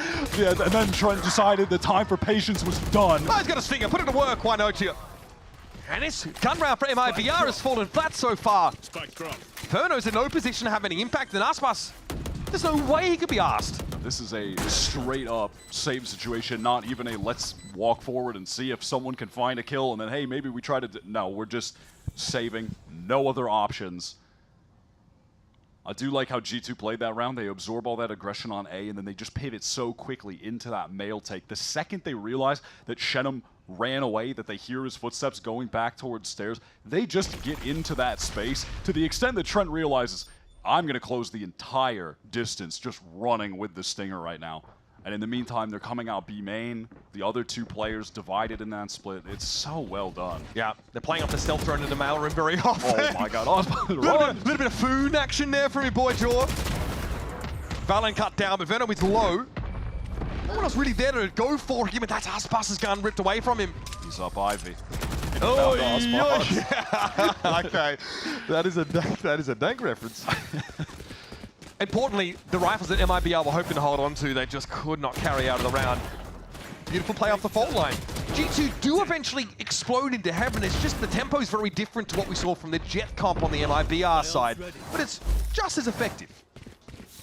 All of G2 are gathered up for an A hit, it seems. Let's have some fun. Gonna go ahead and get Jonah onto the line to stun a ramp. MIBR on the full eco round. At this point, damage doesn't even feel particularly relevant. Look at the G2 cash. Little TP on out there, sheepish from Valen, but he lands on the spot that Verno had targeted with the salvo. Oh, that's an ugly one still. It's fairly lowly armed and armored MIBR squad. Dimensional drift should, in theory, get you into the side scot-free, but Verno still finds Leaf. He's the only one in the side fighting. Everyone else was caught off by that snakebite. They were just relegated to standing in main, watching their teammate lose a 1v1. Okay, but hear me out. Jaw has been able to get into screens at least off that dimensional drift. There are a plethora of defenders set up that are trying to fight for this, and oh, it's going horribly wrong. I listened and I shouldn't have. It is fallen to pieces. Don't let reality get in the way of a good narrative. Why? Just don't worry about it. Forget about it. Not only do they win the eco, they recover 5 rifles from it. They call that a swing round. Yeah, I would call that the biggest stimulus package we've ever seen. Flawless thrifty, and all the rifles recovered. What happened here at the beginning? I mean, yeah, Valen is just forced to TP. He goes right into the salvo. Leaf is running in because Jaw is in there in the dimensional drift, which was used to lose an eco round. but then the rest of the team can't even swing in to help Leaf. They're all cut off by a Molly. Nice. Let's go! In fairness, G2 take a fight where they're pretty unfavored against like a Stinger posted up on that corner. Maybe with better spacing, they come out with something there, but big risk to take, and it blows up in their face in the worst way possible. Fortunately for them, their economy was out of control. If it had been in a tighter situation, MIBR would be in crazy control of this game all of a sudden. But it just resulted in a situation where both teams have multiple full buys ahead of them. Valen is just the first death again. We're a minute 30 into the round. These guys have to execute with no smokes. I mean, that's Jaw. He'll always take that fight. He just runs in you. Cortesia. No chance to see a barrel shown there. Artazine deals with Jaw. And that B presence now essentially nullified. Trent is pretty tentative about stepping out onto the site. That is a situation where you're in B site and, okay, well, they could be facing me from spawn, they could be facing me from heaven. We can't close any of these views off. We have no smokes. That was a window for them to try to get in. The second opportunity is Leaf. He's worked his way into the MIBR backline. Could he find an opportunity to get a kill? Maybe even a multi-kill. This is about as in the cookie jar as is humanly possible. MIBR just really respect that A side of the map. Their information over there is no longer current. So they'll split. 30 seconds left. 30 in the round. Eventually, they're going to happen on the right guess. But G2 don't quite know the status of the A side itself, if there's an anchoring presence or not. We're about to find out. Here comes that heaven fight. It's definitely on its way. Verno also has a bit of a rewrap of his own, but may not have the time to wait for Shenum. That man is on the run through the attacker spawn right now, trying to double up with him. Paranoia comes through elbow. Armageddon is going to cause a lot of delay for MIBR to try to get back in. The G2, they are investing into winning this 3 versus 4. Cortesia at full speed, gets out of the worst of the Armageddon, still alive to be a factor in this retake now. Trent down, Leaf has the tight little angle, but Artazine's able to trade it out. Jonah P, the Professor, sticking Cerebro on his noggin, is able to see through the wall and no Artazine is waiting. Now it's a 1v2, time! Time is short, but his shots aren't hitting at all! He fluffs it entirely! All of a sudden, MIBR back in the lead. Economy is looking strong for them. They got ults out of G2 on the last 2 rounds. Things are starting to look oh so good for them on their map pick. Valen frustrated that back-to-back rounds, he was this early first death for his team.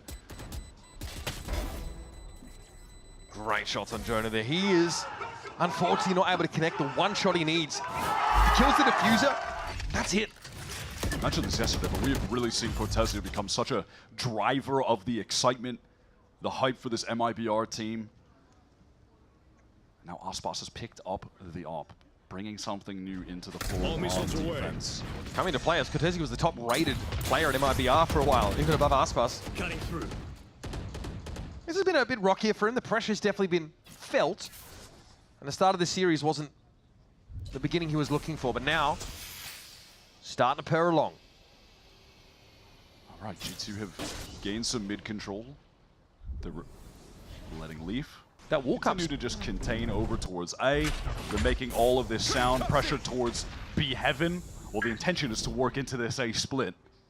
Cross-map smoke there over towards heaven side. They threw a smoke, a paranoia, a clone up there to try and sell it. MIBR, both players, they're being forced into the back site. They have to double up. Smoke here might be tricky though for the defenders to come back and fight into heaven through. Shenum experiencing that right now. Oh, he's too low. Vulnerable from the snake bite and taken down by the salvos. Cortesia just slammed, insta dink. Leaf finishes him off through the screen. And Aspas is too far away to do anything about this right now. Having to retake with an op. The only hope for MIBR here is if one of those G2 players offers themselves up to a fight, but it's just not going to happen. You rarely ever see that from G2. They're just too disciplined. Crisp. Far too crisp. Verno's been issued the challenge. He'll take it. Win it out. But really at this point, you're trying to salvage some currency out of the round. Aspas says, I'm keeping this shiny boomstick. I'm gonna go this way. Just a nice mid-round pivot from G2. The plan of getting up mid, taking all of that control, and then they send the clone Smoke towards B, paranoia into B heaven, make all of that noise. Leaf is controlling A main, work into the A split. This is a nice round top to bottom from G2 to tie things up 9-9. Yeah, really just clean walk up. They kind of knew they'd forced those two defenders to anchor into the site. And they made it hard to retake heaven. Pretty standard smoke there. Just kept MIBR out of it. All right. Now we're starting to get into the back and forth part of this half, apparently. 18 rounds in. We are tied. And Aspas kept that operator from the previous round. Lo tenemos, hermanos. This time it looks like he wants to post up towards the middle of the map. G2 opt for some early B main control. Op in mid. Might see some movement now as Aspas, I think, is positioned ahead of that mailroom smoke and posts back up on it. Inside of it. And oh god, he's going to get flattened by all this util. Brother! Gets out. Flash though. Saw the gate crash into ropes, and this forces Aspas to back up now as well. He's in a really uncomfortable spot with his op. Time to jump. Just trying to jiggle the corner. He just doesn't have an angle. Rolling Thunder coming into the site. Connects onto Cortezia, who's forced to teleport away to safety. He teleported into it just to get back in towards CT, but he's safe for now, at least. Jaw will be the doorman. He's trying to get into this smoke.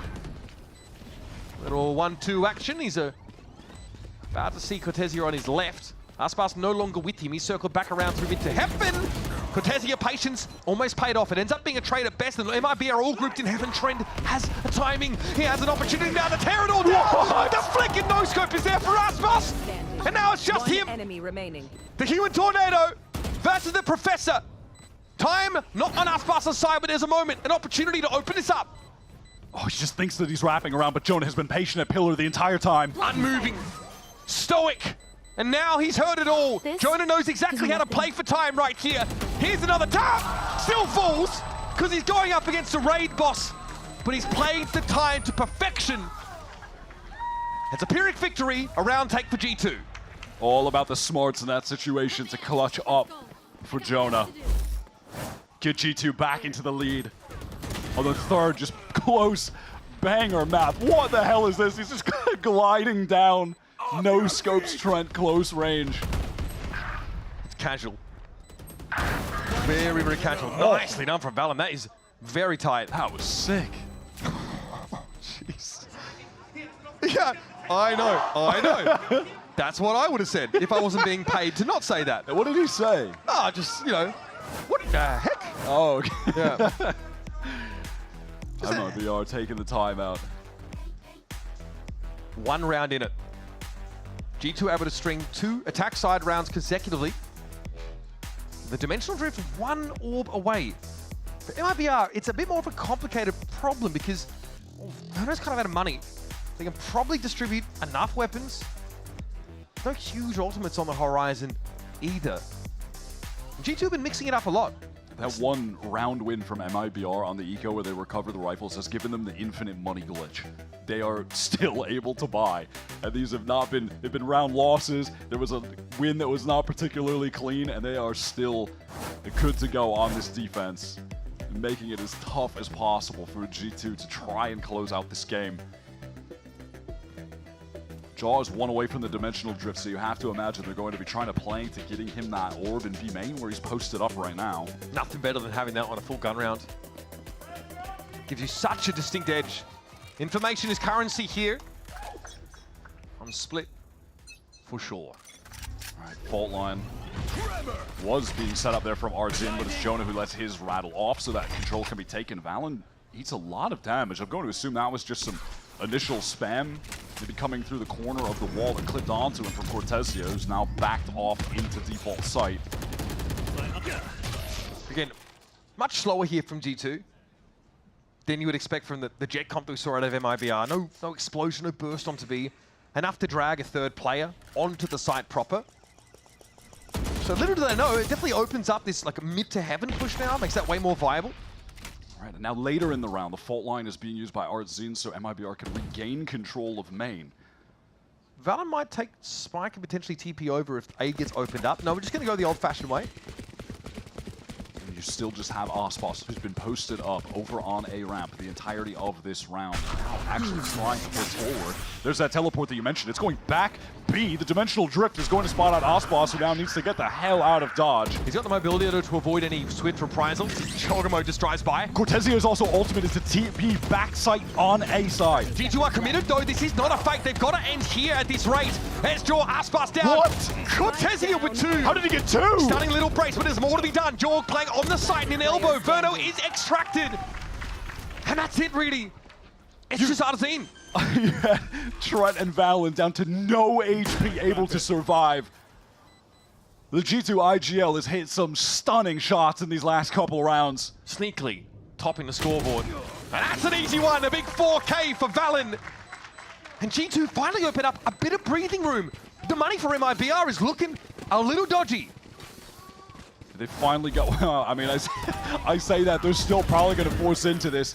Valen gets that initial kill. How on earth did Cortesia find 2? I do not know. That kill onto Shenum. Lovely off angle. 18 and 13 for Valen. Top in the server. Another game here where MIBR have Aspas. He's in it. He's definitely performing. But there's a lot on his hands right now. Interestingly enough, in the playoffs, it's like the least impact Aspas has had is when he's got the AWP. When he has the Blade Storm, he seems to find it every time. Speak of the devil. And he shall appear. D-Man control taken here with the Blade Storm. What a great start to get MIBR with like a really, like I said, teetering econ. Half armor for a lot of them. Up we walk. Artazine says, you know what, I'm good actually. I got more friends than you. I'm going to play it safe. Look at the space that Leaf has gone. He has walked all the way through site. Here's drop down, and he's cracked it open. Leaf, just like he drew it up, as the Viper's been deployed to make the retake that much more awkward. That covers screens, gets into elbow. It's everywhere. That initiator duo so unaware that they had missed a timing that Leaf caught. And now Trent positioned in main alone, playing passively, biding his time. Doesn't need to make any move just yet. Just this unclearness if you're the defenders. You don't have the bandwidth for it. You've got such a big problem to try and solve here. And here comes Trent into the backside. Aspas might have saved them. It's just Trent. The Viper's pit is now down. Viper dealt with. Trent, so cerebral, so consistent. Reliable player here for G2 is playing it safe, as only he knows how. Salvo comes in, Cortesia falls, and this complicates it for Aspas now. It does get to half, but it's going to take more than that. And Trent's got to find the timing. The spray is not there! A parting gift for Cortesia. He leaves a smoke in his wake, and Aspas uses it to convert. It lasted just long enough for him to be able to fully defuse that second half as well. Aspas opens the round with this phenomenal 2K. That swing from Valen was just torched by an insta one-tap. We know that one could have gone either way. Stunning from Aspas. There's infinite possibilities branching out from that moment. And Aspas is not grazed by the bullet. One round game. Both teams now kind of on the edge. This is G2 with a pseudo force. All things considered, pretty good buy. There is iconic. Artsin, Split, the Judge. That's an iconic trio. Oh my god, Jaws just plucked Verno out of vents. Just open up this side of the map. Just when most players would start playing safe, he just goes up a level. Artsin, you're in trouble, buddy. He's trying to figure out where to go with the Judge. Look at the angle he's holding. Very exposed. He's cooked. Like a pimple on the tip of your nose. Artazine, oh, impotently tries to shoot in the direction of Rafters. It's a mismatch and he knows it. And now a full strength G2. And a pivotal round in the game. And it's wraps for this one. MIBR are going to have to sadly retreat and play this for OT. Kicking and screaming. G2 have dragged themselves through this game and now put themselves on match point. 2-round lead. MIBR with a weird force coming, I'm sure of it. Nothing huge outside of the Armageddon potentially to work with in the next round. Shenum here just needs to hope, pray he's allowed to keep the rifle. G2 don't want to take any risks of their own here. Leaf didn't think he was anyway, but Aspas will wrest that gun from his grip. Jonah's in position, though, to recover it at least. Could have been awkward for Aspas, but he's going to get away with his life. MIBR won't have the worst buy for this final round, and as you mentioned, Verno just one away from getting the Armageddon, Shenum one away from getting the Viper's Pit. If they get access to those ultimates, that could certainly get them this round win, continue the game, despite the fact that they're not going to have the ideal buy here. This round certainly now represents a tipping point in this series. MIBR have not won Ascent this stage. And G2, of course, it took Sentinels to unravel them on that map. To take Split away would put them at a massive advantage. And now map 5 Fracture has been the permaban for MIBR, so God knows what happens there. Slow from G2 to open this round up. Waiting to see if any aggression is going to come from MIBR. It's not going to be the case. The majority of the MIBR players are just postured towards A, keeping their eyes on main, ready to play off of anything that might come Aspas' way, but nothing will.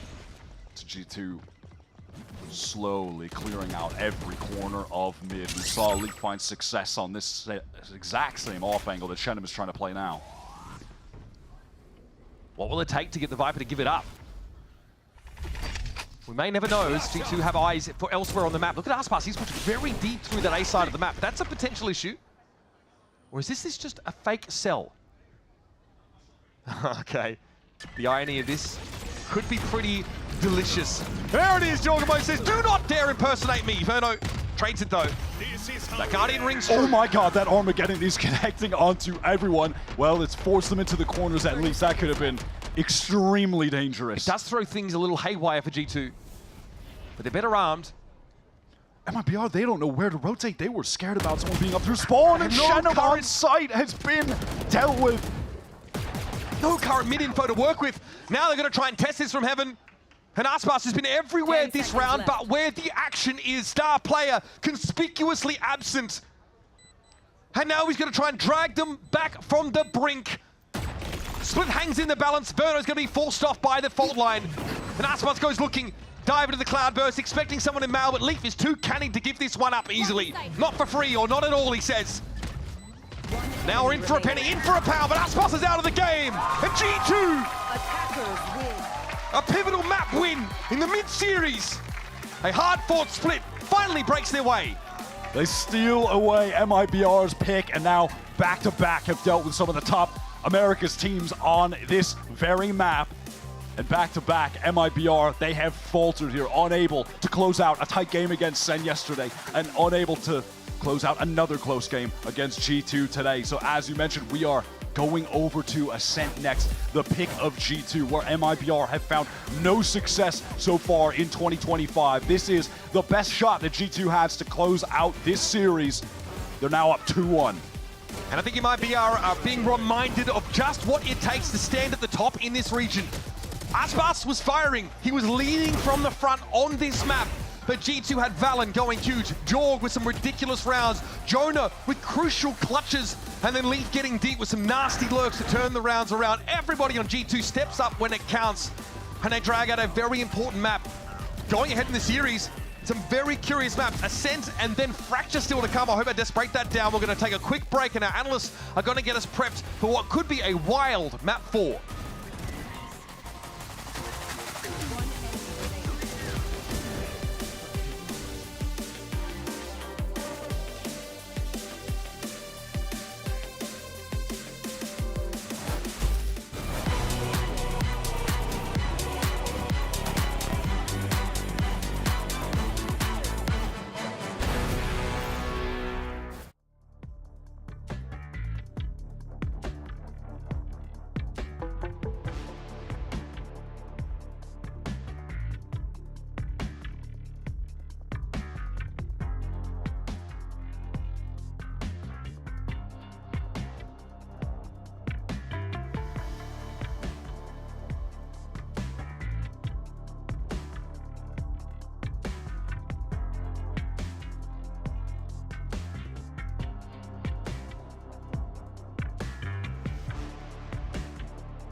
tentar o domínio, Aspas passou muito cedo.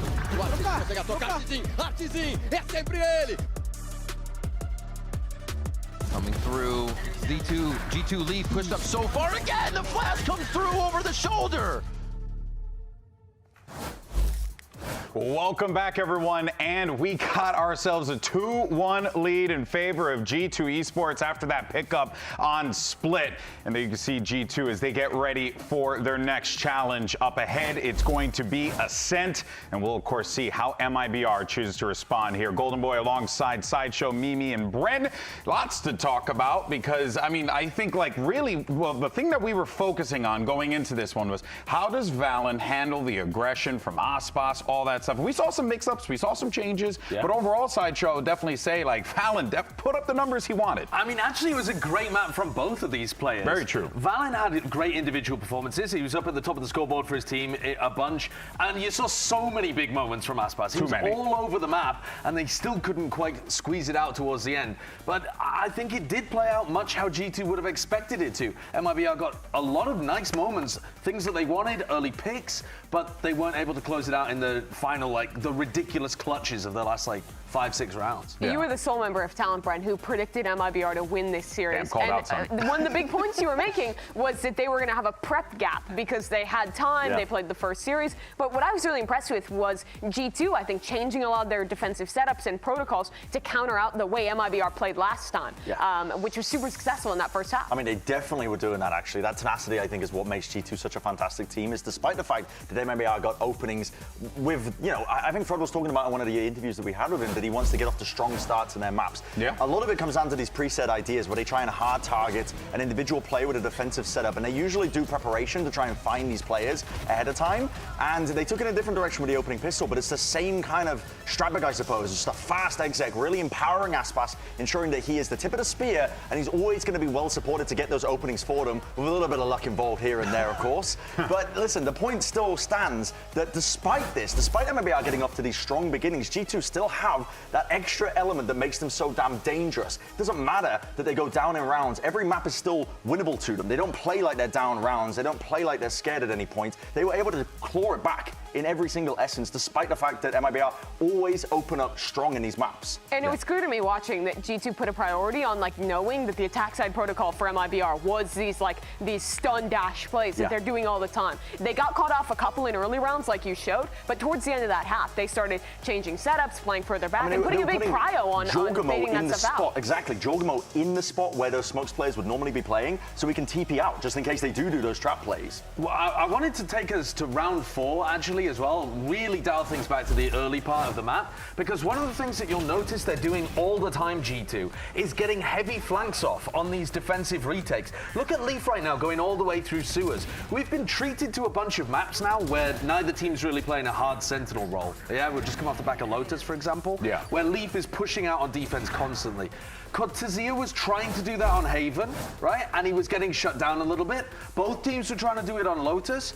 And then in this half, on the defense, G2 were getting a lot of value out of playing those retakes where you have the defense flanking and taking a ton of space. Now, I think that's really important as we move on to Ascent too. Because if you get people getting active and you have these big, like, mid-pressure rounds where you then get a wraparound towards, you know, an A retake or something, for example, then that's going to be another area where the Sentinel players are going to get super tested.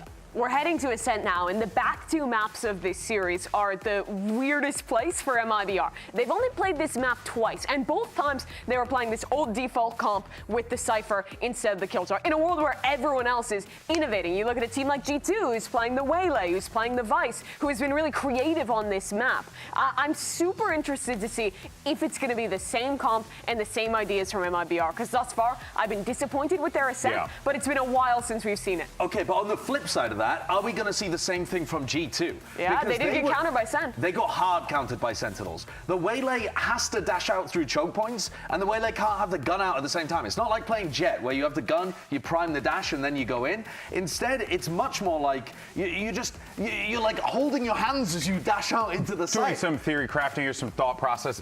Could maybe you bring back the Yoru into the fold if you're like Jogamo? Yeah, maybe they just totally could. Yeah, what are the options here that you could literally potentially see? 1-for-1 sub sub the Yoru or the Jet in instead of that Waylay. Yeah, I think I would hard agree with that. And to be honest, we're already seeing, I think, signs of G2 getting shut down when they try and opt into these Waylay comps. We saw it when they tried to play Fracture most recently as well, when they had to play Fracture as that map on Ascent most recently as well, with Jorgamo being that kind of the first player in for them. I think the play style of G2 as well really relies on Jorgamo kind of being not self-sufficient, I would say, but he doesn't get as many resources as other Duelist players when he's getting set up. This is true. The way G2 play is they want to send Jorgamo in, maybe he gets a kill, maybe he doesn't, being an exceptional player without too much resources, and then comes the follow-up util, then comes Trent following up off that space and being able to be that star player for them. They play in a very particular way, I would say, when you think about it, teams. It makes sense though, right? You got a guy like Jorgamo, high-impact, explosive player, and yes, you could throw a lot of resources behind him, but you also have all these other layers behind, and this guy could go and get you one every single time. So I think it just speaks to the absolute talent that we see on G2's side. But of course, MIBR nowhere near out of this one yet. Ascent coming up next. Is Aspas just going to get all over everyone? We'll find out after this.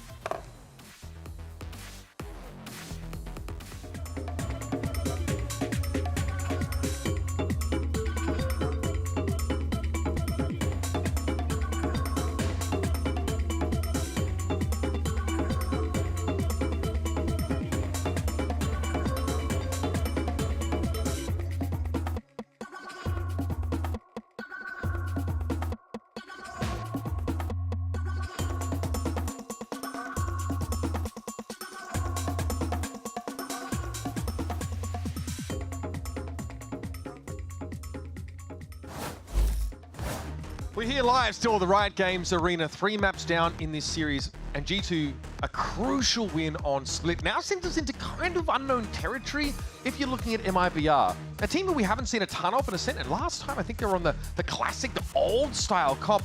What have they brought to the table? What has changed since that match? Yeah, last time they played this, okay, and they are changing, thank God, because they lost to Furia running the old comp, and I honestly thought, because they had already locked up playoffs, that they were saving their real comp for the playoffs. Maybe that was the case, or maybe that was just the, kick that they needed to figure out that we should leave 2021 behind and live in 2025 and start playing some Tejo Vice.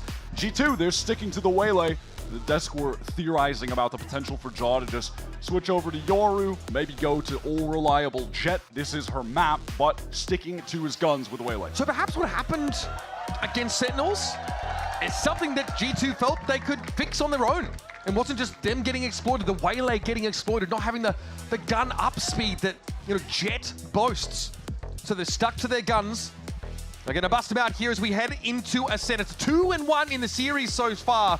The back half of the series, as Mimi pointed out, it's odd. Don't know what to expect for MIBR. Surely, Wyatt, surely they've been cooking up on this map now as they've tweaked their comp. This is one of the maps that these two teams faced each other on earlier in the season. G2 won that affair 13-8. And if G2 win here, it'll be back-to-back America's Grand Finals for them. Another shot at a trophy. And that crucial top seed heading into Toronto. Aspas meet drone. G2 though very heavily concentrated on the outside of the map. Wide swing from Shenham and he's punished for it. Looking for that info again. It's like Haven all over again. Door comes down. That is going to cut Artesine out of the action. And you better believe Jaw's already got into a commanding position. Pounced here by Hell. Now reposition over towards Jen. Couple connections from that 0 point, but Jonas still just has that full kit array. Initial pot flash thrown into heaven. Causes a bit of further delay. Valen ready to send out the paranoia. Even more delay. The Vice util at door. Already delaying on top of that. Artesine can't move through that. Arc Rose triggered yet again. Artesine low, has to peek out. Needs to try and extract something out of the round. And Aspas is set up on heaven. Verno's gotten deep over towards Jen now. Jaw has a lot to look at. Goes down but gets some good damage. Time is a big problem. And of course, ever reliable Trent delivers a death blow. Verno's got nowhere to be. And he's not going to give them another orb by swinging out. Even on a pistol round, you can just see the dense amount of util that G2 are able to throw around the map to keep retakers stifled. It's too overwhelming. Jeez, I mean, Shannon just walks that. Yeah, that was a curious moment. He really took a wide swing on that. That was not a jiggle peek. All right, we're feeling chipper. Spirit Tie in the G2 camp. No hand to forehead this time for your boy Josh That either. was the happiest I think we've seen Josh when we Yeah, his he cam, looks, by honestly. comparison, he looks elated. At this point, we'll take it. Boss on the catwalk with Sheriff. Dash available, wants to take advantage of it. They're That was waiting a for it. dink through the wall. G2 are waiting for that. Now, mid-control. Should be elementary. Shenham also step up, get knocked back down. He is low. And here comes Jaw to finish what he started. Easy, easy cleanups. It might be no our intentions of going back. They're just going to run through tree. Okay, some free damage for Trent there as he sprays it on down. Verno feels the pinch. Two Bulldogs, Sheriff, Ghost to go to work with. G2 have it locked down pretty early. A lot of pressure on MIBR to perform in this lower final. This is where they got knocked out of the kickoff tournament. Against Sentinels, they lose the BO5 3-1. They do not want to exit this tournament in the exact same fashion. They know they've gotten better since then. We've seen that they've improved so much since then, but the competition has remained so stiff. I mean, G2, they've really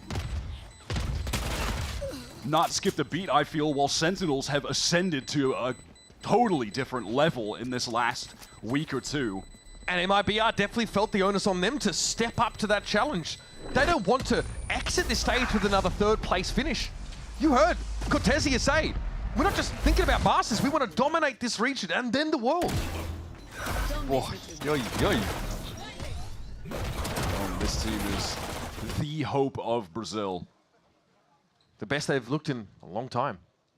Now we Getting wait. onto their first bye round against the G2 bonus. Outlaw. Okay. Hands of Leaf. Classic Leaf Vice on attack activity. And a lot of opportunities to put it to best use. Big pings down mid. There is a Vice wall there. Interesting spot for it. Leaf just jump peeks onto that angle. Goes Osmos. Dare swing! Oh my god! Mid. That's about as good as it gets. Then Aspas, again, just doesn't look back at explosions, apparently. Off to a different part of the map, this time resurfacing in mid. That was carnage. I am stunned at that. We'll need a replay on that in 0.25x speed, please. Is on the angle with the dash. Could have gotten more, but Verno just picks it up from Switch. That's an important round. A clean gun round for MIBR. As Aspas kills two birds with one stone early. I saw their undoing before my eyes. I was having a vision of the future where Aspas is swinging out into 5 players, dies, and then they get bonus rounded and they get flattened on this map. They were lined up. Instead, that happened. And Leaf, I think, got the shot off with the Outlaw, but it didn't connect. Spike down. Oh my word, man. In the words of Esports Doug, the moon was in, or Mercury was in Gatorade, and the planets aligned. What?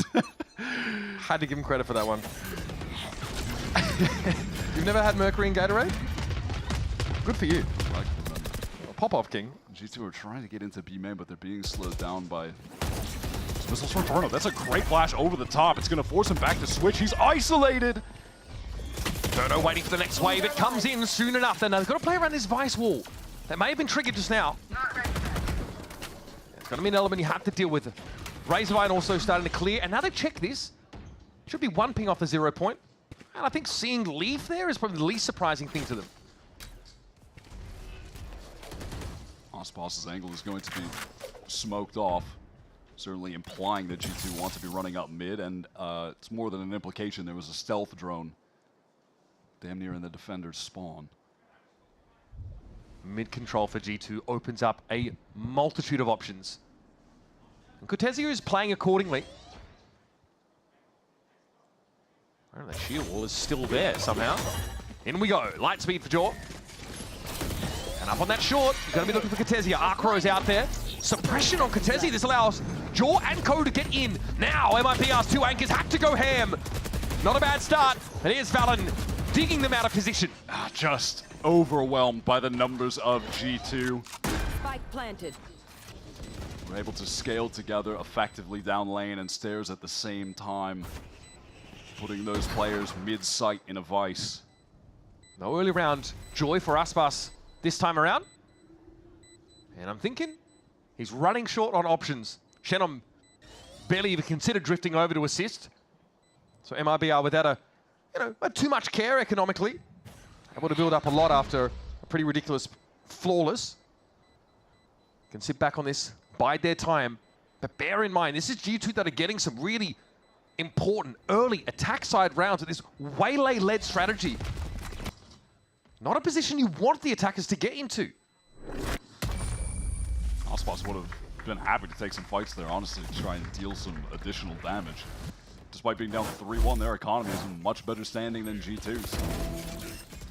Like I said, yeah, they're trying to dig in for the long game, but 3 rounds handed over to the attackers. There's often the duty of the entry, just jumping in and dying so the rest of your players can scale on either side and find the kills on the defenders. We saw that on Lotus, right? Especially with the Neon. Jet, obviously, you have a contingency, you way to get out. Right, Aspas has picked up the Operator. I am really looking for him to get some more value with this gun. They've been putting it in his hands constantly. He's flashed off that angle, forced to retreat back to Gen. Triple stack up here for MIBR. Yeah, much more than just a one-way to play with there. G2 really spent util making sure no one could capitalize. Now, in the meantime, there's a stealth drone sent all the way up mid from G2, and you can see that Leaf has inserted himself over towards the market door pizza area. Sheer wall drawn out. A little bit of a nervous moment there. Convergent pass coming into play, and here comes Jaw. Moving fast as heck, but Verno's able to stop him in his track. Shenum, though, stunned up in that corner. Oh! For 4! Exactly what you needed, but guess who comes knocking? The Grim Reaper! Aspas cut down, and Leaf finds yet another one. Round is still live for G2, but Leaf somehow has to go absolutely bonkers. Oh my god. Had a chance with Shenum. Okay, Leaf, on 3. Trying to show up the youngster Verno. Time started to become a concern. 33 seconds to play with. And these MIBR players are hoping to play together, but Leaf might have a timing to slip past. Radazin checks this for info. Little shoulder out now from behind. Leaf knows he's going to get pushed. Not to be. And the pure stopping power of Verno on A allows MIBR to scrape another one. I want to see what happened in main there after those convergent paths were used. Jaw was able to get in, but no one else could. I suppose there was that special delivery there. The precision with the Vandal, lethal from Verno. I mean, this is kind of the issue with Waylay. It was discussed on the desk, right? She can't always fight for herself straight away after getting in. Needs pretty tight spacing from the rest of the team. And also, there's no cloud burst for that Waylay to exactly. It's way harder. He is out in the open right there. All right, Aspas has pushed up really far and suppressed.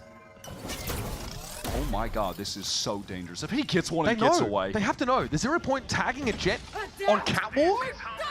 G2 definitely going to play carefully around that. Steel Guard unused over at Beaters, and Armageddon coming in, and there's Aspas.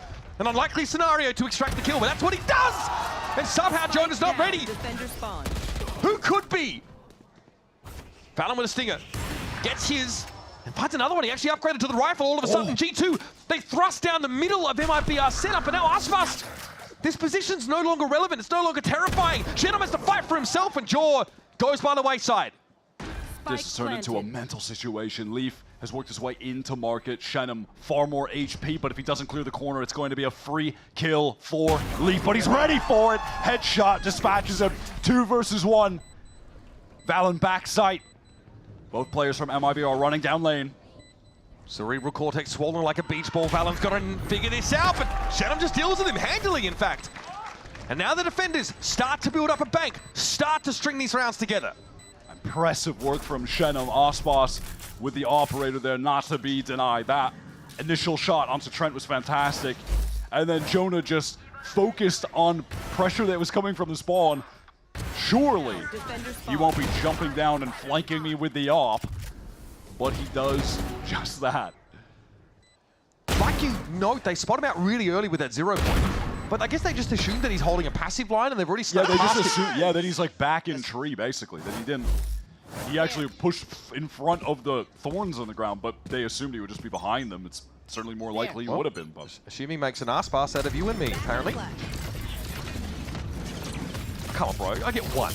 I chuckled. Jaw here pretty deep towards that CT side. Now that Util getting concentrated towards the Boathouse. Jaw steps up, knocked down straight away. It's the stinger buy for G2. Quintessential. At this point, MIBR are conditioned to it. No real opportunity to get a shot off with the op. Cloudburst to safety, wants to get back on the angle. Cortezi on the swing, but it doesn't matter. 5 health, yeah, not much to work with. Valen, a little stranded without an upgraded weapon either. What is the plan? I have the spike. Spike recovered, 55 on the clock. And he's headed in a direction with no weapons to recover. Do tell, Valen, what the game plan is here. We're circling back through mid.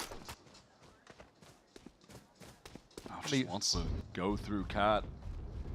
Get this spike down over on A. There's a caution ping there over towards grass. Could try to get himself into a closer position. Shannon is flush with Util here, Wyatt. Where does he want to go? Play Hell, force them to swing onto him in close range, but also you're in a lot of scenarios here going to be going up against a Tejo that's going to opt to use the missiles in Hell. And Valen doesn't even have the ability to TP out of it. Paranoia for Jen. That's cleared. Can I use air quotes? Verno, evidently. Yep. Valen waiting. Biding his time. Sting. Oh, they line up! Are you kidding me? Valen! Brain looked like Mojo Jojo out there. Punches his ticket to another winning round. A winning round that should not have been. What a disastrous retake in that 2 versus 1. Positioning completely scrambled. I mean, it gets there in the first place because Leaf goes crazy with the classic over on the B side. Jake! What is that? I knew it! You like that play, Cortez? No, I didn't think so.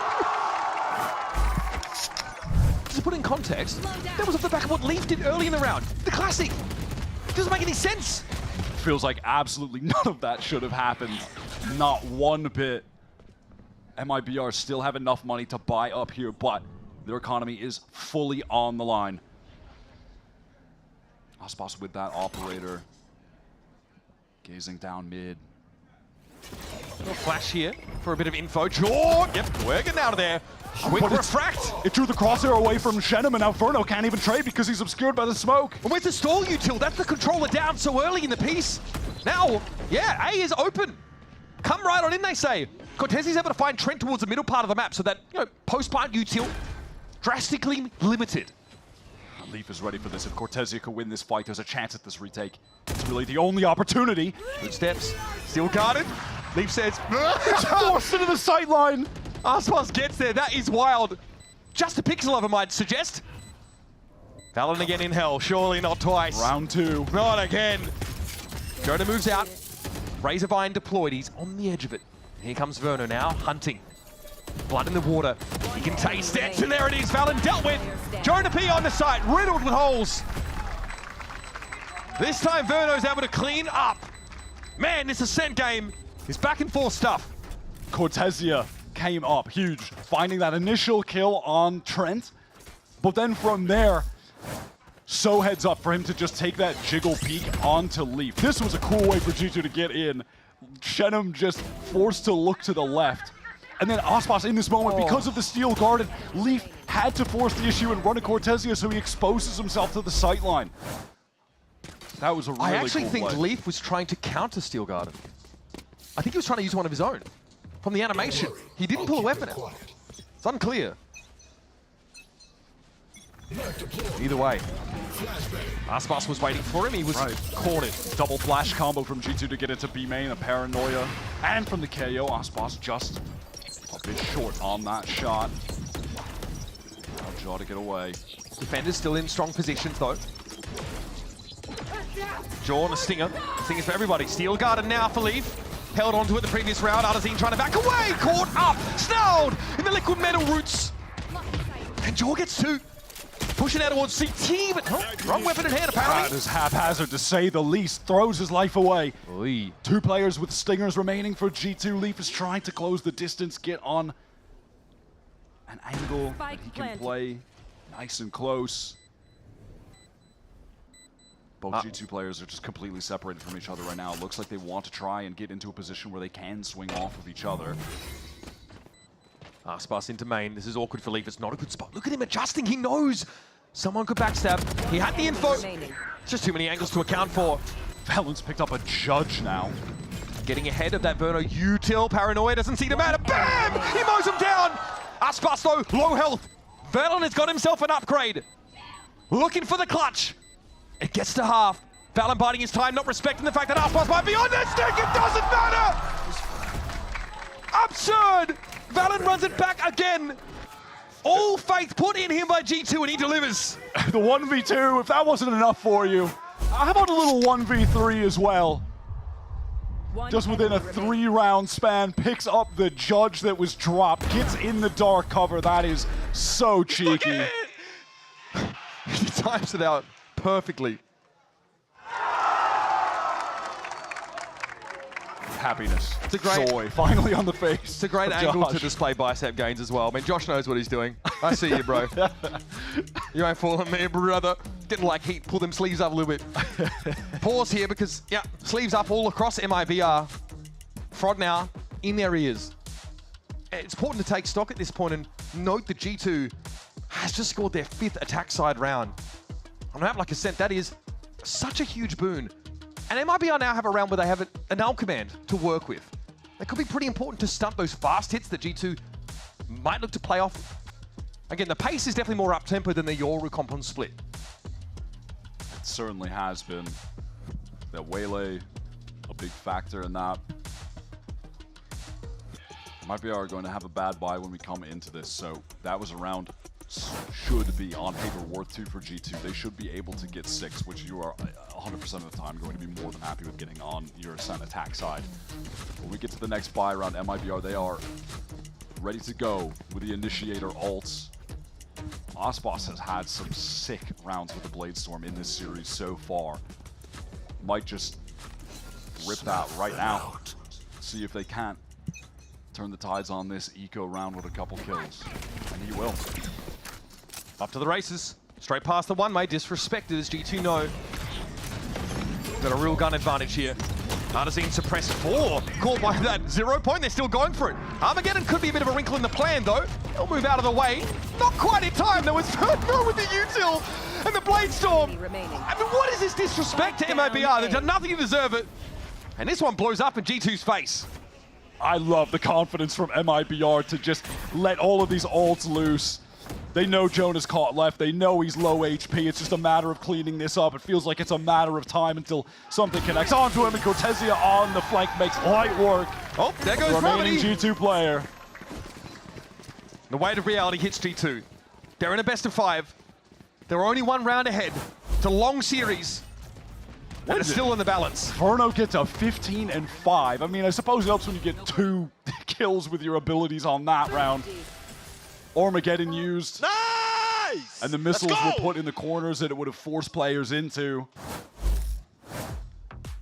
Yeah, a timeout here for sure. Now Josh, it was like, boys, what was that? His happiness, his smiles, a distant memory. It's time to pause after getting eco'd. Again, like, let's dial it back a little bit. They're obviously on a gun round. MIBR sheriffs.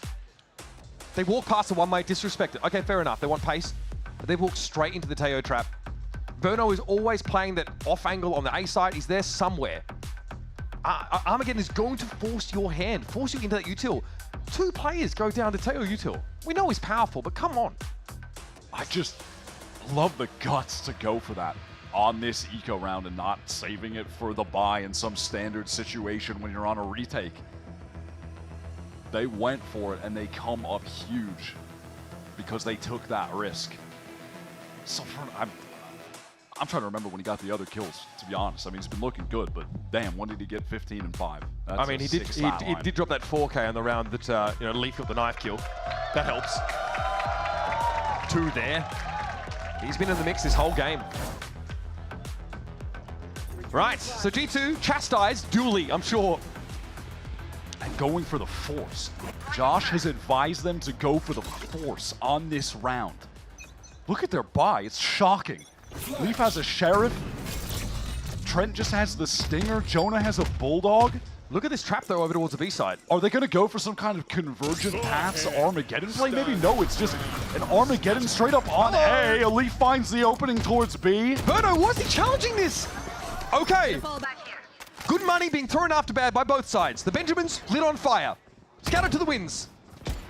Artsun is trying to make some sense of this round, if not for MIBR, at least do it for me. What the hell am I seeing, man? Aspas, aware that Trent is in spawn, it seems, should be able to collect that kill. Does. Artsun caught by the convergent pass. Straw going to try to capitalize on this push forward. The hint is pretty brutal. No, they just can't. They were kept at bay by that molly. All right, so that sheer wall was just triggered, so they know Aspas is amongst it. MIBR been able to stabilize the round, but still have to fight this retake. Saturate. Pajor headed over towards that speedway, but he does get pinged out by a 0 point. They know he's here. Okay, or do they? Flash Armageddon comes through. Rather the paranoia. I don't know if I want to see the replays of this round. I might just want to move on. Yeah. Bizarre opening across the board. We are going to see the replay because we must. Yeah, I suppose we must. Okay, I changed my mind. I do want to see what happened again. Trap play here. The Leaf takes this fight against Cortez. He's forced out with the sheriff, but then, I mean, he just leaps out there. I mean, they are thanking Artzin for actually playing back towards spawn and just spraying for some kills. He with really, the Phantom. really kept a lid on it there in CT. All right, G2. They've cobbled together what they can after forcing that round. Okay, just a pretty standard fast hit here. This time, Jaw's going to have that back up if they try and go in. He does dash over towards Market. Enough time to get the gun up. It is a stinger, though. It's not going to refract. He's staying committed to that logs position. Oh, that's a mid-push. He finds an opening. That's the AWP removed. Sheer wall got triggered, but it's going to be TP'd over, so all of G2 can be here at B. And there's the last layer of defense cleared from that site. Bizarre rounds. Hard to predict, hard to call, but bloody exciting. And that's Shenham after a high-octane sequence of plays. We'll have a low-octane death awaiting him. Will be, labored. A flawless round for G2 to end the half. We're keeping it close here. Absolute bloody haymakers being thrown by both sides. Some bizarre final few rounds. What is that kill? Oh, he's quick with it, isn't he? And then Cortezia was caught with the flash. His position on lane was just way too open for players that were going to be swinging out from main. Eyes towards the future. MIBR must win this map. G2 get 6 attack side rounds. So much rests on the pistol, which we'll be seeing when we come back after this short break.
Now, it might be 6 attack side rounds from G2 from the first half of Ascent, but it took them a pistol round win, a conversion in the anti-eco, and 2 magnificent clutches from VALORANT to get there.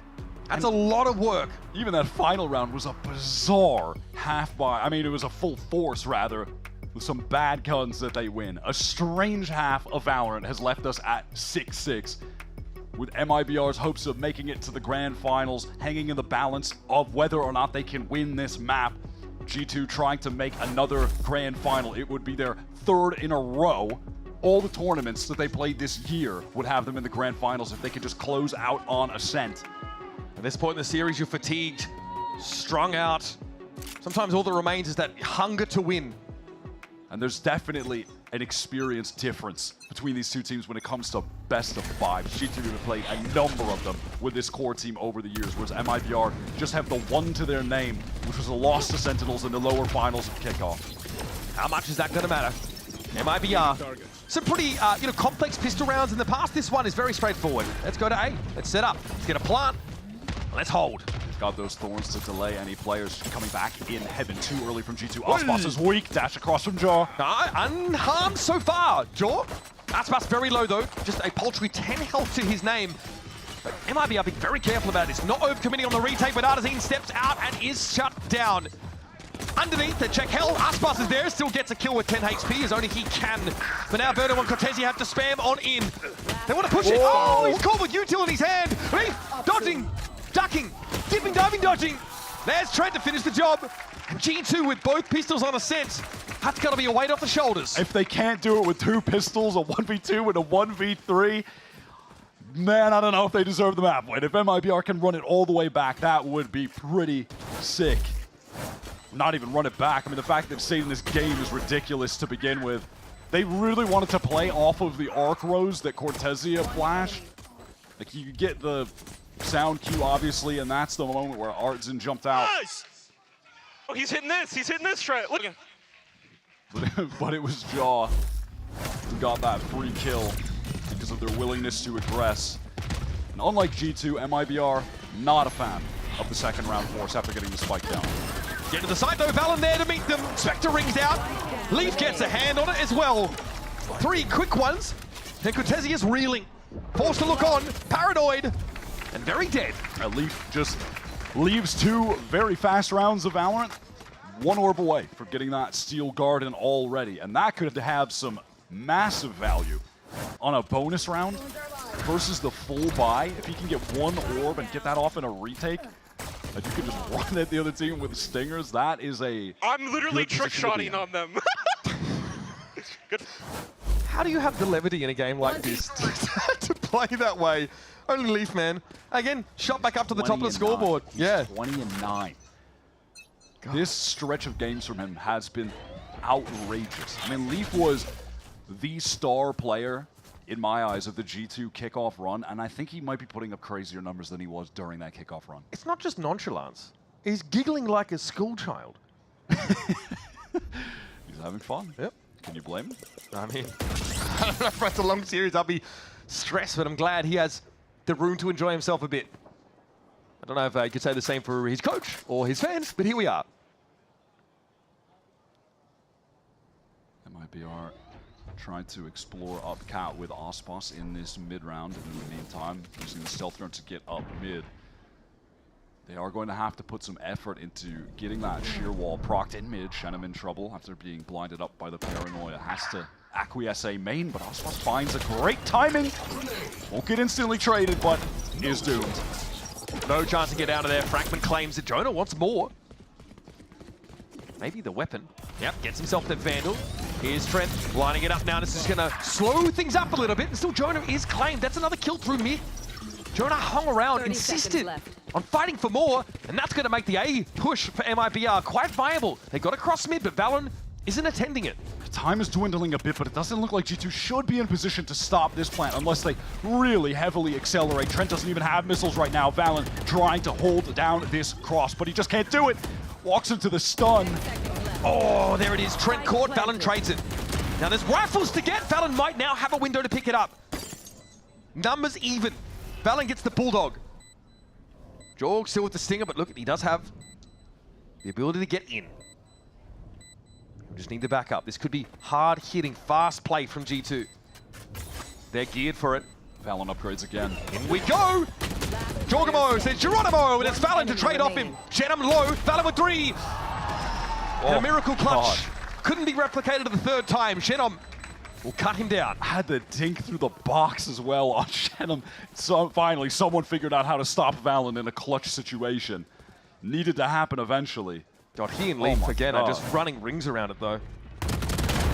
It's insane. Him and Leaf have a combined 38 kills right now. 38 to the rest of his team's 14. Yeah. Absurd. Absolutely absurd. MIBR barely getting away with the round win. And now they've forced up into this with a couple Guardians, a lot of light armors. And Leaf keenly aware of the economic situation and the implications it's going to have on that buy. He's got the Outlaw. So even though it was a losing round, G2 knock MIBR down a peg such that they can make some of these concessions and still have impact in the round. That is to say, the Outlaw is online for almost everybody on MIBR. Nothing in market, says Verno. Sheer Wall, though, is lying in wait. That's the thing, yeah, great. You're stealth droned up there, but as long as that wall remains in the position, G2 don't have to be that concerned. No pings off that 0 point, so they know no one's playing close. Oh, the double up here in tree is going to be tough to break for MIBR. Jonah can stall now. Sends to the 0 point, gets more info. Aspas says, we kind of got to go through here. We've got no choice but to brute force the issue.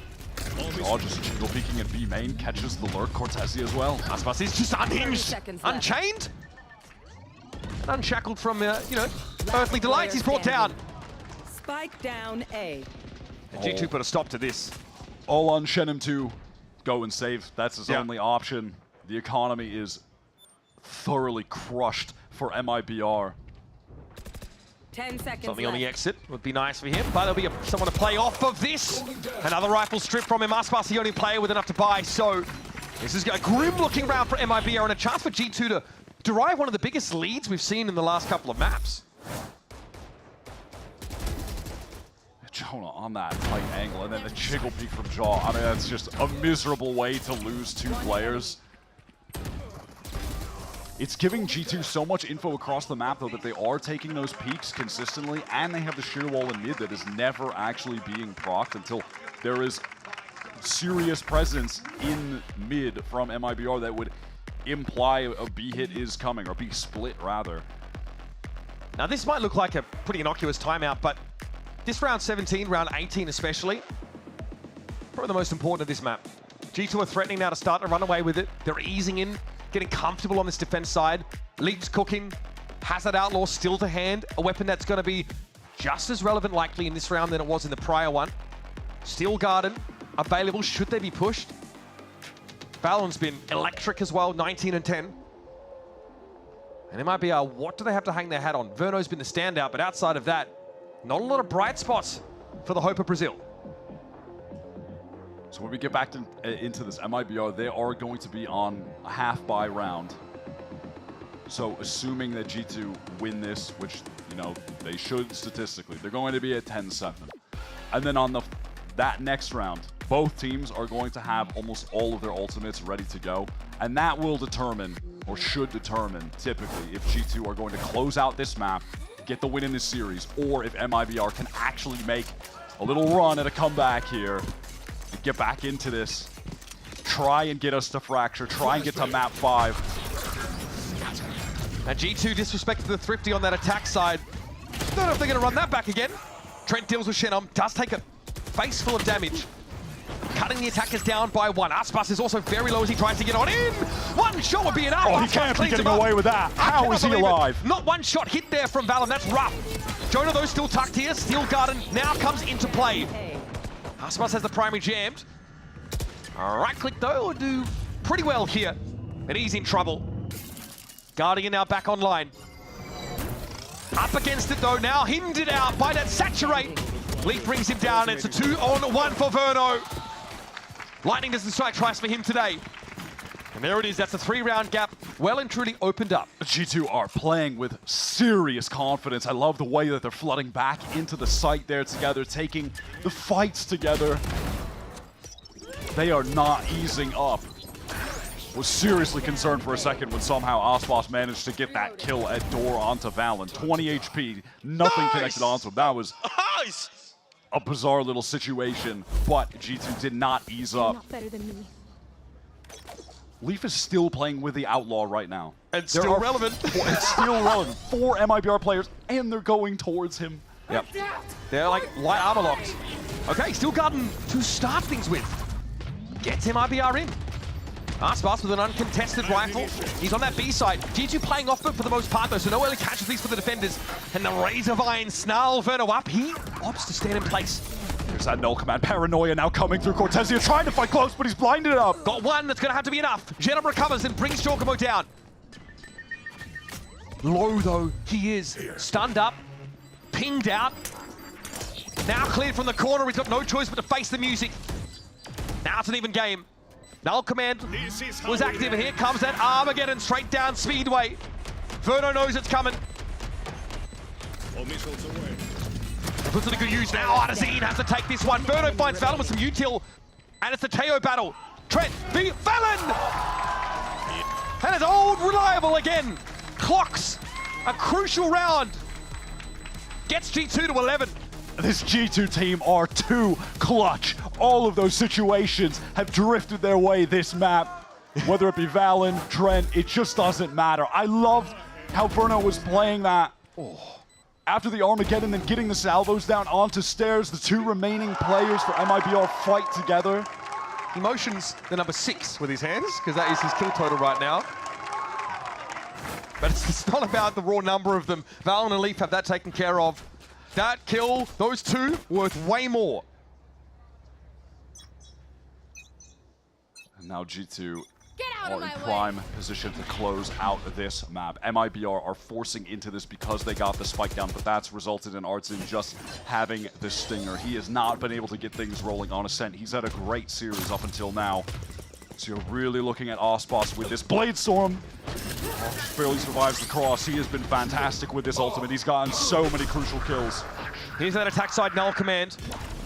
It looks like Leaf might have been affected, so that sheer wall, yep, it's been nullified for now. One hurdle, literally. Jumped by MIBR. They're in the site, but Artazine is down. He didn't have a good weapon for it. He was looking for something. Aspas goes low. That was scary. Engagement against Valen. Can he actually win this out? No, Valen. Headshot connects. 4-on-3. Advantage retake for G2 to get to match point. So much pinned on this for MIBR. They don't have the money to run this kind of round back anymore. And there's an Armageddon for Trent. Potentially clear the bleachers off the side. It's going to force MIBR in the Speedway direction. Cut down their options to fall back. Verno's able to avoid damage that comes in, but here comes a Speedway push. Verno stopping power. It's going to be Trent again. Are you kidding? Back-to-back brilliance from Trent. And that's match point. Now secured. They won't ease up. This G2 team, they are not slowing down. They are way too clutch. MIBR did so much right, and it just did not matter. This kill from Valen is huge to open up B main, get them into that 4-on-3 situation, and it looked like MIBR playing around some of that Vice utility they still had would have been enough. What a round. What a crucial one. MIBR. Last chance saloon for the hope of Brazil to get into our stage finals. They've got another buy. They got the spike down. They're getting the loss bonus. And they've got to do it without the final boss himself. 4-player squad of MIBR. Now, is it a snake you cut the head off or a Hydra? Does another one grow back? It's time to find out. Onto that B side. Shannon handles Valen. Jonah falls quickly, traded out. Now numbers even. G2 with a respectful distance to the site. They're playing off of it. There is a sheer wall in B main by the looks of things, and if this isn't read into, Trent will be on the wrong side of it for a time. Snappy from Jaw. So fast. Has the convergent paths now. Let those loose on the site so the players from B main can get out, and that should seal it up. That should get G2 into another grand finals. Here we go. Time to get in there. Oh, wait a minute. Artazine stops him in their tracks. Jaw has to go for it now. Dash forward. 2 dashes, and it's not enough. Plucky IGL Artazine will keep them at bay for now. He has not been able to make his mark on this Ascent map until that moment to keep his team in the game. Doubles his frags. And because these rounds have gotten so close, insane shot from Jaw, as was this follow-up that he hit later in market. But because these have just been coming down to the one-on-one clutches, G2 are actually on an eco now. Money. They're already out of cash. MIBR have an opportunity here to get to 9, but G2, they are the experts of the Stinger. And it's a huge lead for defenders to have on Ascent. Just make that very clear. Cortezia, oh, that's ugly. That's a rifle, just hand it over. No charges left. How do MIBR respond? Do they just try to get into A fast? That's what G2 want them to do. They're playing into their hands. This is where the Vice is set up. Leaf waiting on the other side of the door to greet the Martazine. Riddled with bullets. Swiss cheese, lit as the floor. And Leaf goes to work on them. It's up to Verno, and now the Steel Garden will take away his only advantage into the round. And G2 recovered 3 whole rifles. He called it by it. The masters of these thrifties, the Stinger buys. And Verno again, like so many times before in this series, has to drag himself up the hill. No help. It's all on him. Special delivery backside is there. Leaf is low. Dealt with Verno. Finds him, but he's suppressed now. Valen swings out. And yesterday, there was a fear that it might all be over. Today, the realization that it's only just begun for G2. They're headed off to the finals to try and get revenge against Sentinels, the only Americas team that has been able to beat them in 2025. This is going to be their 3rd grand final in a row, their 3rd opportunity at another trophy. This G2 team are resilient.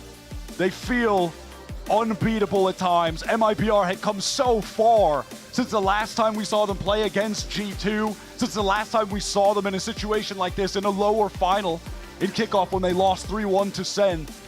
And despite all of their good work, it was still not enough today. They were so impressive. They kept the game so close, but G2 are still a cut above. And again in this last map of Ascent, it's Leaf and Valen combining for 50 kills. An unreal performance from the engine room of this team. Trent delivers back-to-back clutches in the dying rounds that make it feel like it's all but inevitable for G2. And this is a team, when you have a run like they had this year, people start to wonder, at what point does it come crashing down? The loss comes, as it always does, but it happens at a time when they've got a second chance, a chance to eat humble pie, to hit the lower bracket, to bounce back renewed and ready once more to challenge Sentinels in that upper final. We get to see this team again in a best of 5. Truly, we are fortunate. Stunner performance today from Leaf, who ends this series with 87 kills, topping everyone else plus 17, showed out. His Viper has been unbelievable. And the Vice today, the setups that he's running, the way he's maneuvering the map, it's just beautiful to watch. It really is. He was on an entirely different level. We, on the opposing side, demanded that Aspas get in the form that we know he has, that GOAT form, and he was that player for the first couple maps, but as time went on, he just could not stand up to how good G2 are. Solemn face on Valen. It's a long series. It's one that pushes you to the limit, but G2 have been here so many times before. They ascended like this. They've played global finals in this same way. And that grit, that determination, and ultimately the hunger to win was what gets them over the line here. And look, for MIBR, it's another 3rd place finish here after Kickoff, heading into this stage. Big changes coming in at the stage 1. Verno into the roster. They integrate him awfully quickly, but now it's about those little tweaks. It's just the small things that you need to adjust, adapt. But they're looking good. They will be a force to be reckoned with in Toronto. 100%. I mean, that's, in a way, what's sort of frustrating for MIBR is that they've gotten so much better. They look so confident in each other. The vibe on the team seems so excellent, and they just finished in the exact same spot. And everyone else is getting better too, man. And, that's a testament to Sen being in God mode right now. G2 remaining incredibly consistent. I think despite the field really stepping up to their level, they were able to close out all of these close games back to back to back to back. And now they have a chance to beat Sen, get some revenge in the grand finals, and get a 2nd trophy in their cabinet. Incredible series packed with amazing moments. We're not even done here in stage 1, but for now, let's send it down to Rivet the stage for the Verizon post-match interview with Coach Josh RT and One Leaf. That is right. I am joined by Leaf and Josh RT as G2 take the victory once again. Find find themselves moving on. The lower bracket run complete, but now you still have one final game. I have to ask you, though, Leaf, what's it been like playing these past few days? Some of the closest games, some of the tightest games. How's it feel to kind of get past each one here? What are the feelings? Extremely stressful, obviously. You know, every 13-11, every thrifty win, but I mean, it just shows our resilience. Like, we will lose stupid rounds and we win the most stupid rounds, and we make sure we push through. You know, I'm sure tomorrow is going to be like that too against Sentinels. It's always kind of like that, back and forth. And you're always hitting plays. You've been hitting plays throughout the stage. You're hitting plays here in playoffs and even hitting that playoff level. What is it that allows you to do that? Is it your approach? Is the way you look at your opponents? What is that secret sauce? Give us a little info. Josh has been helping me a lot with like individual prep. I feel like, Okay. I feel like I'm very prepared as an individual for like what to do and what not to do. So I think that goes to him. But other than that, like I've just been doing my normal stuff. Lots of RuneScape. Lots of you gotta just decompress to come back even stronger. And Josh, to that note, like I have to ask you, is this one of the longest runs, the most matches, the hardest, the length of matches and everything? How's it been for you? I feel like we've been going at it for like 2 years. You know, I feel like we went. This is our fourth international we just qualified for. I think maybe a fifth, given this win. And it just, I'm asking a lot from my players to just keep this high standard. And yeah, I'm like super grateful that they're always like believing in the process. They're still going at it, and no matter what, like we'll always believe that we can win. Awesome, I love that. A final question for you, Leaf. So T1 didn't make it. You won't be able to get revenge going to Toronto, but you watch a lot of games, as we hear, a lot of other regions. What's your focus going in there? Are you excited to play against anybody else at Toronto? Or are you interested that somebody didn't make it?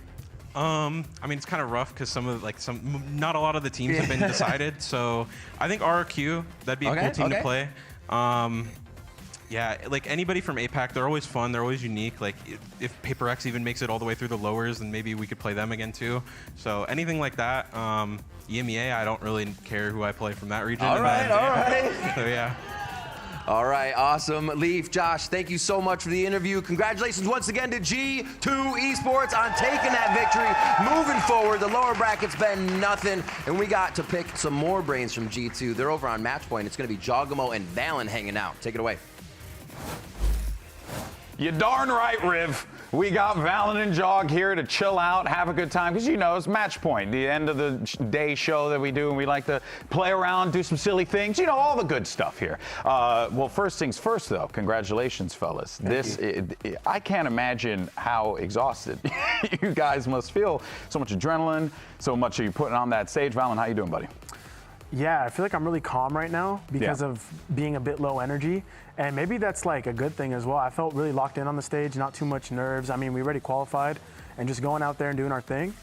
I mean, I feel great. And we ended it in a 3-1, so we get some time to rest before tomorrow. Yeah, I was going to say, I mean, you guys had a grueling session, right? Because you finished late, had to be in early for this game here. But on to more pressing things. Oh, boy. Let's talk big picture here. Gorillas. How much do you know about that? Do you think 100 men could take on a gorilla? What do you think? So this is life-size to scale. We brought this in. Yeah, let's see. Hold on. We're talking 400 to 600 pounds average.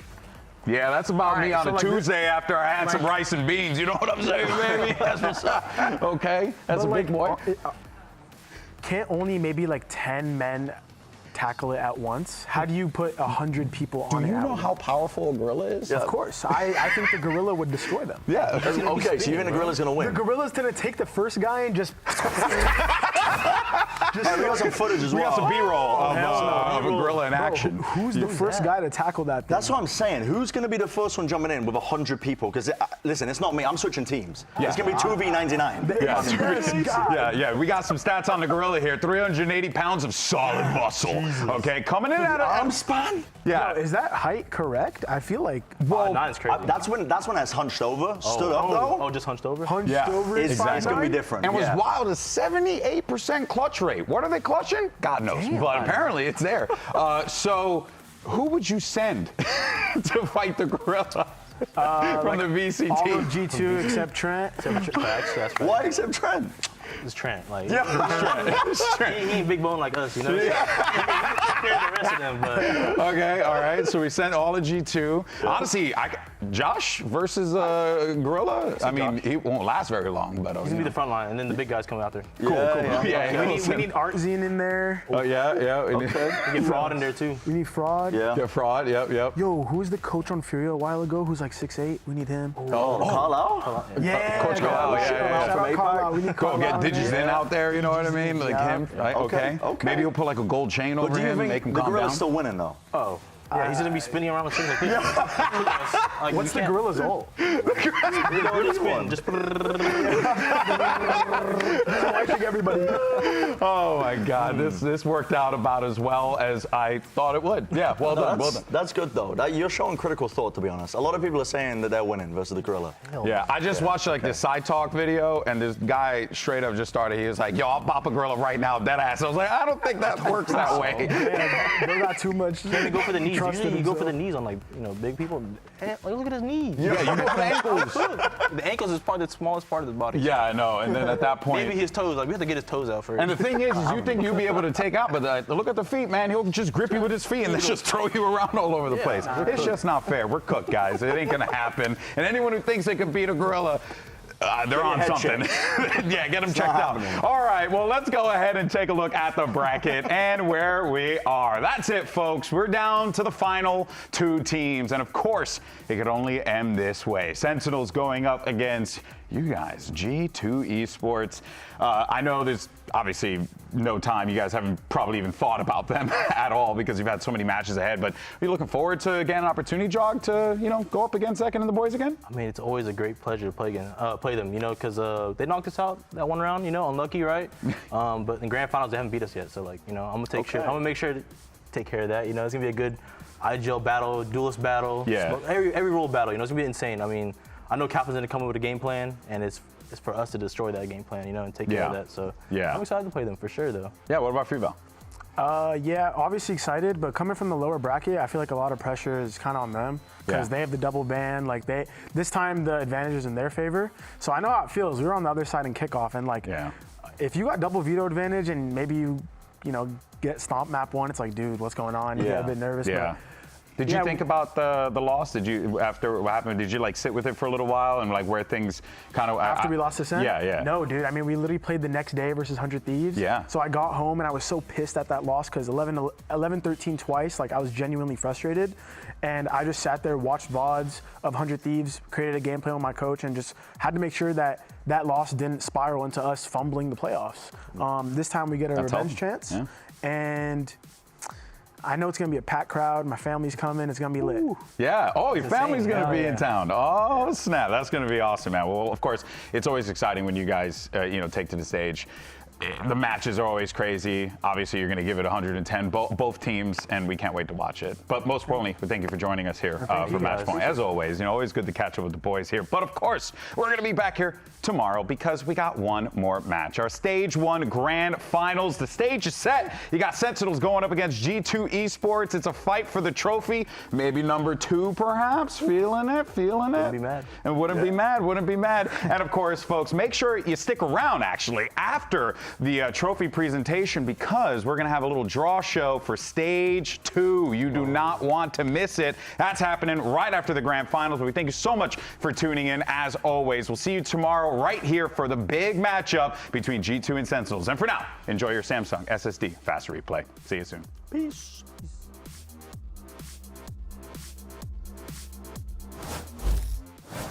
Yes, both these teams are qualified to Toronto, but you better believe Wyatt they've got a score to settle. MIBR, can they make it into that final, or will G2 send them packing? Timing is right there. Oh my goodness, what a flick! Fallon doesn't know what hit him. There goes that util, but Aspas with the shorty. Such efficient use of those shells. He sees them come, but Jonah finds another one. The operator of Jaw goes to work, but Odyssey's already found himself 2 shut down. And now it's up to Verno. They don't stop the defuse. And Trent should swing on this, but Verno might have shut this down. No time There's for no Trent. time. Beautifully done, MIBR. With the dispel and a great start in this series. Leaf is perched up, proud as a peacock on these boxes, and he's sending them off to shipping. Have got to extricate themselves. Oh, buddy!